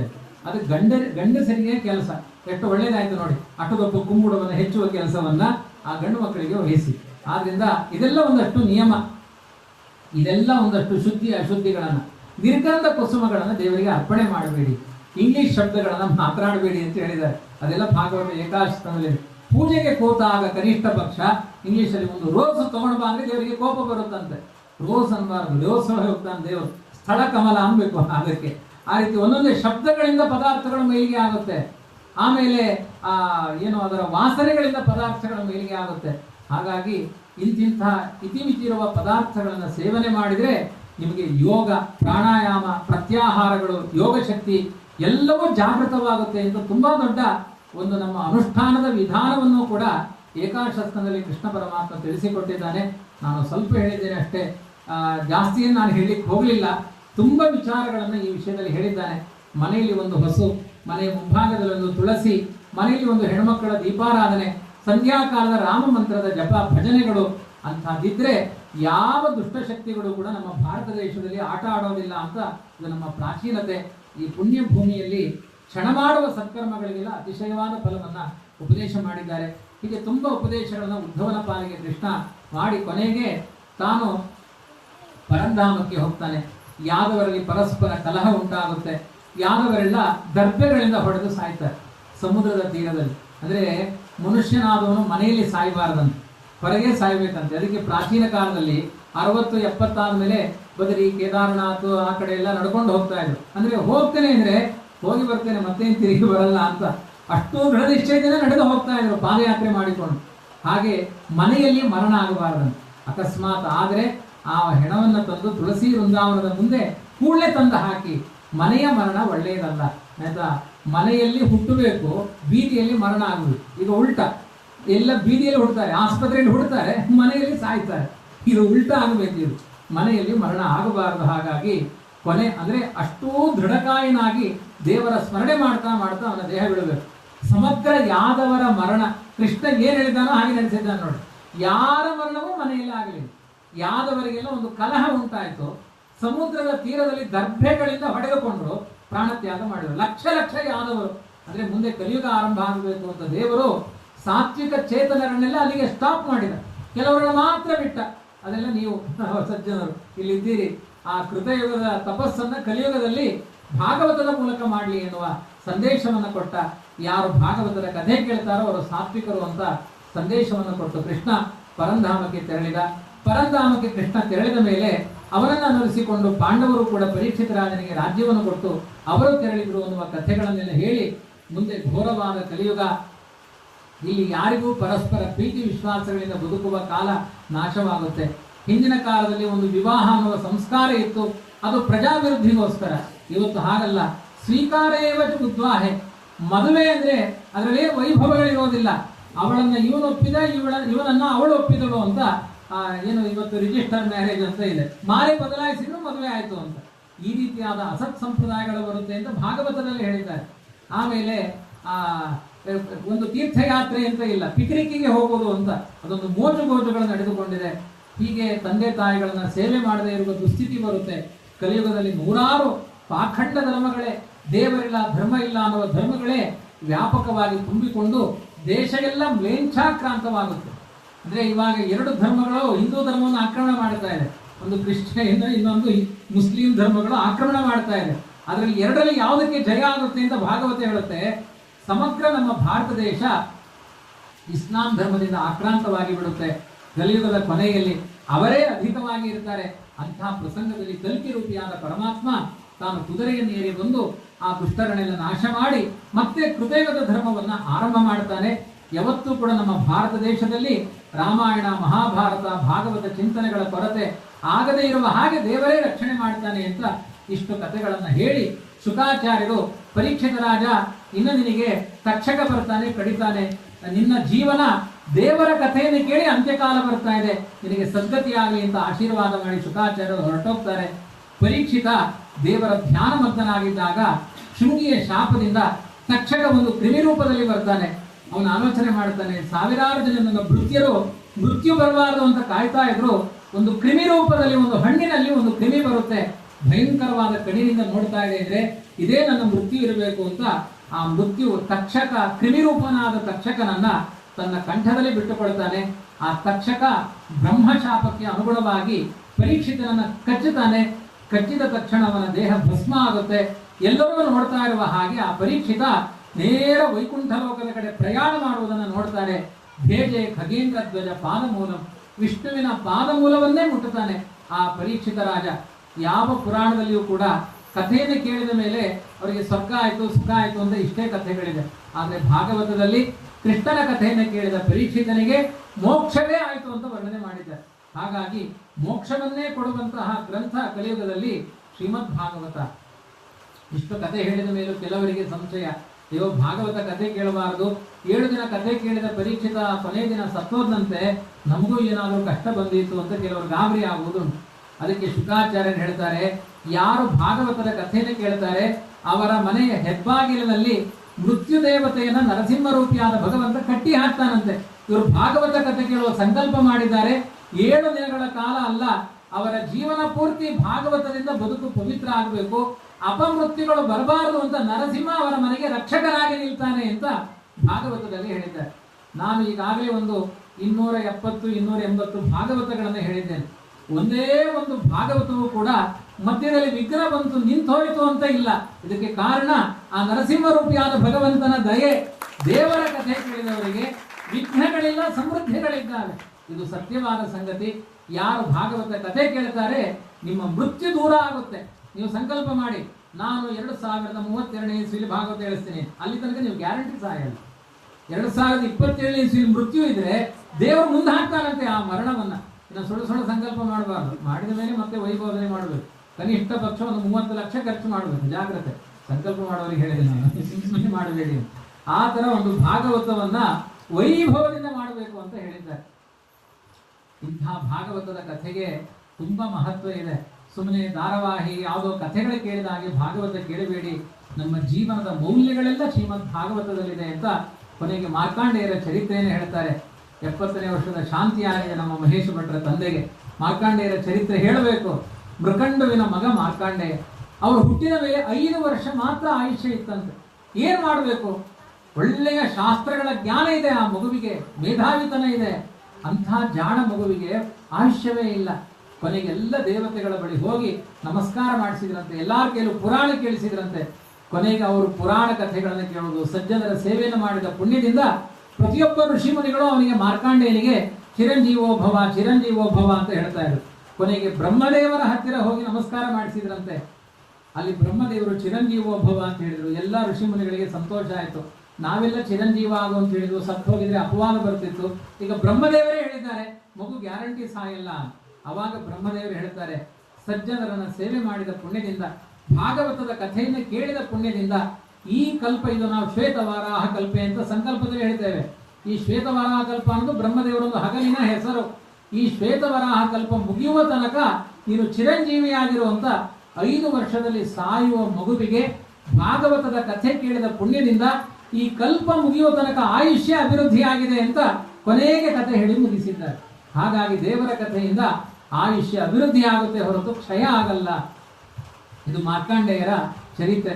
ಅಶ್ವತ್ಥಾಮ ಬಲಿರ್ವ್ಯಾಸ ಹನುಮಾಂಶ್ಚ ವಿಭೀಷಣ ಕೃಪ ಪರಶುರಾಮಶ್ಚ ಸಪ್ತೈತೆ ಚಿರಜೀವಿನಃ ಸಪ್ತೈತಾನ್ ಸಂಸ್ಮರೇ ನಿತ್ಯಂ ಮಾರ್ಕಂಡೇಯಂ ಅತಾಷ್ಟಮಂ ಜೀವೇರ್ ವರ್ಷಶತಂ ನಿತ್ಯಂ ಅಪಮೃತ್ಯು ವಿವರ್ಜಿತ. ಯಾರು ಈ 8 ಜನ ಚಿರಂಜೀವಿಗಳು ಎಲ್ಲ ಭಾಗವತೋತ್ತಮರು, ಭಾಗವತದ ಕಥೆ ಕೇಳಿದ ಪುಣ್ಯ ಪುರುಷರು. ಅಶ್ವತ್ಥಾಮ, ಬಲಿ, ವ್ಯಾಸ, ಹನುಮಂತ, ವಿಭೀಷಣ, ಕೃಪಾ, ಪರಶುರಾಮ, ಮಾರ್ಕಂಡೇಯ ಇವರ ಚಿಂತನೆಯನ್ನು ಮಾಡ್ತೀರೋ ನಿಮಗೆ ಅಪಮೃತ್ಯುಗಳಿಲ್ಲದೆ ಪೂರ್ಣಾಯುಷ್ಯ ಒದಗಿ ಬರುತ್ತೆ. ನಮ್ಮ ಬದುಕು ಹೇಗಿರಬೇಕು? ವಿನಾದೈನ್ಯನ ಜೀವನ ಅನಾಯಾಸೇನ ಮರಣಂ ಅಂತ. ಯಾರ ಕೈಲೂ ನಮ್ಮ ದೇಹದ ಮಲಮೂತ್ರವನ್ನು ಇನ್ನೊಬ್ಬರು ಮುಟ್ಟಬಾರದಂತೆ, ಅಂಥ ಮರಣ ಬರಬೇಕು. ಇನ್ನೊಬ್ಬರ ಬಳಿ ದೇಹಿ ಅಂತ ಹೇಳಬಾರದು, ಅಂಥ ಜೀವನ ಸಾಗಬೇಕು ಅಂತ ಆದರೆ ಭಾಗವತದ ಕಥೆ ಕೇಳಿ ಅಂತ ಹೇಳಿದ್ದಾರೆ. ಅಂತಹ ಭಾಗವತಕ್ಕೆ ತುಂಬಾ ಮಹಿಮೆಗಳಿದೆ. ಭಾಗವತ ಕೇಳಿದ ಜಾಗ ಅದೊಂದು ಕ್ಷೇತ್ರವಾಗುತ್ತೆ ಅಂತ ಹೇಳಿದ್ದಾರೆ. ಅಂಥ ಒಂದು ಅದ್ಭುತವಾದ ಈ ಜಾಗದಲ್ಲಿ ನಾನು ಯಾರು ಅಂತ ನಿಮಗೆ ಯಾರಿಗೂ ಗೊತ್ತಿಲ್ಲ, ನೀವು ಯಾರು ಅಂತ ನನಗೂ ಗೊತ್ತಿಲ್ಲ. ಒಂದು 4 ಹೆಸರು ಗೊತ್ತಿರ್ಬೋದು ಅಷ್ಟೇ ಹೊರತು ನೀವು ಯಾರು ಅಂತ ಗೊತ್ತಿಲ್ಲ, ಒಬ್ಬರ ಪರಿಚಯವೂ ಇಲ್ಲ. ಆದರೆ ನಾನು ನೀವು 7 ದಿನಗಳ ಕಾಲ ಬಂಧು ಬಾಂಧವರಿಗಿಂತ ಹೆಚ್ಚು ಒಟ್ಟಾಗಿ ಕುಳಿತಿದ್ದೇವೆ. ಯಾಕೆ ಅಂದರೆ ನಮ್ಮಿಬ್ಬರಿಗೂ ಗೊತ್ತು, ನನಗೆ ನೀವ್ಯಾರು ಅಂತ ಗೊತ್ತು, ನೀವು ಯಾರು ಅಂತ ನನಗೆ ಗೊತ್ತು, ನಾನು ಯಾರು ನಿಮಗೆ ಗೊತ್ತು. ಏನು ಗೊತ್ತು ಹೇಳಿ? ನಾವೆಲ್ಲ ಆ ದೇವರ ಮನೆಯವರು ಅಂತ ಗೊತ್ತಿದೆ. ಹಾಗಾಗಿ ನಾವೆಲ್ಲ ಒಟ್ಟಿಗೆ ಸೇರಿದ್ದೇವೆ. ಆದ್ರಿಂದ ಬಾಂಧವ್ಯ ಏನಿದೆ ಅದು ನಮ್ಮ ಜನ್ಮಕ್ಕೆ ಕೊನೆಯಾಗಿ ಬಿಡುತ್ತೆ. ಈ ದೇವರ ಕಥೆಯ ಮೂಲಕ ಏನು ಬಾಂಧವ್ಯ ಬೆಳೆಸಿಕೊಂಡಿದ್ದೇವೆ ಇದು ಮೋಕ್ಷದ ತನಕ ಶಾಶ್ವತವಾಗಿ ಉಳಿಯುತ್ತೆ. ಹಾಗಾಗಿ ನೀವು ಸ್ವರ್ಗ ಮೋಕ್ಷಗಳಿಗೆಲ್ಲ ಹೋದಾಗ ಅಲ್ಲಿ ತಿರುಗಿ ನೋಡಿ, ಅವತ್ತು ಭಾಗವತ ಹೇಳಿದ ಭಟ್ರು ಎಲ್ಲಿದ್ದಾರೆ ಅಂತ ನೋಡ್ಬೇಕು ನೀವು. ಯಾಕೆಂದ್ರೆ ಆ ಪುಣ್ಯದಿಂದಲೇ ಮೇಲೆ ಹೋಗಿರ್ತೇವೆ. ನಾನು ಅವಾಗ ಅವತ್ತು ಹೆಸರು ಪಾಲಿಗೆ ಬಂದವರು ನೀವೇ ಅಲ್ವಾ ಅಂತ ನಾನು ಕೇಳಬೇಕು. ಹಾಗೆ ನಮ್ಮಿಬ್ಬರ ಬಾಂಧವ್ಯ ಮೋಕ್ಷದ ತನಕ ಸಿಗುವಂತೆ ಆಗಲಿ ಎನ್ನುವ ಭಾವನೆಯಿಂದ ಈ 7 ದಿನಗಳ ಕಾಲ ಭಾಗವತವನ್ನು ಹಂಚಿಕೊಂಡಿದ್ದೇನೆ. ಈ ಭಾಗವತದ ಕಥೆ ಹೇಳಲಿಕ್ಕೆ ಸಾಮಾನ್ಯ ಒಂದೇ ಬಾರಿ ಭಾಗವತ ಕರೆದು ಕೂಡಲೇ ಹೋಗಬಾರದಂತೆ. ಯಾಕೆ ಅಂದರೆ ಅವರು ಕಾಯ್ತಾ ಇದ್ರೆ ದಕ್ಷಿಣೆಗೆ ನಾನು ಕರೆಯೋದನ್ನೇ ಕಾಯ್ತಾ ಇದ್ರು ಅಂತ ಬೇಡಿಸ್ತಾರೆ. ಹಾಗಾಗಿ ಭಾಗವತ ಮಾರಾಟದ ಪದಾರ್ಥ ಅಲ್ಲ, ಭಾವನೆ ಇದ್ದವರಿಗೆ ಭಾಗವತ. ನಾನು ಒಂದು ಹಂಪ ಕ್ಷೇತ್ರದಲ್ಲಿ ಒಂದು ಆಂಜನೇಯನ ಟೆಂಪಲ್ ಅಲ್ಲಿ ಕೂತ್ಕೊಂಡಿದ್ದೆ, ಒಂದು ಕಾರ್ಯಕ್ರಮಕ್ಕೆ ಹೋಗಿದ್ದೆ. ಅವಾಗ ಇವರು ಫೋನ್ ಬಂತು, ಮಹೇಶ್ ಭಟ್ರು. ನಾನು ಹೇಳಿದೆ, ನಿಮ್ಗೆ ಯಾರು ನನ್ನ ನಂಬರ್ ಕೊಟ್ಟರು? ಈ ಪ್ರಾಂತ್ಯದಲ್ಲಿ ನನ್ನನ್ನು ಯಾಕೆ ಕರಿತಾ ಇದ್ದೀರಿ? ನಾನು ಆ ಪ್ರಾಂತ್ಯಕ್ಕೆಲ್ಲ ಬರೋನಲ್ಲ, ನಾನು ಈಚೆ ಪ್ರಾಂತ್ಯದಲ್ಲಿ ಇರ್ತೇನೆ. ಇಲ್ಲ, ನಮಗೊಂದಷ್ಟು ಒಂದು ಶಿಕ್ಷಣಗಳನ್ನೆಲ್ಲ ಕೊಡಬೇಕು, ಸಂಸ್ಕಾರ ಬರಬೇಕು, 100 ಭಾವಗಳಿದೆ, ನೀವು ಬಂದರೆ ಚಲೋ ಆಗುತ್ತದೆ ಅಂತ ಹೇಳಿದ್ರು ಅವರು. ನನಗೂ ಚಲೋ ಅಂತ ಅನಿಸ್ತು. ಅಲ್ಲಿ ಪ್ರಾಣದೇವರ ಸನ್ನಿಧಾನದಲ್ಲಿದ್ದಾರೆ ಅಂತ ಆಯಿತು ಅಂತ ಚಲೋ ಅಂತ ಹೇಳಿದ ಮಾತ್ರ ಅಲ್ಲ, ನನ್ನ ಹೆಂಡತಿಗೆ ಚಲೋ ಅಂತ ಹೇಳಿದೆ, ನಡಿ ಹೋಗೋಣ ಅಂತ ಹೇಳಿ ಎಲ್ಲ ಕಡೆ ಭಾಗವತಕ್ಕೆ ನಾನು ಒಬ್ಬನೇ ಹೋಗ್ತೇನೆ. ಆದರೆ ಅವಳನ್ನು ಕರ್ಕೊಂಡು ಬಂದಿದ್ದರಿಂದ ತಲೆ ಬಿಸಿಯೇ ಇಲ್ಲ. ಯಾಕೆಂದರೆ ಇಲ್ಲಿ ಭಾಗವತ ಹೇಳಬೇಕಾದ್ರೆ ಎಲ್ಲ ಹಸಿರು ಪಾಲು ಅಂದರೆ ಆ ಎಲ್ಲ ಭೂಮಿಗಳು ಹಸಿರು ಪಾಲಲ್ಲೇ ಇದ್ದೆ. ಇದು ದಾಟಿ ಹೋದ ಮೇಲೆ ಎಲ್ಲ ಮೆಣಸಿನ ಪಾಲು ಚಿಂದಿದ್ದೇ ಬಂತು. ಹಾಗಾಗಿ ನನಗೆ 2 ಪಾಲು ಮರೆಯೋ ಹಾಗಿಲ್ಲ. ಒಂದು ಹಸಿರು ಪಾಲು, ಇನ್ನೊಂದು ನಮ್ಮ ಮೊದಲು ಬಂದಾಗ ಅವರು ಸುಬ್ರಹ್ಮಣ್ಯ ಭಟ್, ಈಗ ಅವರು ನನ್ನ ಪಾಲಿಗೆ ಸುಬ್ಬಣ್ಣ ಅಣ್ಣನಾಗಿದ್ದಾರೆ. ಅವರು ಅಷ್ಟು ಚಂದ ಉಪಚಾರ ಮಾಡಿದ್ದಾರೆ. ಅದಕ್ಕೆ ಹೇಳಿ, ನೀವು ನಾಳೆ ಒಂದು ದಿನ ನಿಂತು ಹೋಗ್ಬೋದಲ್ವಾ? ನಾಳೆ ಒಂದು ದಿನ ನಿಂತು ಹೋದ್ರೆ ಅಲ್ಲಿಗೆ ಮುಕ್ತಾಯ ಆಗುತ್ತೆ. ನಾನು ಅನೇಕ ನಾಳೆಗಳನ್ನು ಇಲ್ಲಿ ಕಳಿಬೇಕಾಗಿದೆ, ಇನ್ನೊಮ್ಮೆ ಬರ್ತೇನೆ ನಿಮ್ಮ ಮನೆಗೆ ಅಂತ ಅಷ್ಟು ಚಂದ ಉಪಚಾರ ಮಾಡಿದ್ದಾರೆ ಅವರ ಮನೆಗೆಲ್ಲ ಸದಸ್ಯರು. ಹಾಗಾಗಿ ನಾವಿಬ್ಬರು ಇವತ್ತು ಆ ಅಡಿಕೆಯ ಒಂದು ಮಿಷನ್ ಉಂಟಲ್ವ, ತೂಕ ಮಾಡೋದು, ಅದ್ರ ಮೇಲೆ ನಿಂತು ನೋಡಿದೆವು. ಯಾರು ಹೇಳಿಕ್ಕೆ ಹೋಗಬೇಡಿ, ಬೇರೆ ಕಡೆ ಎಲ್ಲ ನಿಮಗೆ ಮಾತ್ರ ಹೇಳೋದು. ನಾವು ಬಂದಾಗ ನಾನು 80 ಇದ್ದೆ, ಅವಳು 70 ಇದ್ಲು. ಈಗ ಅವಳು 74, ನಾನು 84 ಆಗಿದ್ದೆ. ಹಾಗಾಗಿ 4 ಜಾಸ್ತಿ ಆಗಿದೆ. ಯಾಕೆಂದರೆ ಒಳ್ಳೆಯ ನಾಟಿ ದೇಸಿ ಹಾಲು, ಮೊಸರು, ತುಪ್ಪ, ಭಟ್ರು ಚಂದ ಖುಷಿಯಾಗಿದೆ ಅಂತ ನೀವು ಎಣಿಸಿದ್ದೀರಿ. ಆದರೆ ನಮಗೆ ಯಾವ ಚಿಂತೆಗಳೇ ಇಲ್ಲ, ಅಷ್ಟು ನಿಶ್ಚಿಂತೆಯಿಂದ ಅಷ್ಟು ಚಂದ ಅಲ್ಲಿ ಉಪಚಾರ. ಇಲ್ಲಿ ಒಳ್ಳೆಯ ಭಾಗವತದ ಚಿಂತನೆ, ಸಪ್ತತಾ ಕಾಲ, ಅನೇಕ ವೇದಜ್ಞರಿಂದ ಪಾರಾಯಣ, ಭಾಗವತ ಪಾರಾಯಣ, ಯಜ್ಞ ಯಾಗಗಳು. ಒಂದು ರೀತಿಯಲ್ಲಿ ನಮ್ಮ ಹಸಿರು ಪಾಲು ಇವತ್ತು ನಿಜವಾಗಲೂ ಇದು ಹಸಿರು ಪಾಲಾಗಿದೆ. ಯಾವತ್ತೂ ಈ ಹಸಿರು ಪಾಲು ಒಣಗುವುದೇ ಬೇಡ, ಹಸಿರಾಗಿರಲಿ, ಶಾಶ್ವತವಾಗಿ ಇಲ್ಲಿ ಧರ್ಮದ ಸಮೃದ್ಧಿ ಆಗಲಿ ಅಂತ ಭಗವಂತನಲ್ಲಿ ಪ್ರಾರ್ಥನೆ ಮಾಡ್ತೇನೆ. ಅವರ ತಂದೆ ತಾಯಿ ಎಲ್ಲರ ಜೊತೆಗೆ ಅನೇಕ ಬಂಧು ಬಾಂಧವರ ಜೊತೆಗೆ ತುಂಬಾ ಚೆನ್ನಾಗಿ ತಾನೊಬ್ಬ ಸ್ವಾರ್ಥಿಯಾಗಿರಬಾರದು ಅಂತ ಒಂದು ಸಮಾಜವನ್ನೇ ಕಟ್ಟಿಕೊಂಡು ಮುನ್ನಡೆಸಿಕೊಂಡು ಹೋಗುವ ಈ ಶಕ್ತಿಗೆ ನಮ್ಮ ಸಹಕಾರ ಯಾವತ್ತೂ ನಿಮ್ಮ ಪಾಲಿಗಿದೆ ಅಂತ ಇಷ್ಟು ಹೇಳ್ತಾ, ನಮ್ಮ ಗುರುಗಳು ವಿಶ್ವೇಶತೀರ್ಥರು, ಅವರಿಗೆ ನಾವು 8ನೇ ವಯಸ್ಸಿಗೆ ಗುರುಕುಲಕ್ಕೆ ಸೇರಿಕೊಂಡವರು. ಅವರು ನಮಗೆಲ್ಲ ಸ್ನಾತಕೋತ್ತರ ಪದವಿ ಕೊಟ್ಟಾಗ ಹೇಳಿದ ಮಾತು, ನಿಮ್ಮನ್ನ ಸಮಾಜದ ಹಣ ತಂದು ಬೆಳೆಸಿದ್ದೇನೆ, ಹಾಗಾಗಿ ನಿನ್ನ ಸಮರ್ಪಣೆಗೆ ನೀವು ಒಬ್ಬರು ಅಪ್ಪ ಅಮ್ಮ ಅಂತ ಭಾವಿಸಬಾರದು. ನೀನು ಭಾಗವತ ಹೇಳಬೇಕಾದ್ರೆ ನಿನ್ನ ಮುಂದೆ ಕುಳಿತವರೆಲ್ಲ ಅಪ್ಪ ಅಮ್ಮ ಅಂತ ತಿಳಿದು ನಿನ್ನ ಮಗನಾಗಿ ಪ್ರವಚನ ಮಾಡಬೇಕು ಅಂತ ಹೇಳಿಕೊಟ್ಟ ಗುರುಗಳು ನಮ್ಮ ವಿಶ್ವೇಶತೀರ್ಥರು. ಅವರ ದಯದಿಂದ ಒಂದು 4 ಮಾತುಗಳನ್ನು ನಿಮ್ಮ ಮುಂದೆ ನಾನು ಒಪ್ಪಿಸಿಕೊಂಡಿದ್ದೇನೆ. ಎಲ್ಲ ಚಂದ ಭಾಗವತ ಕೇಳಿದ್ದೀರಿ. ನಿಮ್ಮನ್ನು ನೋಡಿದಾಗ ಒಂದು ಸಣ್ಣ ಕತೆ ಹೇಳಬೇಕು ಅಂತ ಅನಿಸ್ತಾ ಇದೆ. ಒಂದು ಊರಿನಲ್ಲಿ ಒಬ್ಬರು ಗುರು ಶಿಷ್ಯ ಇದ್ರಂತೆ. ಗುರುಗಳಿಗೆ ತುಂಬ ವಿಸ್ತಾರವಾದ ಭಾವ. ಶಿಷ್ಯನನ್ನು ತಯಾರು ಮಾಡ್ತಾ ಇದ್ರು. ಊರಿಂದ ಊರಿಗೆ ಭಾಗವತ ಹೇಳ್ತಾ ಹೋಗ್ತಾ ಇದ್ರಂತೆ, ಧರ್ಮ ಪ್ರಚಾರ ಅಂತ. ಒಂದು ಊರಿಗೆ ಹೋದಾಗ ತುಂಬ ಕೆಟ್ಟ ನಗರದವರು, ಅವರೆಲ್ಲ ಗುರುಗಳು ಬಂದಾಗ ಕೊಳೆತ ಟೊಮೆಟೊ, ಕೊಳೆತ ಕೋಸು ಎಲ್ಲ ಮುಸುಡಿ ಮೇಲೆ ಬಿಸಾಡಿದ್ರಂತೆ. ನಮ್ಮ ಊರಿಗೆ ಬರಬೇಡಿ, ನಿಮ್ಮ ಭಾಗವತ ಹೇಳಬೇಡಿ ಅಂತ. ಆದರೂ ಗುರುಗಳು ಬಲಾತ್ಕಾರವಾಗಿ ಅಲ್ಲಿ ಕುಳಿತುಕೊಂಡು ಒಂದು ಸಭೆಯಲ್ಲಿ ಕುಳಿತುಕೊಂಡು ಹೇಳಿದ್ರಂತೆ, ಈ ಊರಿನ ಹಳ್ಳಿಯವರೇ, ನೀವೆಲ್ಲ ಸುಖವಾಗಿರಿ, ಸಂತೋಷದಿಂದ ಸಮೃದ್ಧಿಯಿಂದ ಬದುಕಿ, ದೇವರು ನಿಮಗೆ ಒಳ್ಳೇದು ಮಾಡಲಿ, ರಾಮ ರಾಮ ಅನ್ನಿ, ಇಷ್ಟೆಲ್ಲ ಹೇಳಿ ಎಲ್ಲ ಏಟು ಅಷ್ಟರೊಳಗಡೆ ಬಿದ್ದಿದ್ದವರಿಗೆ ಓಡಿದ್ರಂತೆ ಗುರುಗಳು. ಇನ್ನೊಂದು ಊರಿಗೆ ಹೋದ್ರೆ ಒಳ್ಳೆ ಅವರ ಹಸಿರ ಪಾಲಿನ ಊರಿನವರ ಹಾಗೆ, ಸುತ್ತಮುತ್ತ ಇದೆ, ಬರೀ ಒಂದು ಊರು, ಸುತ್ತಮುತ್ತ ಊರಿನವರ ಹಾಗೆ ಎಲ್ಲ ಸ್ವಾಗತ ಮಾಡಿದಂತೆ. ನಮ್ಮ ಮನೆಗೆ ಬನ್ನಿ, ನಮ್ಮ ಮನೆಗೆ ಬನ್ನಿ, ಯಾರ್ಯಾರು ಕರೆದಿದ್ದೀರೋ ನಿಮ್ದೆಲ್ಲ ಹೆಸರು ಬರೆದಿಟ್ಟುಕೊಂಡಿದ್ದೇನೆ, ನಿಮ್ಮೆಲ್ಲರ ಮನೆಗೆ ಬರ್ಲಿಕ್ಕೆ ಉಂಟು. ನಾನು ಕುಚೇಲ ನೋಡಿ ಅವತ್ತು ಕೊಡ್ತೇನೆ ಅಂತ ಹೇಳಿದ್ದು, ಕೊಡಲಿಲ್ಲ ಅಂತ ಮತ್ತೆ ಬಂದಲ್ವ ದೇವರು, ತಗೊಂಡ್ಕೊಳ್ಳಲ್ಲ, ಹಾಗೆ ಮತ್ತೆ ಬರಲಿಕ್ಕೆ ಉಂಟು. ಆದರೆ ತಾಮ್ರದ ಪಾತ್ರೆಯಲ್ಲಿ ಕಟ್ಟಿಗೆಯಲ್ಲಿ ಅಡಿಗೆ ಮಾಡಿ ಹಾಕ್ಬೇಕು, ಅಷ್ಟೊಂದು ನಿಯಮ. ನಾನು ಬರೋದಿಲ್ಲ, ನಿಮ್ಮೆಲ್ಲರ ಮನೆಗೆ ಬರಬೇಕು ನಾನು, ಅಷ್ಟು ಸ್ವಾಗತ. ಎಲ್ಲರೂ ನಮ್ಮ ಮನೆಗೆ ಬನ್ನಿ, ನಮ್ಮ ಮನೆಗೆ ಬನ್ನಿ ಅಂಥ ಒಂದು ಊರಿಗೆ ಗುರುಗಳು ಹೋದ್ರಂತೆ. ಆ ಊರಿನವನ್ನೆಲ್ಲ ನೋಡಿ ಒಂದು ಸಭೆಯಲ್ಲಿ ಕುಳಿತು ಅವರೆಲ್ಲ ಭಾಗವತ ಕೇಳಲಿಕ್ಕೆ ಕುಳಿತರೆ, ನಾನು ಹೆಚ್ಚೇನು ನಿಮಗೆ ಹೇಳೋದಿಲ್ಲ, ನೀವು ಈ ಹಳ್ಳಿಯಲ್ಲಿ ಯಾರೂ ಇರಬೇಡಿ, ಯಾರು ಇಲ್ಲಿ ವಾಸ ಮಾಡಬೇಡಿ, ಈ ಗ್ರಾಮದಲ್ಲಿ ನೀವೆಲ್ಲ ಚಲ್ಲಾಪಿಲ್ಲಿಯಾಗಿ ನೀವೆಲ್ಲ ದೂರ ಹೋಗಿ ಹೊರಟೋಗಿ, ಈ ಊರಿನಲ್ಲಿ ನಿಮ್ಗೆ ಬದುಕೇ ಆಗೋದು ಬೇಡ. ಒಂದು 4 ಶಾಪದ ಮಾತುಗಳ ನಾಡಿ ಹೊರಟೋದ್ರಂತೆ. ಸಂಜೆ ರಾತ್ರಿ ಫಲಾರಕ್ಕೆ ಕೂತಾಗ ಶಿಷ್ಯ ಸಿಟ್ಟು ಮಾಡಿಕೊಂಡಿದ್ದ. ಗುರುಗಳಿಗೆ ಹೇಳಿದ, ಗುರುಗಳೇ ನಿಮ್ಮ ತಲೆ ಸರಿ ಇಲ್ಲ.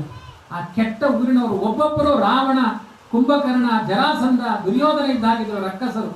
ಅವರ ಊರಿಗೆ ಹೋಗಿ ನೀವು ಇದೇ ಗ್ರಾಮದಲ್ಲಿ ನಿಮಗೆ ದೇವರು ಒಳ್ಳೇದು ಮಾಡಲಿ, ಚಂದ ಇರಿ, ಆಶೀರ್ವಾದ ಮಾಡಿದ್ರಿ.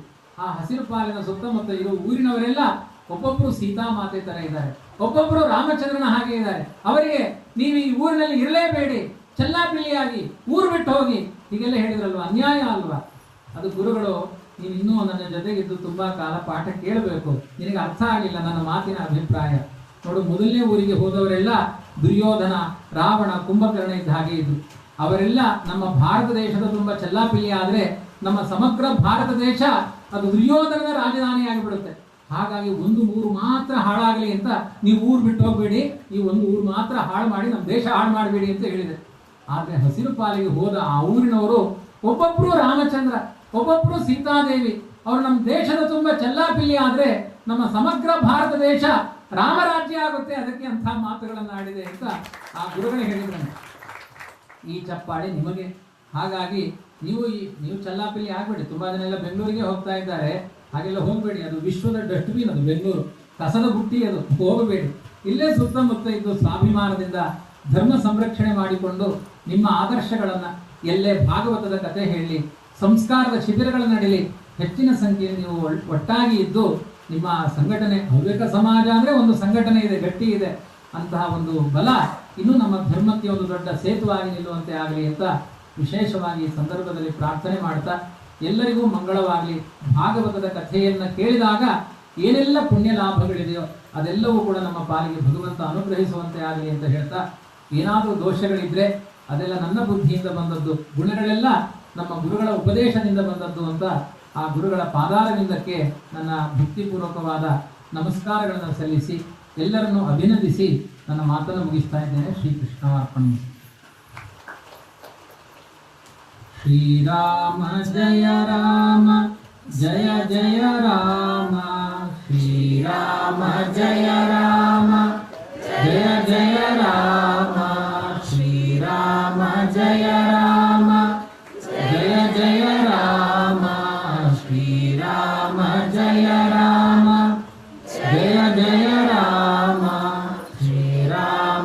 जय राम जय जय राम श्रीराम जय राम जय जय राम श्रीराम जय राम जय जय राम श्रीराम जय राम जय जय राम श्रीराम जय राम जय जय राम श्रीराम जय राम जय जय राम श्रीराम जय राम जय जय राम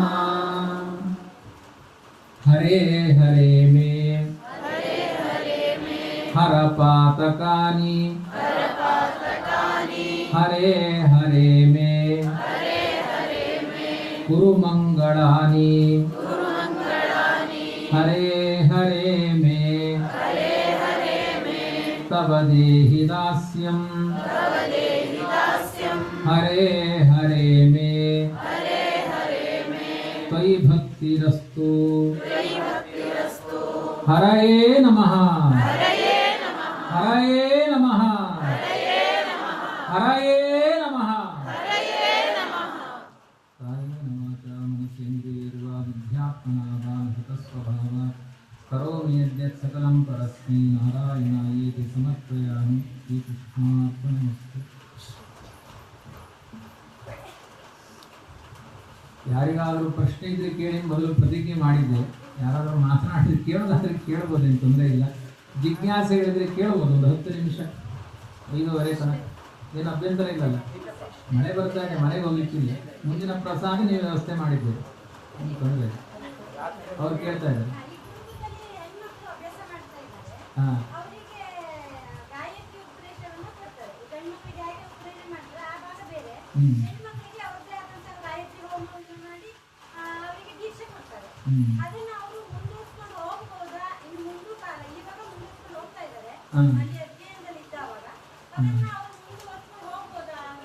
ಅದೇ ಅರ್ಥ ಆಯ್ತು ನಿಮ್ಮ ಪ್ರಶ್ನೆ. ಅದಕ್ಕೆ ನಾನು ಉತ್ತರ ಸಭೆಯಲ್ಲಿ ಕೊಡೋದು ಕಷ್ಟ ಆದರೂ ಧೈರ್ಯ ಮಾಡಿಕೊಡ್ತೇನೆ. ಪೆಟ್ಟು ಬಿದ್ದರೆ ನನಗೆ ಏನು ಅಂದರೆ, ವಾಸ್ತವಿಕವಾಗಿ ನಮ್ಮ ಮನೆಯಲ್ಲೂ ಒಂದು ಹೆಣ್ಣು ಮಕ್ಕಳ ಗುರುಕುಲ ಇದೆ. ಭಾಗವತದಲ್ಲಿ ನಾಸಾಂ ದ್ವಿಜಾತಿ ಸಂಸ್ಕಾರ ನೌರತೋ ನಾತ್ಮಮೀಮಾಂಸ, ಸ್ತ್ರೀಯರಾದವರು ಬ್ರಹ್ಮ ಜಿಜ್ಞಾಸೆಯನ್ನು ಮಾಡಬಾರ್ದು, ಅಂದರೆ ಬ್ರಹ್ಮಸೂತ್ರಗಳನ್ನು ಓದಬಾರ್ದು, ವೇದಾಂಗಗಳನ್ನು ಅಧ್ಯಯನ ಮಾಡಬಾರ್ದು. ಉಪನಯನ ಸಂಸ್ಕಾರ ಅನ್ನೋದು ಗಂಡಿಗಿದೆ ಹೊರತು ಹೆಣ್ಣಿಗಿಲ್ಲ. ಹಾಗಾಗಿ ಅಷ್ಟವರ್ಷಂ ಬ್ರಾಹ್ಮಣಂ ಉಪನಯಿತ ಅಂತ ಇದೆ ಹೊರತು ಸ್ತ್ರೀಯನ್ನ ಹೇಳಿಲ್ಲ. ಹಾಗಾಗಿ ಸ್ತ್ರೀಗೆ ಅಂತಹ ಸಂಸ್ಕಾರಗಳಿಲ್ಲ. ಯಾವ ಸ್ತ್ರೀ ವೇದಾಧ್ಯಯನವನ್ನು ಮಾಡ್ತಾಳೆ ಅವಳ ಬಾಯಿಗೆ ಸೀಸವನ್ನು ಕಾಯಿಸಿ ಬಾಯಿಗೆ ಸುರಿಬೇಕು ಅಂತ ಹೇಳಿದ್ದಾರೆ. ಅಷ್ಟು ನಿಂದನೆಯ ಮಾತುಗಳಿವೆ. ಮತ್ತೆ ಇದನ್ನ ಯಾವುದೇ ಮತಭೇದ ಇಲ್ಲ ಇದರಲ್ಲಿ. ಅಂದರೆ ಶಂಕರ ಮತಾನುಯಾಯಿಗಳು, ಮಧ್ವ ಮತಾನುಯಾಯಿಗಳು ಎಲ್ಲರೂ ಕೂಡ ಸ್ತ್ರೀಯರಿಗೆ ವೇದಾಧ್ಯಯನವನ್ನು ನಿಷೇಧ ಮಾಡಿದ್ದಾರೆ. ಇವತ್ತಿನ ಸಮಾಜದಲ್ಲಿ ಕೆಲವರು ಮಾತ್ರ, ಎಲ್ಲರಿಗೂ ಅವಕಾಶ ಕೊಟ್ಟಿಲ್ಲ. ಇದನ್ನು ನೀವು ಗಮನಿಸಬಹುದು. ಎಲ್ಲ ಕಡೆಯಲ್ಲೂ ಕೂಡ ವೇದಾಧ್ಯಯನಕ್ಕೆ ಅವಕಾಶ ಇಲ್ಲ. ಕೆಲವು ಕಡೆ ಅವಕಾಶವನ್ನು ಮಾಡಿಕೊಟ್ಟಿದ್ದಾರೆ. ಅದರಲ್ಲಿ ಬರೀ ಬ್ರಾಹ್ಮಣರಿಗಲ್ಲ, ಎಲ್ಲ ಸ್ತ್ರೀಯರಿಗೂ, ಎಲ್ಲ ವರ್ಗದವರಿಗೂ ಹೇಳಿಕೊಡ್ತಾರೆ. ಆದ್ರಿಂದ ಅದೊಂದು ರೀತಿಯಲ್ಲಿ ವಿದ್ಯೆಯ ಮಾರಾಟ ಆಗಿಬಿಡುತ್ತೆ. ತುಂಬ ಕೆಟ್ಟ ಭಾವಗಳು ಹುಟ್ಟುತ್ತೆ. ಯಾಕೆ ವೇದಾಧ್ಯಯನ ಮಾಡಬಾರ್ದಲ್ಲಿ ಕಾರಣಗಳನ್ನು ಹೇಳಿದ್ದಾರೆ. ಪುರುಷರಿಗಾದರೆ ದೇಹಕೃತವಾದ ನಿಬಂಧನೆಗಳಿಲ್ಲ, ಸ್ತ್ರೀಯರಿಗೆ ಮಾಸಧರ್ಮಗಳು ಅಂತ ಇದೆ. ಆ ಸಂದರ್ಭದಲ್ಲಿ ಅವರು ಬಹಿಷ್ಠೆಯರಾದಾಗ ವೇದಗಳನ್ನು ಪಠನ ಮಾಡಿದರೆ ಜಗತ್ತಿಗೆ ಕ್ಷಯ ಆಗುತ್ತೆ ಅಂತ ಹೇಳಿದ್ದಾರೆ. ಮತ್ತೆ ಕೆಲವು ವೇದಗಳು ಏನಿದಾವೆ ಅಂದರೆ ಅಪಕ್ರಾಮಂತೂ ಗರ್ಭಿಣ್ಯ ಅಂತ ವೇದದಲ್ಲೇ ಬರೆದಿರ್ತಾರೆ. ಈ ಸಮಯದಲ್ಲಿ ಗರ್ಭವನ್ನು ಧರಿಸಿದ ಹೆಣ್ಮಕ್ಕಳು ಇರಬಾರದು. ಪುರುಷರು ವೇದ ಹೇಳಬೇಕಾದ್ರೆ ಸ್ತ್ರೀಯರು ಇರಬಾರದು. ಅವಾಗ ಅವ್ರು ಕೇಳಿಸಿಕೊಂಡ್ರೆ ಗರ್ಭಸ್ರಾವ ಆಗುತ್ತೆ ಅಂತ ಹೇಳಿದ್ದಾರೆ.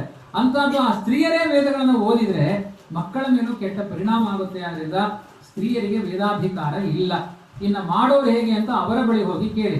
ಇನ್ನು ಕೆಲವು ಗುರುಕುಲದಲ್ಲಿ ವೇದಾಧ್ಯಯನ ಆಗ್ತಾ ಉಂಟು ಅಂತ ಅದನ್ನ ಅರ್ಥ ಮಾಡಿಕೊಂಡ ಮೇಲೆ ಆ ಗುರುಕುಲ ಬಿಟ್ಟು ನಮ್ಮ ಗುರುಕುಲಕ್ಕೆ ಕೆಲವು ಹೆಣ್ಮಕ್ಕಳು ಬಂದು ಸೇರಿಕೊಂಡಿದ್ದಾರೆ. ನಾವು ವೇದಾಧ್ಯಯನ ಮಾಡಿಸುವ ಪದ್ಧತಿ ಹೆಣ್ಮಕ್ಕಳಿಗೆ ಇಲ್ಲ. ಅದು ಬ್ರಾಹ್ಮಣರ ವರ್ಗದಲ್ಲಿ ಅದಕ್ಕೆ ಅಧಿಕಾರವನ್ನು ಕೊಟ್ಟಿಲ್ಲ. ಅದು ಒಂದು ಮತಕ್ಕೆ ಸಂಬಂಧಪಟ್ಟದ್ದಲ್ಲ. ಬ್ರಾಹ್ಮಣ ಸಮುದಾಯಕ್ಕೆ ವೇದಾಧ್ಯಯನದ ವ್ಯವಸ್ಥೆ ಇಲ್ಲ. ಅದು ಇವತ್ತಿನ ಆಧುನಿಕೀಕರಣದಲ್ಲಿ ಎಲ್ಲ ಚಿಂತನೆ ಮಾಡಿ ಕೆಲವರು ಉಂಟು ಇಲ್ಲ ಈ ಥರ ಇಲ್ಲ. ಗಾರ್ಗಿ, ಮೈತ್ರೇಯಿ ಅವರೆಲ್ಲ ಓದ್ತಾ ಇದ್ರಲ್ವಾ ಅಂತ. ಅವರೆಲ್ಲ ಋಷಿಕಾಲದ ಸ್ತ್ರೀಯರು, ದೇವತಾ ಸ್ತ್ರೀಯರು. ಅವರ ದೇಹದಲ್ಲಿ ನಮ್ಮ ಥರ ಚೇಷ್ಟೆಗಳು ಇರಲಿಲ್ಲ. ಆದರೆ ಈ ಕಲಿಯುಗದಲ್ಲಿ ಅದನ್ನು ನಿಷೇಧ ಮಾಡಿದ್ದಾರೆ ಅಂತ ನನ್ನ ಅಭಿಪ್ರಾಯ. ಇದನ್ನೇ ಚರ್ಚೆ ಮುಂದುವರಿಸೋದು ಬೇಡ. ಬೇರೆ ಪ್ರಶ್ನೆಗಳಿದ್ರೆ ಕೇಳಿ. ಹಾ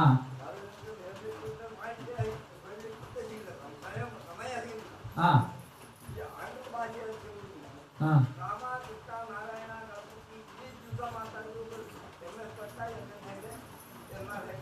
ಹೌದೌದು ಅದೇ ಅದು ಸತ್ಯ. ಈಗ ಏನಾಗಿದೆ ಅಂದ್ರೆ, ಈಗ ನಾನು ಮೊನ್ನೆ ಹೇಳಿದೆ, ತಾಳಮದ್ದಳೆಯಲ್ಲಿ ಒಂದು ಆಂಗ್ಲ ಭಾಷೆಯ ಪ್ರವೇಶ ಆಗಲಿಲ್ಲ, ಪ್ರವಚನದಲ್ಲೂ ಸೇರಿಕೊಂಡಿದೆ ಅಂತ ಹೇಳಿದೆ.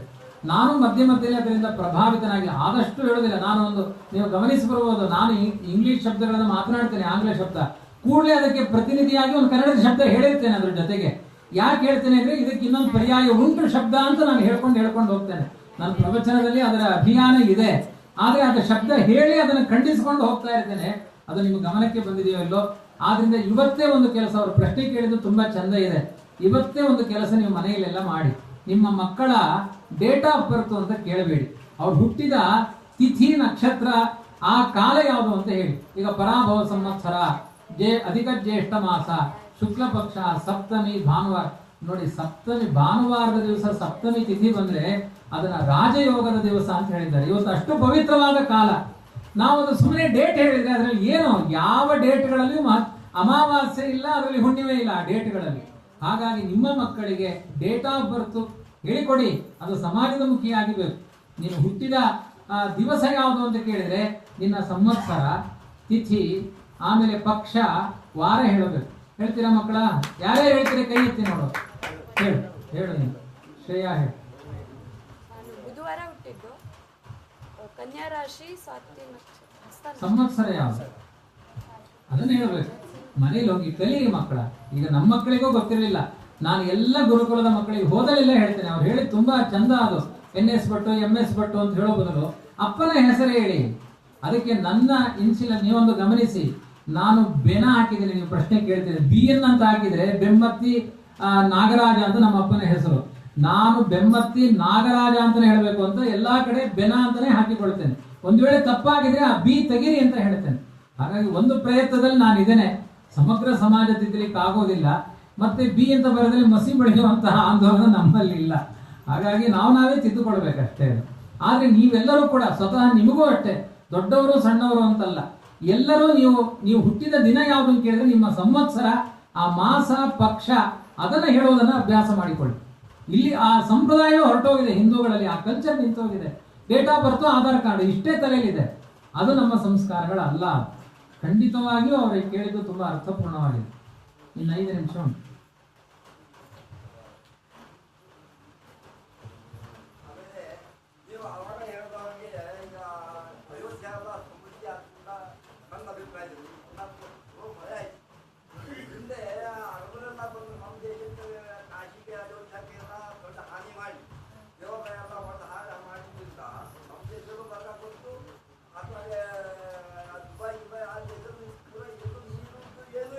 ಅಲ್ಲಿ ಏನೂ ಇಲ್ಲ ಅಲ್ಲ, ಯುದ್ಧ ನಿಂತೇ ಇಲ್ಲ.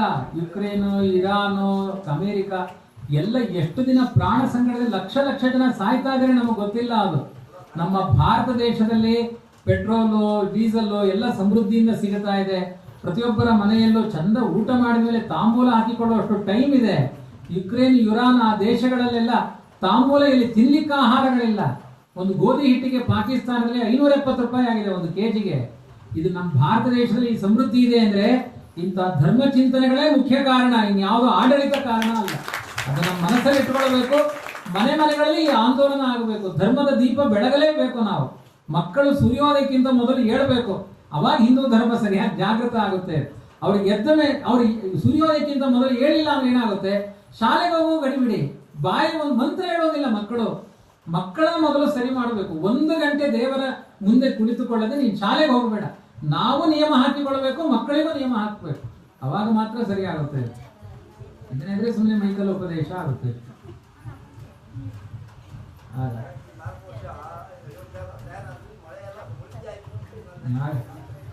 ನೀವು ಆಶೀರ್ವಾದ ಮಾಡ್ತಾ ಇರಿ, ಒಳ್ಳೇದಾಗುತ್ತೆ. ಆಯ್ತು.